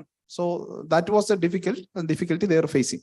ജനങ്ങളുടെ പങ്കാളിത്തം ഉറപ്പുവരുത്തത് sir നേരത്തെ ചോദിച്ചത് വളരെ പ്രധാനപ്പെട്ട ഒരു കാര്യമാണ്. എങ്ങനെയാണ് ജനങ്ങളെ ബോധവൽക്കരിച്ചത് എന്നത് വളരെ പ്രധാനപ്പെട്ട ഒരു കാര്യമാണ്. അതിൽ ഈ പറഞ്ഞ സിറ്റിസൺ സർവേ ഒരു പ്രധാനപ്പെട്ട ഘടകമാണ്. 2, അവരുടെ റൈറ്റ് ആണ്, ഈ പറഞ്ഞ സേവനം അവരുടെ അവകാശമാണ് എന്നുള്ളത് അവരെ പഠിപ്പിക്കാൻ സാധിച്ചു എന്നുള്ളത് കൊണ്ടാണ് നമുക്ക് ഈ കാര്യം കുറെ കൂടി ജനപങ്കാളിത്തത്തോടുകൂടി നടപ്പിലാക്കാൻ കഴിഞ്ഞിട്ടുണ്ട്. Citizen survey also helped them to achieve this ISO in a greater way. At the same way, awareness, service is their right. Through ISO, they were able to make people understand that service is their right.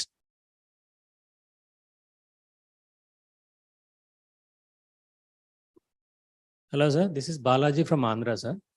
So basically, all panchayats in the country basically serves the people in terms of water supply, sanitation, and other basic amenities, sir. So if you take water supply, is there any standard that that is set by ISO for water supply and other sanitation services and other services? Is it related to ISO or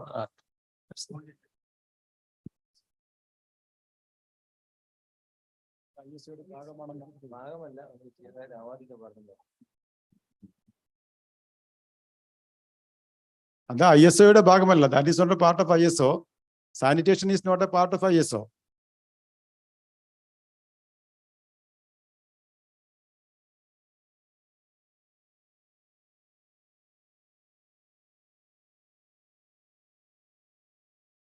ഈ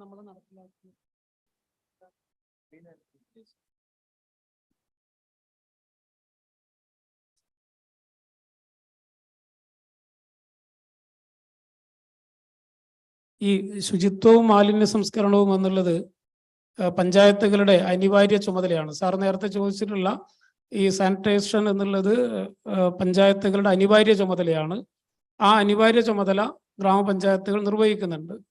അതിന്റെ ഭാഗമായിട്ടുള്ള പരിശോധനകളും സർട്ടിഫിക്കേഷനും മറ്റു കാര്യങ്ങളും നടക്കുന്നുണ്ടെങ്കിലും ISO സർട്ടിഫിക്കേഷനുമായിട്ട് അത് relate ചെയ്യുന്നില്ല. Sir, sanitation and water supply doesn't fall under the category of ISO. Rather, the 73rd amendment has given certain roles and responsibility, and according to the session, it has been given to the Panchayat. So in that category, they are dealing with all this sanitation as well as water supply and all those things.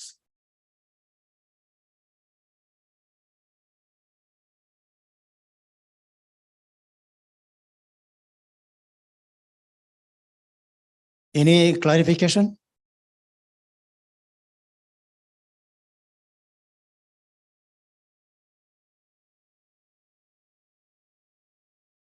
Sir, myself representing West Bengal. Actually, as we saw in your videos that the services provided by Gram Panchayat, in case of West Bengal, most of the services are also delivered through Gram Panchayat in a very timely manner. But what I saw in these videos is that it's more arranged, and some new features I could see, like token system or providing tea or coffee to the citizens. So I must assume that you have very good on-source revenue. In respect of West Bengal, we provide such services through portal as well as manually. In case of portal, I'm giving you an example. In case of trade registration, suppose a citizen comes to the Gram Panchayat and wants to open a shop in the Gram Panchayat area. They have to deposit 50 rupees through online mode, and Gram Panchayat provides a trade registration certificate. In case of Kerala, I want to ask, how much do you charge for such services like house building permission or trade registration, etc., so that we can find the amount of difference in respect of on-source revenue?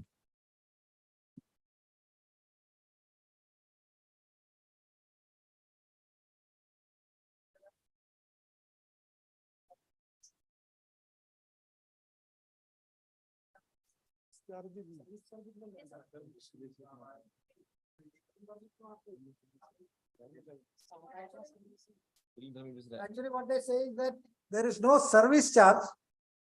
In fact, they didn't mention almost 126 services are through online, but there is no service charge for that. Sir, but for specific fees are there for activity. So one or two examples you can. Sir, is it actually free? Permit fee. So how do you derive your, how do you increase your own source revenue?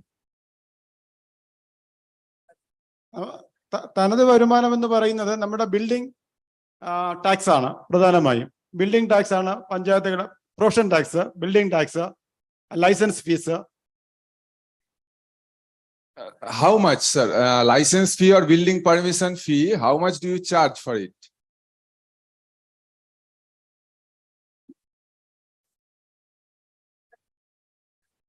Building ടാക്സിന് നമ്മൾ ഒരു square feet അടിസ്ഥാനത്തിലാണ്, നമ്മൾ square metre അടിസ്ഥാനത്തിലാണ് വാങ്ങുന്നത്.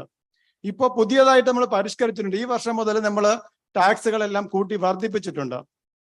നിലവിൽ ഉണ്ടായിരുന്ന tax എന്ന് പറയുന്നത് ഓരോ പഞ്ചായത്തിനും പ്രത്യേകം നിശ്ചയിക്കാൻ പറ്റും. ഒരു 7 രൂപ മുതൽ 15 രൂപ വരെ എന്ന് പറഞ്ഞൊരു ക്രമത്തിൽ, അല്ലെങ്കിൽ അതിനിടയ്ക്ക് പഞ്ചായത്തുകൾക്ക് എല്ലാം നിശ്ചയിക്കാൻ കഴിയും. ആ നിശ്ചയിക്കുന്ന ടാക്സിനെ ഇപ്പോൾ 25% വർദ്ധിപ്പിച്ച് പുതുക്കി ഉത്തരവായിട്ടുണ്ട്. അതുപോലെ തന്നെ, so for example, they were talking about the property tax or the building tax. So the panchayats can decide, but a common format is given by the government up to what level they can do it. So earlier it is actually based on the area. Yes, sir. So square meter. So it is 7 rupees to 25 rupees they could charge. Okay. And 7 rupees to 15 rupees they could charge. The decision has to be made by the Gram Panchayat. That is the, now they have increased, the government has allowed them to increase up to 25%, which they are yet to start. But Okay, sir. this is the way it is done. One example. Okay, sir. Actually, sir, in our state, all these services are also provided through Gram Panchayat. But what we find that the waysar which is needed for much better support from Gram Panchayat is quite lacking. I thought that Kerala might be having much waysar own source revenue so that they could provide all this. That was I was asking.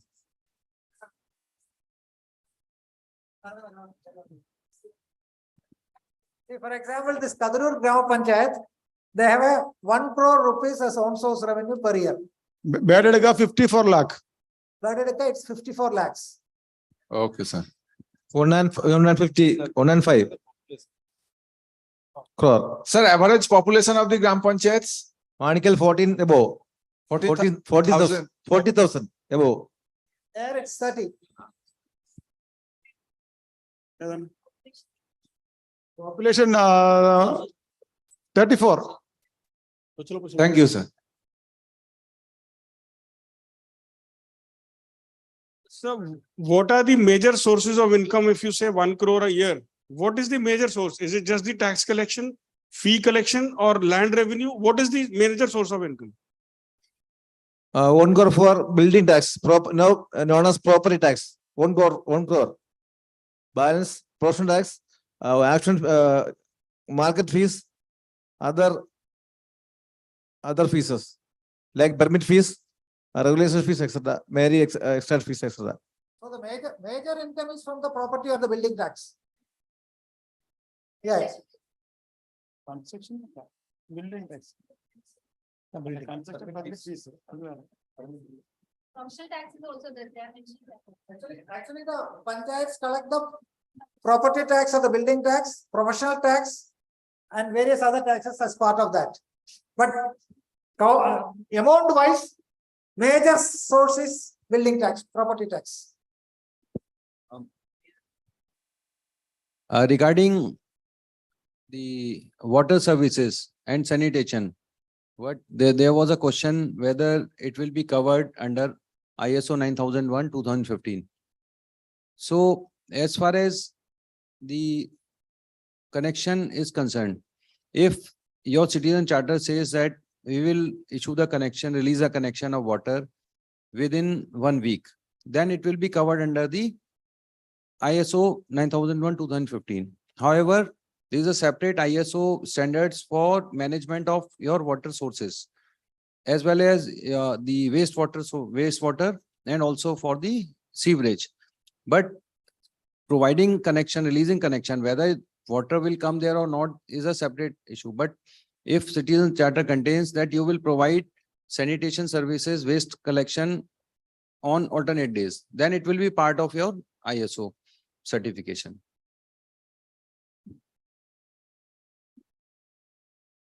And that is okay. But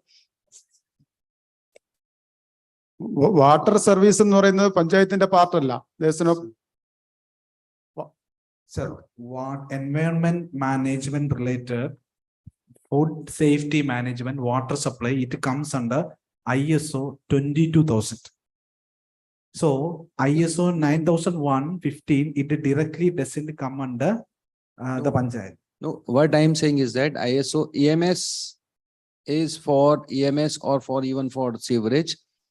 Management of that will be separate, but providing services will be separate. How you are providing that will come under separate standard. But if you have in your citizen charter that within these many days we will release a water connection, then it should come under the services which will be covered under ISO 9001/2015. I'm not talking about the management of the water sources, which should come under EMS. I'm talking about the, like, if I'm a power discom and there is a in my citizen charter, if there is a clause that connection will be released within 30 days, then it will be part of ISO 9001/2015. Definitely. So if you have actually put that as also a mandate of the panchayat, then and that becomes part of the citizen charter, then naturally it will. So in a panchayat, in a stage where water supply is part of the mandate of the panchayat, then it will become part of the citizen charter. And once it is in the charter, naturally this will also be part of the ISO certification. At the moment, this water supply is not directly controlled by the panchayat in Kerala. So daily this thing is not by them. So it will, but if there is a provision for that, naturally it will come. Any services provided by the panchayat, that is why I said in the morning, it depends upon state to state. In some other states, all these services provided by Kerala might not be there, but there will be so few other services. Whatever services they have to provide as per the mandate. And that becomes a standard. So what you said is correct.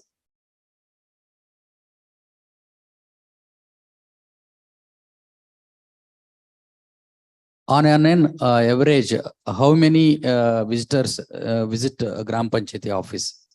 Because almost from 25 to 30,000 population, one Gram Panchayati is there. So how many people are visiting on a daily basis to Panchayat, sir?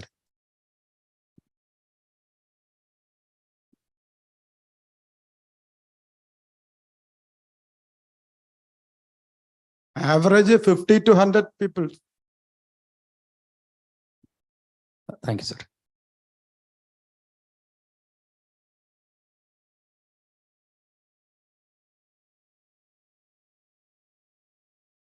Any more questions? Yes, I am State Project Manager Water and Sanitation from Bihar. After all this discussion, a question raised in my mind that will there be only one ISO certification in the Gram Panchayat, or will there be different ISO certification for the different services, like for one ISO certificate for water and sanitation, for one ISO certificate for the different SDG themes, or will there be only one ISO certification in the Gram Panchayat? At the moment, we are thinking about one ISO certification for a panchayat, and whatever sir said, whatever services which Bihar Panchayat is supposed to do as part of this, all those things will be put in together, and based on the standards for each of these services, a single ISO certification, so that the panchayat is ISO certified. Yes. But if you want to go for a thematic ISO certification of different nature, like the environment separately, Yeah. that's a different SDG themes. There is the different SDG all themes. can be included in our panchayat mandate, and then if the panchayat is ready to provide all those services, then they become the ISO. They are ISO certified. So now we are thinking only of one ISO certificate. But in future, we can actually go for other services also. My second question is, first of all, I congratulate all 3 Gram Panchayats which were shown in the video. My question is, did Gram Panchayats initiated the ISO certification process, or department initiated the process, or Ministry of Panchayati Raj status, and which agency did the ISO certification work in your Gram Panchayats? That agency chosen by you, or department, or ministry?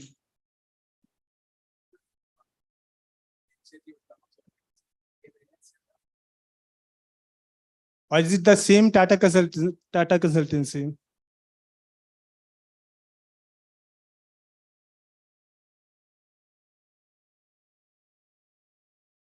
And Tata Consultancy did the ISO certification work, or some other agency? Tata Consultancy. Okay. Now KILA. Actually, I can tell you the confusion is simple because we didn't mention how it happens. One, Dr. Balan had actually told you in the morning, some of the panchayats themselves started the initiative initially. Then the department stepped in, Department of Panchayat stepped in, and then they provided the guidelines and all for how to, government order and all. And then there are two things happened. One, KILA provided the training, orientation training and other things. And then the government, through a tender process, had Tata Consultancy Services for this program.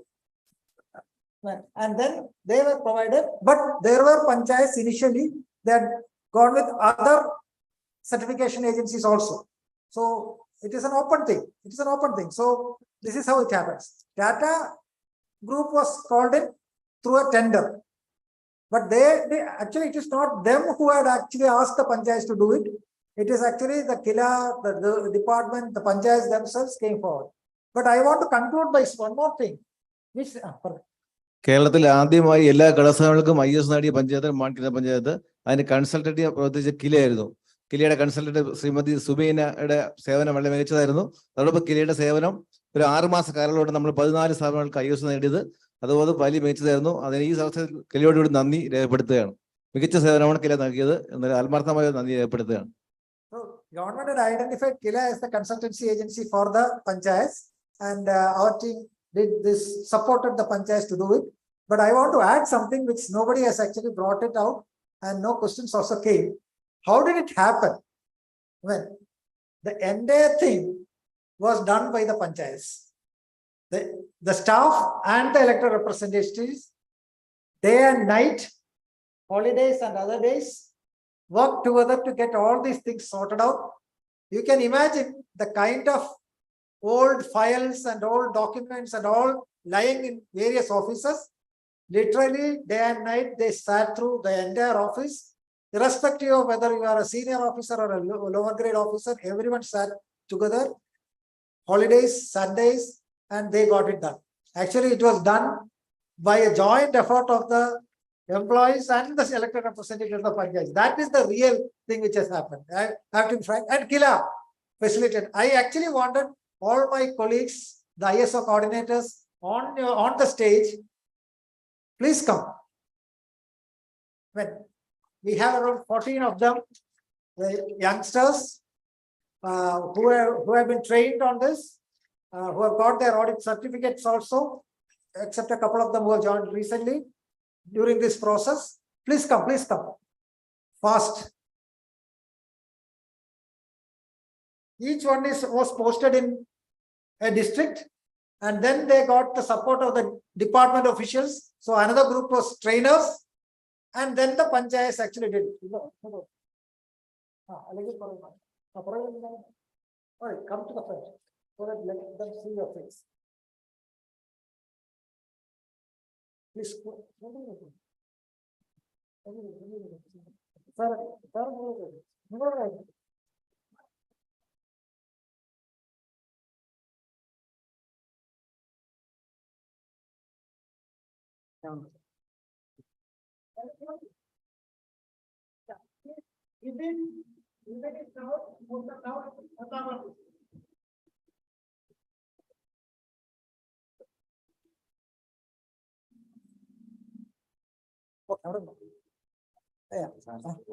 And then we have Mustafir. Mustafir is now working in Palakkad district. And now this is Tajuddin. Tajuddin is working in Malappuram district. Vinesh is working in Idukki district. Sujesh is now working in Kottayam district. And Sumaina is working in Trivandrum district. Sri Resha is the local person. She is working in Thrissur district. And Vitu is working in Kozhikode or Calicut district. And Preeti is working in Kasaragod, the northernmost part. Sonia is working in Pathanamthitta district. It's my hometown. And then Gayatri is working in Kollam district. Rashid is working in Wayanad district. 2 persons are missing because Ishwaran, who presented the first session, he has left. He is working in Alapi district. And then Sharanya has not come. She is working in Kannur district. These are the people who have helped the entire sets of panchayats with the support of the department officials at the every level and with the support of Ishwar. First.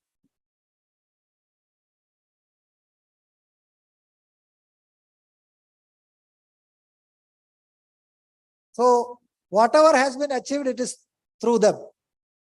And there are a few others who have left earlier in between, but this is the present team. This is the present. You can have a big clap to all of them once more. And that's it. See, the thing is, actually, we didn't want to say about all those past histories, but we have 941 Gram Panchayats. 939 of them are ISO certified. two places because of local issues. One is a tribal panchayat where the building is yet to come up, and there is one more panchayat where their offices have been washed away through the floods. All of the 939 panchayats are ISO, Gram panchayats are ISO certified. 150, we have 152 block panchayats. All the block panchayats are ISO certified. And then we have around 7 of the district panchayats out of the 14. They are also ISO certified. Others are in line. And then we have now started working on the collectorates, district collectorates. These people are, and we got ISO certification for the Kottayam collectorate recently. So, our panchayat directorate, the office of the panchayat director, that has also been ISO certified, and the district office is also getting ISO certified. So all with this support. KILA is also ISO certified. So KILA is also ISO certified.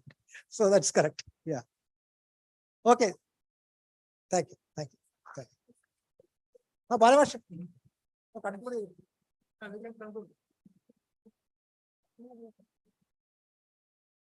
So we can conclude this session. And also I have to say that it all started, the idea started during his tenure. We can conclude this session. We have heard from and seen 3 panchayats. Bedadka in the north, Manikal in the south, and Kadirur Grama Panchayat in Kannur district. They are all replicable models. And most of the panchayats have already attained the status of ISO. And through this initiative here, I think that most of the panchayats in India will reach the realm of TQM through certified ISO. So with these few words, I conclude by thanking all the participants here who raised very valuable suggestions and recommendations and also clarifications. Let me thank once again to all of you, to all the panchayat presidents and secretaries and Director of KILA who elaborated all these things here, and also to all the other participants who participated in the discussion. Thank you. Thank you very much.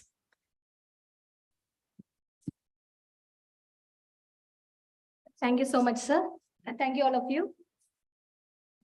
So the next session actually, the process of certification by certification agency. So Mr. Varun is here, Tata Quality Management Services. Sir, I would like to call upon on the dais.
Actually, I would like to call upon Dr. Radhakrishnan PV, and he's an director, regional director here. So, sir, please. Good afternoon. First of all, I'll brief what has happened in Kerala for IS certification. The first certification given to local self-government is Office of the District DDP office in Alapi, where Mr. Sabkutan Nair was the deputy director. Then subsequently, Manikal Gram Panchayat, Nadapuram Gram Panchayat, Vadathul Gram Panchayat Idiki got IS certification. Those certifications were done by spending the own fund from the individual Gram Panchayat. And subsequently, KILA entered into the scene, and they have, it's a government order has been issued called MS 18/15 dated 29/1/2015, which contains all the guidelines for getting ISO certification for Gram Panchayats. This guidelines tells what are the actions to be taken by the Gram Panchayats for getting ISO certification, which needs that what you have been discussing about the citizen charter. Citizen charter contains all these details like name and address of the officials, elected members, various services provided by the Gram Panchayat with this delivery time, and the appellate authority, name and address appellate authority, then name and address of ombudsman, tribunal, other things. Apart from that, various schemes, subsidy schemes provided by the Gram Panchayat with its eligibility criteria are also given in the citizen charter. So for achieving ISO certification, all these panchayats have to go for conduct a citizen survey, and based on citizen survey, on gap analysis conducted, and these consultants enter into the picture. They set quality policy objectives and standard operating for procedures for getting ISO certification. And secondly, the certification body comes into picture and conducts a audit, verification, document review, conduct verification and certification. So before in Kerala, TQ service got a ISO certification government order for conducting audit of 759 Gram Panchayats. And all these certification bodies have been completed, and now it is there the process of recertification. All these panchayats have recorded achievable improvement in their overall performance. And secondly, the certification process, Mr. Barun will explain what is that as a certification process. Thank you. Good afternoon. So we are from Tata Projects. There's a wing called TQ Services, the division of Tata Projects Limited, Hyderabad.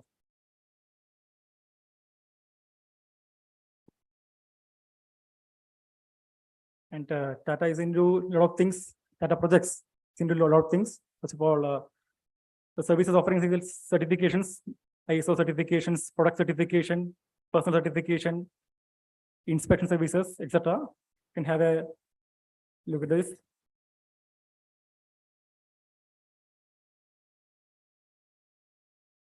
And this is our client base.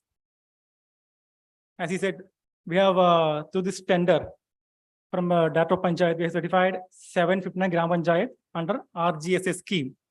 Then from 2013 onwards, we have certified 87 Gram Panchayat out of 945. As per the quotation received from the individual Panchayat, their own fund. And then 129 Block Panchayat, 137 allied institutions, it is transferred institutions. Then Dato Panchayat, 5 municipalities, Dato Animal Husbandry, District Collectorate Kottayam, and the main thing is KILA. We missed to include that list, include the name in the list. This is our client base. So only for the government sectors. We are not shown the private sector. And this is the entire certification process. And the validity of certification is for 3 years. First year, certification audit. Second year, surveillance. Third year, second surveillance. And fourth year is a renewal or recertification. And first year, these are the audits. We have stage 1 audit. First year, when you go for certification, you will have face a stage 1 audit, then final audit, stage 2 audit. And in case if you are not qualified for the stage 2 audit, you will have a follow-up audit. That is in case of major non-conformities only. And re-audit in case of system breakdown. We'll come for a re-audit. And in the second and third year, there is surveillance audit. We'll have a re-audit in case there's a system breakdown. So this is the process for the in a glance. And the audit outcome classification. These are the output from the audit. When you're auditing your organization, there'll be 3 things. Like first thing is that area of concern or opportunity for improvement. Second is minor non-conformity. Third is major non-conformity. And in the stage 1 audit, these are the things arises like AOCs, that is area of concern. For the first year, when the first stage 1 audit, you will have these findings, that is area of concern, and this must be closed within 1 month, and you have to submit the report for the stage 2 audit. And during the stage 2 audit, there will be NCs, non-conformities, or AOCs, area of concerns, or opportunity for improvement. And in case of NC, it must be closed within 1 month with evidence. And in case of areas of concern, you have to submit an action plan. Then only you will be awarded the certification. And this action plan is verified during the next audit, surveillance audit. And during the surveillance audit, there will be the same thing like NC, AOCs, or OFIs. There is non-conformity, areas of concern, or opportunity for improvement. These are the audit outcomes. And I will explain the entire certification process from the beginning to the end. First is the application stage, receiving the field application from you, and we'll prepare a quotation. Then we'll review the scope of certification. Then calculation mandates, because the mandates calculation is based on the number of employees in your organization. And it is calculated for the entire 3 years. And we'll submit the quotation. Once the quotation is approved, then we'll get the work order. You issue us the work order to carry out the audit. Then signing of agreement. And next is the audit planning phase. The selection of auditor and preparation of audit schedule. Who will conduct the audit and when. Then sending the audit intimation to you with the schedule for the first audit. And then the actual process, that's stage 1 audit.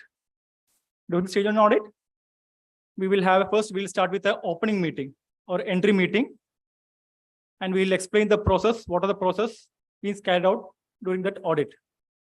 And after that, we'll have a site visit, verification of infrastructures that you have seen a lot of things in this Panchayat. We'll verify it, especially the front office, record room, and other facilities provided by you.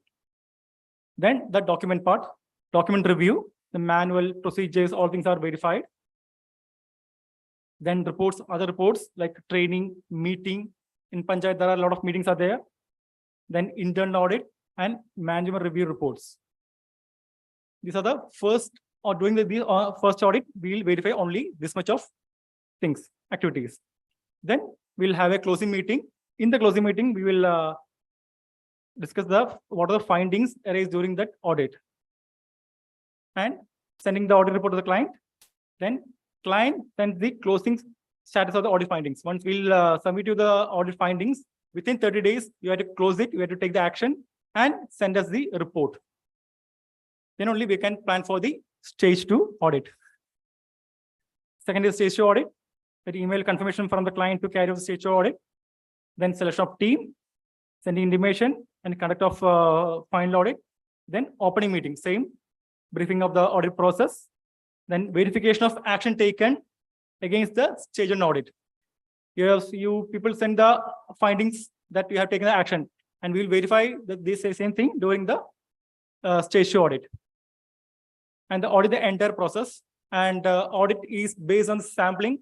Will not cover the entire process, because in Kerala or in Kerala, one panchayat we are going for the audit means it will take at least 3 to 4 days, or I can say a week, because a lot of activities are carried out in this Gram Panchayat in a organization. So audit is carried based on sampling, random sampling basis, and we'll do the audit. And this time in the stage two audit, we audit the service, the actual service you people are providing to the public. All the services, all the operations are audited for the during the stage two audit. And the closing meeting, we'll wind up the audit with audit finding presentation, briefing about the NCs, if any, and the certification decision, and when the surveillance audit will be carried out. And the client sends the audit status report. If there is NC or AOCs, they will send us a report within 1 month. Then action taken, NC report with the evidence, we will be verifying it. And the sixth phase is the award of certifications. Once you comply all the criteria, like send us a report or the evidence, then we will send you the draft report. Once you approve the draft report, then we will provide you the final certificate of registration. That is for soft copy, along with the guidelines and the use of logo. Once you're certified, you can use the logo in your all the correspondence, even the name boards everywhere. Then next year is a surveillance audit. I'm telling you for the second and third year. Surveillance audit, like same process starts. These are the process in a nutshell. If you have any clarification, you may ask us.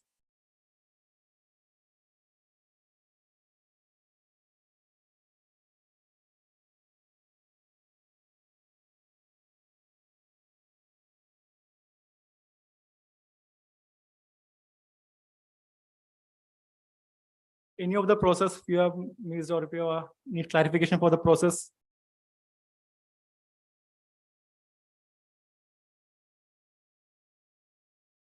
Yes, sir.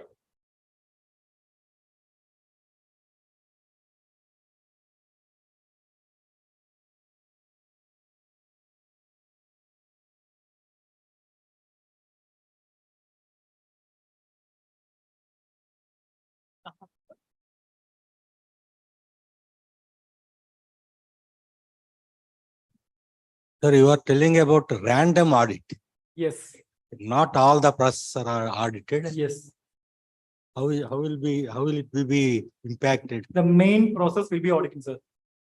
No, one panchayat wanted to go for this ISO. Yes. Only one. Okay. Within that panchayat, what are the random items you are going to audit? Random If sections. not all the items.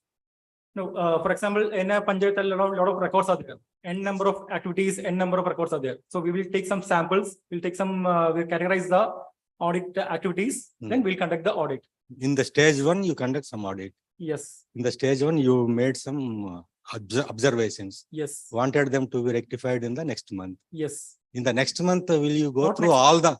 Yes. Will you go through all the processes, or only within them also All only the process. random? All the process. That's all. Yes. If 100 panchayats apply for ISO, Yes. you will go to all 100. Yes. And this process will be taken up completely. Yes, sir. There no randomization. No. All the panchayats. Yes, sir. Okay. 2018, we are awarded that 700 Gram Panchayat tender, and we conducted 79 Gram Panchayat audit.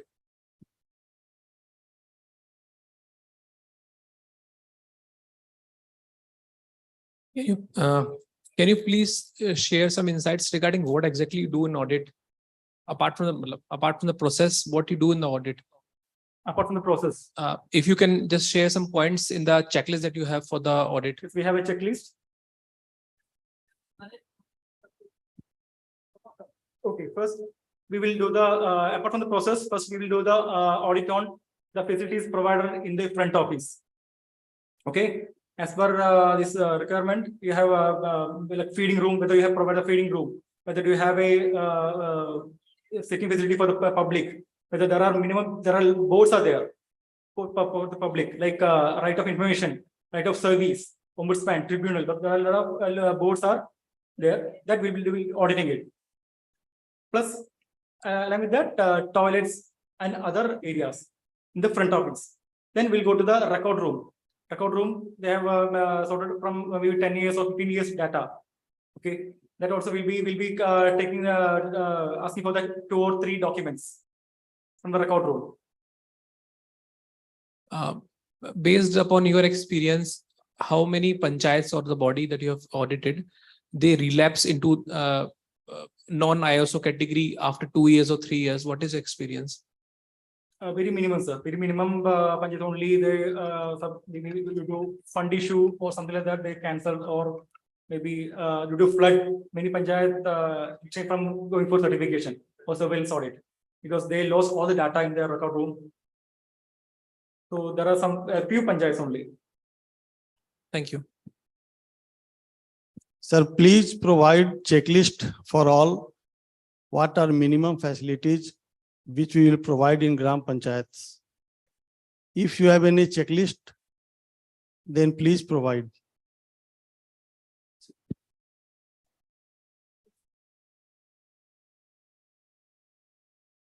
Okay. Sir, good afternoon, sir. I am from West Bengal.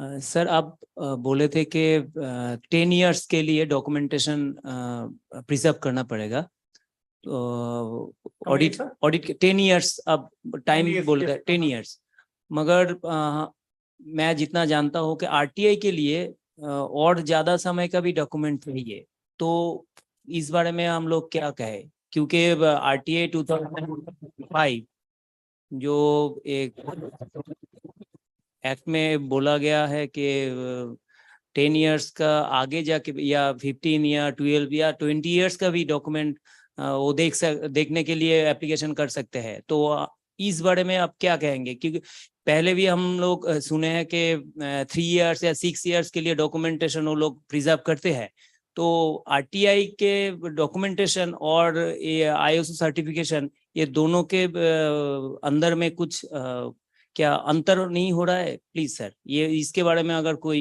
कुछ आप बोल लेंगे please.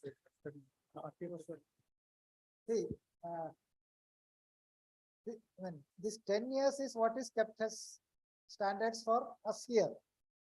If required, we can also keep as per the RTA, if it is 20 years also we can keep for the so that is up to us. So if we are coming to West Bengal and then the government feels that we need the documentation for the last 2 years, that can be the standard.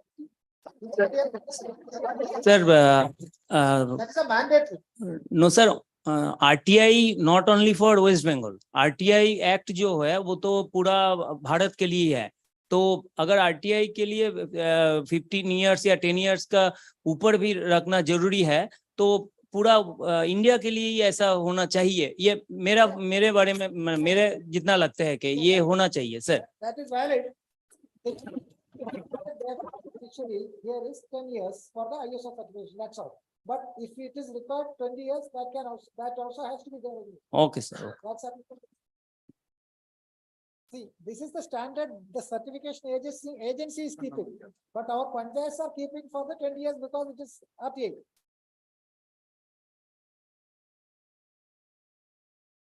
There is a manual published by the government of Kerala that is called Office Management Manual for Local Government Institutions. In that manual, Chapter 3 relates to the retention period of each and every record.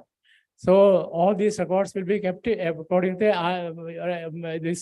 this requirement. And apart from that, government is there up to 12 years record. Most of panchayats are maintaining that one. All these records can be retrieved within a period of within 3 minutes. Are you clear, sir?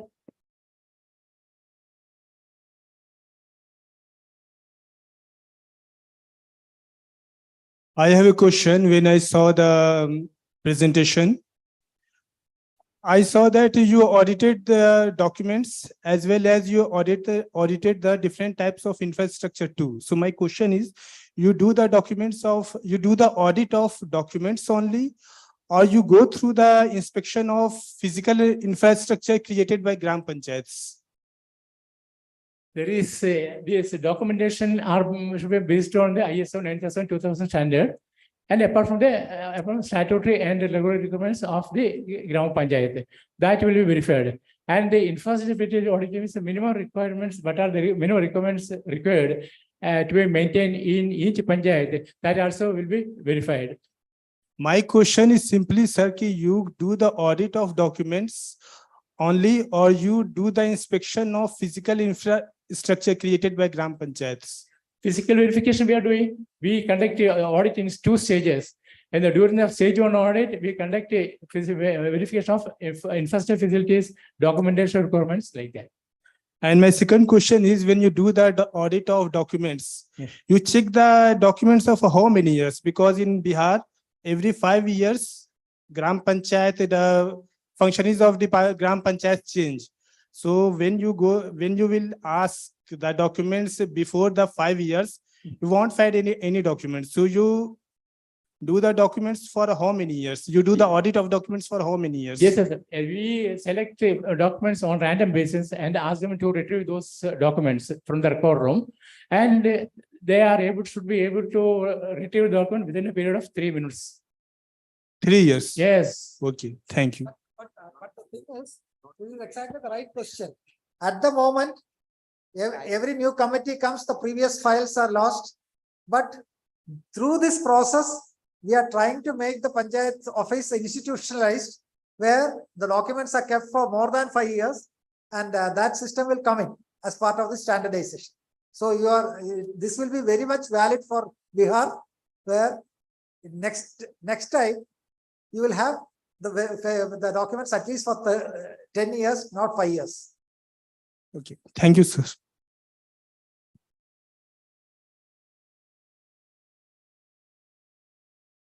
So what I request is, there are 2 publications released by the government of Kerala. One is Office Management Manual for Local Government Institution, which is a very guideline, a beautiful government order, which contains all the requirements for ISO 9000 which is certification. Another is Office Management Manual for Local Government Institutions. These 2 documents will help you to achieve ISO certification. Good evening, sir. So can you give me a brief just about the costing structure which you are charging from the Gram Panchayats, although it is dependent upon the mandates, but a brief idea about the costing can help us. This quotation is based on the number of man-days employed in the individual Gram Panchayat. Usually in all the Gram Panchayat, the staff strength will be around 14 only. For that, we will deploy 2 man-days. One is stage 1 audit and one at the stage 2 audit. And our charges are based on the number of man-days deployed.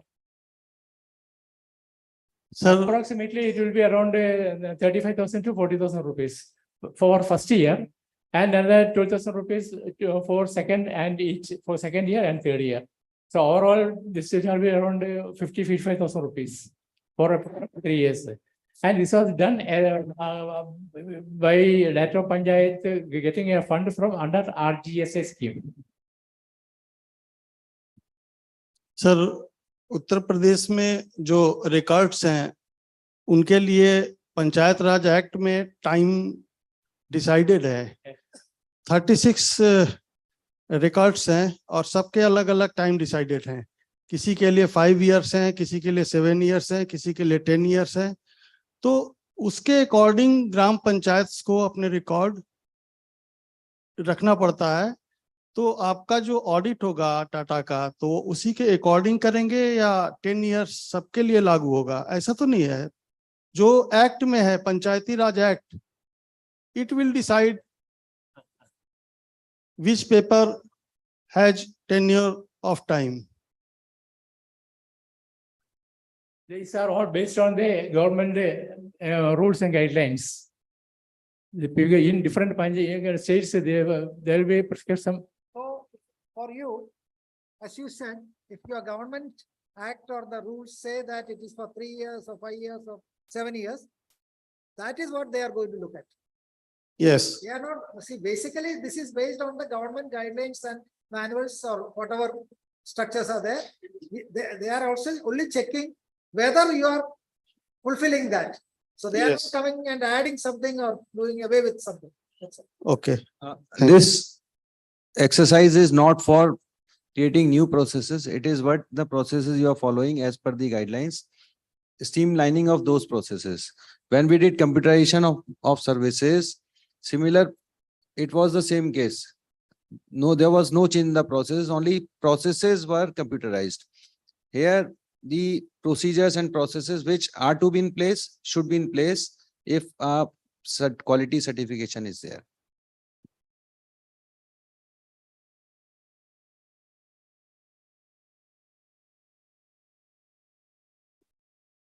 Thank you so much, sir. Thank you.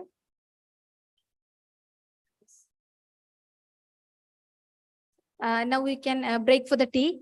After the tea break, we have 2 more presentations, like one from our Mary Gram Panchayat ka presentation from Ministry of Panchayati Raj, and one video from Tamil Nadu Gram Panchayat president is here. He is want to show you that one. And finally, tomorrow we are going to do a field visit. So what are the structure and what we have to do on the field, that everything will get to you. That is the thing after the tea break we will do. So break for the tea. Tea is arranged in the front of. Yeah, 15 minutes it will take. Like We'll be back at 4:30. 4:30 will be back. 30.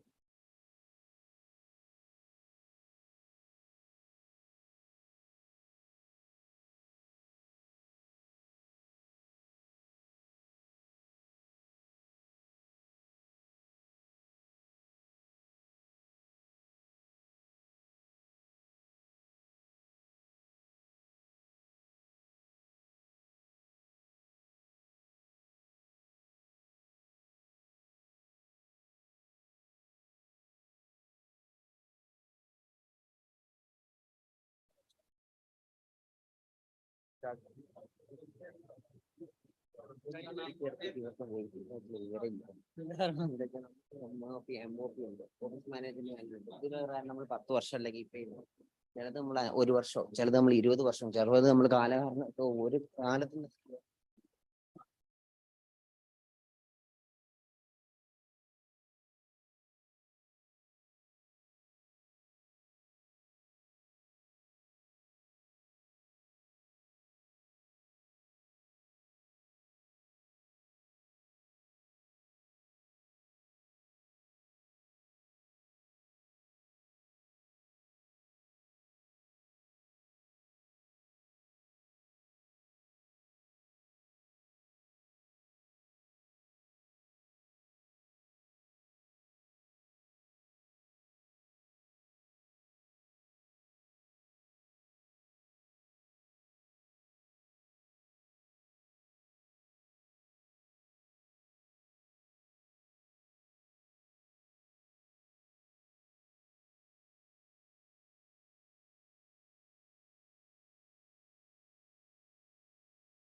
Settings അല്ല ഞാൻ സെറ്റിംഗ്സും മാറ്റി ആൾക്ക് mobile app അല്ലേ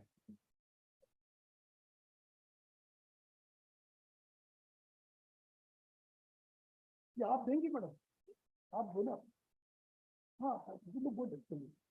No, sir. Actually, you can explain. I'll be here with you. No, my point is कि you can take a ग्राम पंचायत, इससे पहले जो अच्छा ग्राम पंचायत है, इसमें डाटा है, उसको आप ले लीजिए, उसको थोड़ा सा इसमें मोर ऑथेंटिक है। But actually, I will speak with, मैं बोलूंगा, आप लेकिन थोड़ा सा उसको sir, Panchayat will open now, no problem. This thing is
See the development plan.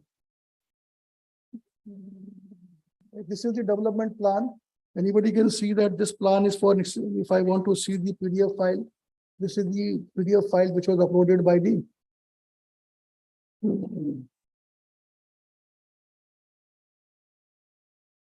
and under development plan, what are the activities you can see? There are 52 activities. You can go and see all 52 activities, their financial estimates, their locations, and their progress. In short, this app basically provides all the information which is required by a citizen for public participation, for social audit, and for involvement. Right. Thank you. So in case you have any feedback, like get back to us, we will try to improve it further to accommodate the what the suggestions are made.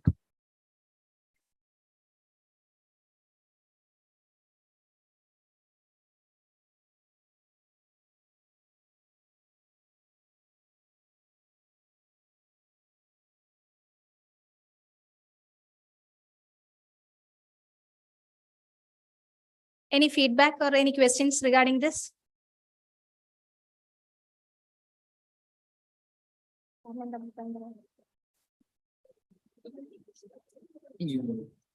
It's not available in Play Store. Testing.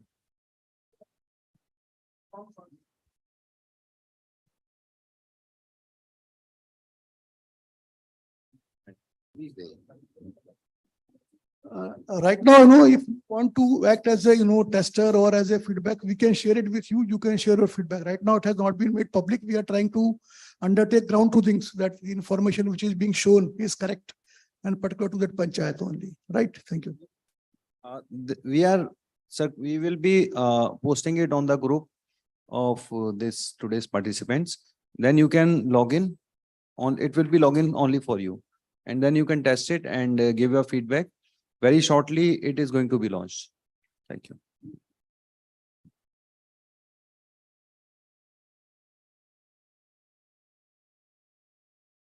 Yes. Thank you, sir. Next, we have a video presentation from Tamil Nadu Gram Panchayat. Anu, can we play the?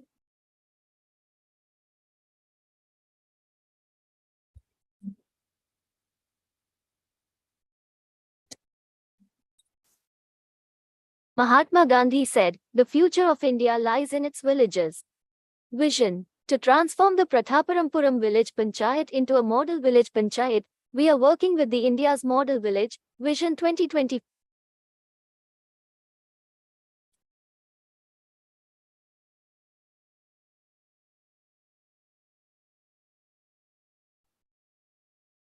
Mahatma Gandhi said, "The future of India lies in its villages."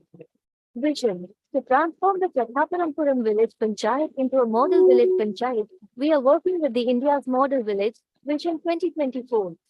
Overall development of the village panchayat covering 29 subjects mentioned in the 11th schedule of the Constitution of India. Prathaparamapuram is a coastal village panchayat of KILA Panchayat Unit, Tamil Nadu, situated on the southern side of the district headquarters. Nagapatinam lies 10 kilometers. This village panchayat shares northern border with the Great.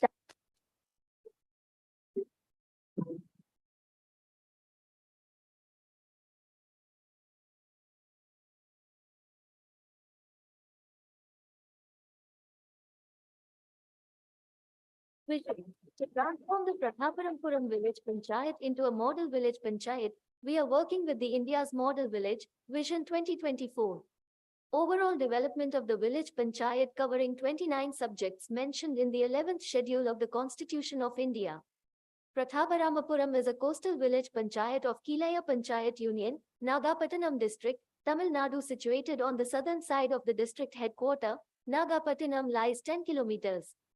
This village panchayat shares northern border with Velankani Special Great Town Panchayat and Vellayar River, eastern border with Bay of Bengal, western border with Chinnatambur, Thalemalai Village Panchayat and Vellayar River, and southern border with Tirupundi West and Tirupundi East Village Panchayat.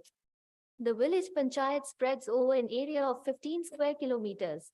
Total population 10,829. Male 5,517. female 5,312. Agriculture and fishing in the sea are the main occupations of the people in the coastal village Panchayat of Prathaparampuram.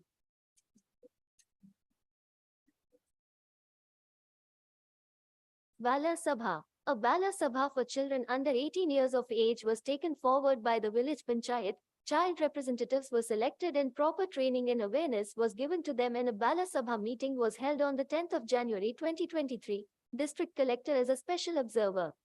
Resolutions were made by discussing the welfare of the school, the needs of the children and the problems they face.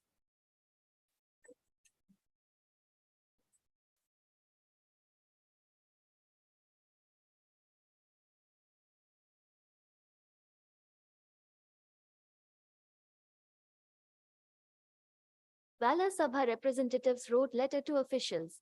Bala Sabha representatives were trained, and letters were written to government officials about the progress of the Bala Sabha. Bala Sabha representatives in the Grama Sabha. The representatives of the Bala Sabha participated in the Gram Sabha held in the village Panchayat and demanded that the decisions of the Bala Sabha regarding the welfare of children should be passed and implemented through Gram Sabha. Bala Sabha representatives met District Collector and MLA. The Bala Sabha representatives met the district collector in person and requested that an additional toilet complex be constructed in the government higher secondary school where they study, for which the district collector Arun Tamburaj IAS immediately ordered the concerned authorities and gave administrative sanction to construct an additional toilet complex. Similarly, the representatives of the Bala Sabha met the MLA in person and discussed the needs and issues related to the welfare of the children in the village Panchayat and submitted a petition letter. Smart Board, Interactive Panel in the Government School. Smart Classroom with Interactive Panel were opened by the District Collector under the Tamil Nadu government's Namakku Name scheme with the aim of setting up smart classrooms in the government schools of Prathaparampuram village Panchayat with public participation.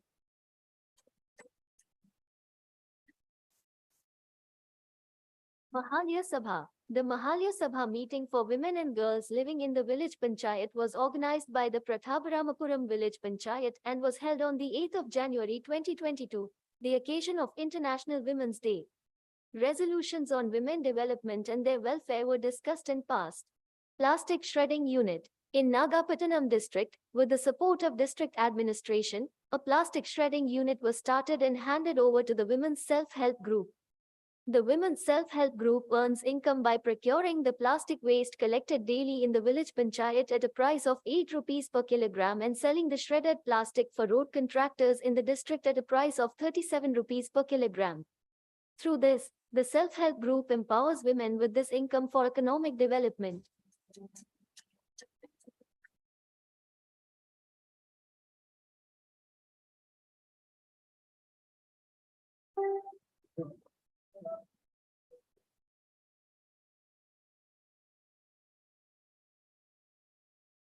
Milk societies. The Prathaparampuram Milk Producers Cooperative Society has been started and functioning with the aim of increasing the milk production in the village Panchayat by identifying women who were unemployed during this calamity period and involving them in cow rearing.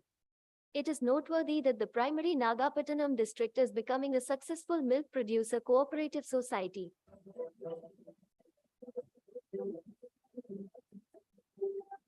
Skill Development Center. Free competitive exam coaching classes are being conducted for the poor rural youth for government competitive exams. More than 10 people trained in this have successfully passed the exam as policemen and are working as government employees.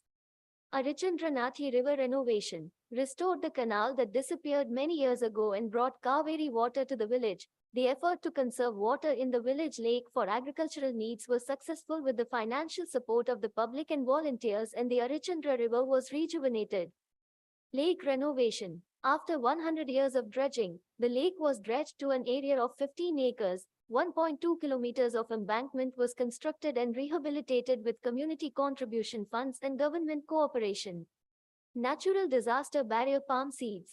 3 lakh palm seeds have been buried on the 6 kilometers beach of the Bay of Bengal on the eastern border of Prathaparampuram village Panchayat in the last 3 years against a target of 1 lakh per year. These palm seeds are buried by the MGNREGA workers on the beach with the vision that they will serve as a bulwark against natural calamities in the future. Differently Abled Sabha. A differently abled Sabha was held for the differently abled brothers and sisters in the village panchayat, and their needs and problems faced were discussed and resolutions passed. Following that, the village panchayat has been working in getting the assistive equipment, stipends and bank loans from the government department to help the differently abled brothers and sisters. Labor budget. The labor budget for the coming financial year under the Mahatma Gandhi National Rural Work Guarantee Scheme was prepared as per the government guidelines, and a special Gram Sabha was held with the public, and labor budget and annual action plan was finalized. Job fair. A mega job fair was conducted for the educated youth of the village panchayat, and 32 people were given job offers in the private sector companies. Our village panchayat administration, which is working with the aim of providing corruption-free administration, has also put awareness slogans against bribery on the door of the village panchayat office with the contact number of Vigilance Department. PRA activities. As part of the preparation of Gram Panchayat Development Plan, social mapping, resource mapping, seasonal calendar activities were conducted and data collected in the village panchayat. As part of the preparation of village panchayat development plan, Ward Sabha meeting was held in all the wards in the village panchayat under the leadership of the ward member. In this ward level, issues and needs are discussed and resolutions are passed. Ecotourism. In an effort to increase the own source revenue of the village panchayat, there is a future plan to develop ecotourism along the coast and to set up a boat club in the lake in order to produce non-conventional energy through wind farm in the village panchayat. As the first phase, a wind turbine test tower has been installed in the village panchayat to investigate the feasibility of setting up a wind, and the wind speed is being recorded. Pradhaparampuram Village Farmers Agricultural Farm Equipment Rental and Users Association. Pradhaparampuram Village Farmers Agricultural Farm Equipment Rental and Users Association has been started with farmers in the interest of the agriculturists in the village panchayat, and the farmers are benefited by renting the equipments to the farmers at a low amount.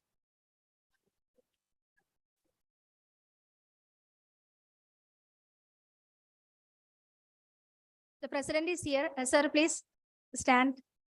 Yeah. He's the president of their Gram Panchayat. You can give the round of applause for him. Thank you so much, sir.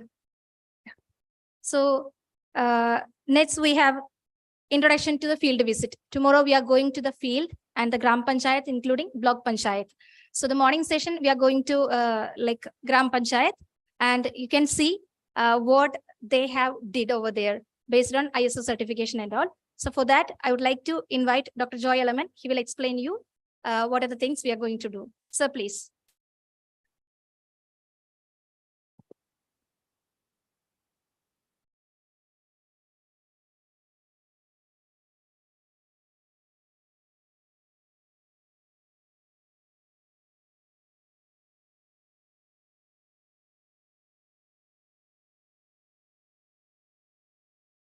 So it's about all the presentations are over. So it's about tomorrow's field visit. I was just looking whether there is some presentation going on. We'll display. So tomorrow's field visit, our panchayat offices open at around 10 o'clock. So we are planning to be there at 10 o'clock, which means it would be good if all of you get ready by around 8:30 in the morning. Little bit of this side and that side is fine, but at least by 8:45, some of you have to start moving, because we have identified panchayats which are within 1 hour of travel, but being the morning time, there is always the possibility of traffic block and all. So 8:30 to 8:45 would be the ideal time for you to be out of your room and have breakfast also over. In the morning, we go to a ground panchayat, and in the afternoon, we go to a block panchayat. This is the plan. We will have people for that. So I will just, it is already there, but I don't know whether you can watch there from there.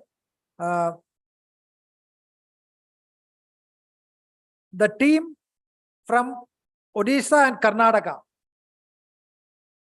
Odisha, you are here. Karnataka, you are there. So Odisha and Karnataka, they will go to Alur Grama Panchayat. Alur Grama Panchayat. Ms. Bitu, who is the district coordinator of ISO, she will be with you. Bitu, can you come forward and just meet them so that now onwards it's Bitu versus you. Just others also please move. This is Bitu. So Karnataka team is sitting there. Karnataka team is sitting there. This thing. And in the afternoon, you will go to Chirp Block Panchayat. But morning is what I am focusing on. So Alur Grama Panchayat, that's the first one. The Uttarakhand and Himachal. Uttarakhand and Himachal. Okay. You will be going to Parapukara Grama Panchayat. Mustafir will be with you. Mustafir will be with you. And in the afternoon, you will also join the other team in Chirp Block Panchayat. Uttar Pradesh is a fairly large group. They will go to Karalam Grama Panchayat, Uttar Pradesh. Karalam Grama Panchayat. Sonia will be with you. So Sonia, be in touch with them. Maharashtra and Mizoram. So you will be going to Nanmanikara Grama Panchayat. So Preeti will be with you. Punjab, Gujarat and Jharkhand. They will be going to Kadugutti Grama Panchayat.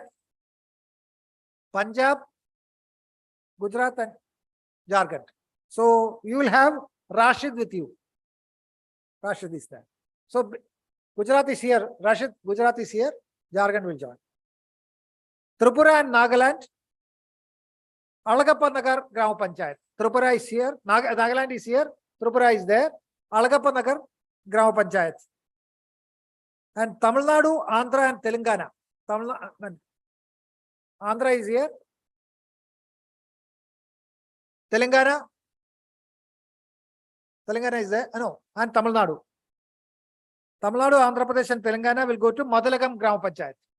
And Vibin is here. Vibin will be with you. Bihar, West Bengal and Madhya Pradesh. They will go to Vellamkallur Grama Panchayat. Vinish is there. Vinish, please. Hello. You please come forward. Otherwise, you'll get. Vinish is with you. Assam will go to Vellukara Grama Panchayat. Assam is there. Fairly large team, so you go alone. So Sumaina will be with you. Sikkim and Ladakh. And you will go to Tekangara Panchayat. This is nearer to KILA. So Gayatri will be with you.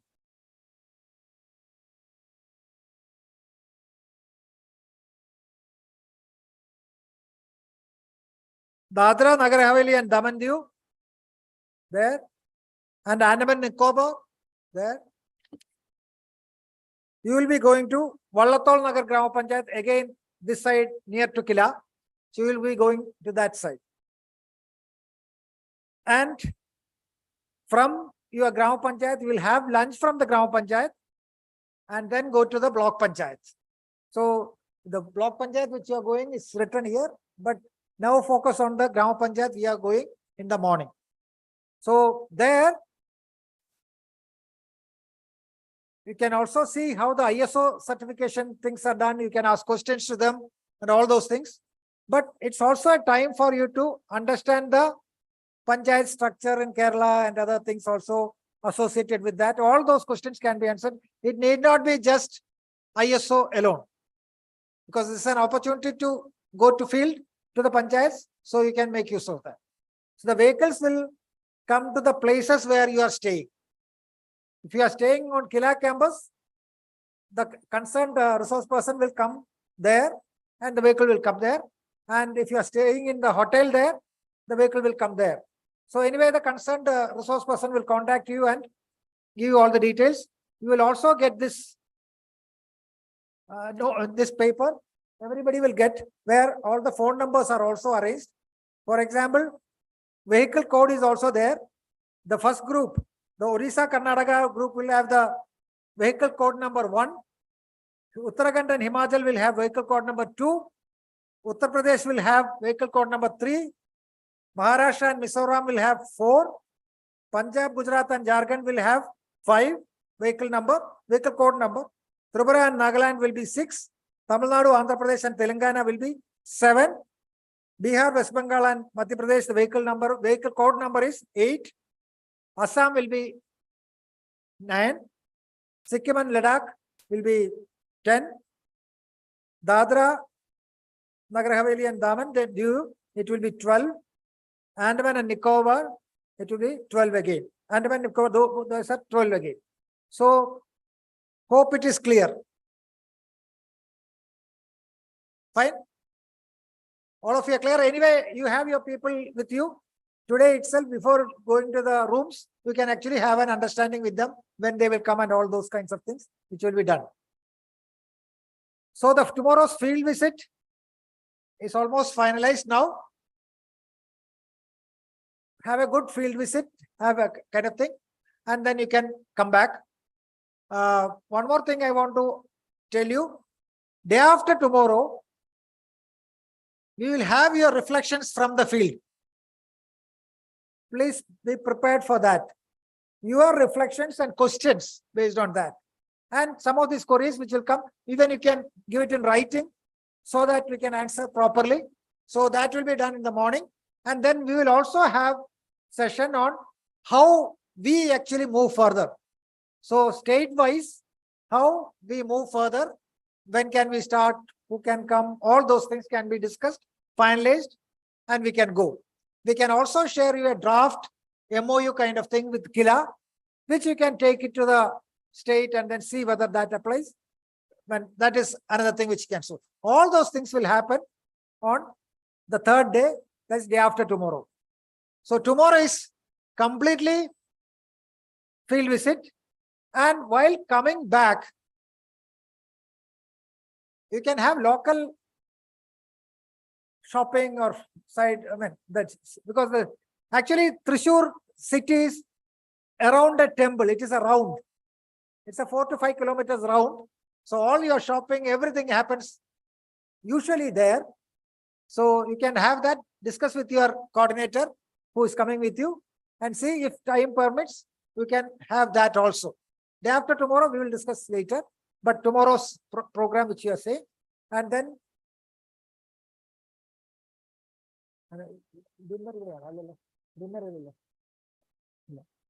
so that is for this thing. See, one more request. This is not totally with the ISO certification. Please, to the states, ministry is also very keen on developing human resources in the panchayats. And on behalf of the ministry, we are trying to collect some details on the status of human resources. We have sent mails to you. Many of you have replied, but then there are also some clarifications and all there. So we are circulating that template to you now. Nitin, one for a state. What you need to do is just see whether the Gram Panchayat has these positions. Hope you have got it by now. It is only just a question, it's just to tick or number of positions. For example, if a Gram Panchayat has a Panchayat Development Officer or a Secretary or equivalent position, just write that. If you know monthly salary or something like that, you just write that. It need not be totally perfect. An average kind of thing is enough. And whatever information you know, please write it. For example, the question is about Panchayat Secretary or Assistant Secretary or a junior clerk or a senior clerk, whether a Gram Panchayat in, say, Assam has that, but Assam has already filled it, so we can redo it, but all these things, just see whether they are there or not. It is not about whether they are in possession today, but if your state provides that, that is what is to be written. Just an idea. Kindly give it at least by today evening or share it with your resource person tomorrow. So resource persons tomorrow, please ensure that you get the report back. Hope it is clear. So for example, for Bihar, just see whether these people are there. If they are not in possession, you just say no and finish it. Don't worry about filling every column. Once you have a person in possession, then you can write about your salary and other things. Otherwise, you can leave everything open. That is what you want.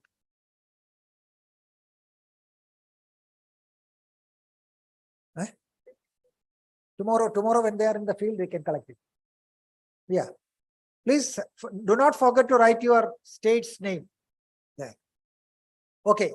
So if there are nothing else to be discussed today, we can have this session here closed for the time being.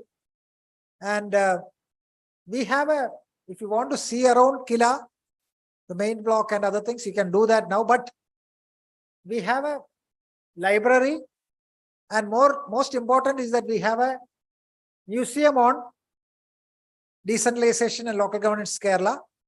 Please visit that now. So this is the time for visiting the museum. If it is raining heavily, our vehicles will take you to the place. Otherwise, it is also walkable because it is just here only. But I mean, is it raining? Raining. So we will take you by vehicles, or umbrella is also there. We can do it. Actually, that's it. So we will come back to the place where you had lunch, and then we will have dinner and go back to your places. Many of you are staying here itself. Some of you are staying in the hotel. So now we can proceed to the museum. There is a museum. There is a Gandhiji art gallery. These two are there, and the library is also there. Okay. So thank you for being with for the entire day. Patient. I mean, now yesterday and today I have understood that our Panchayat premies have become so disciplined, so engaged, so punctual, so active in the entire group. Thank you for that. So tomorrow we go to the field, but today we go now to the museum. Thank you.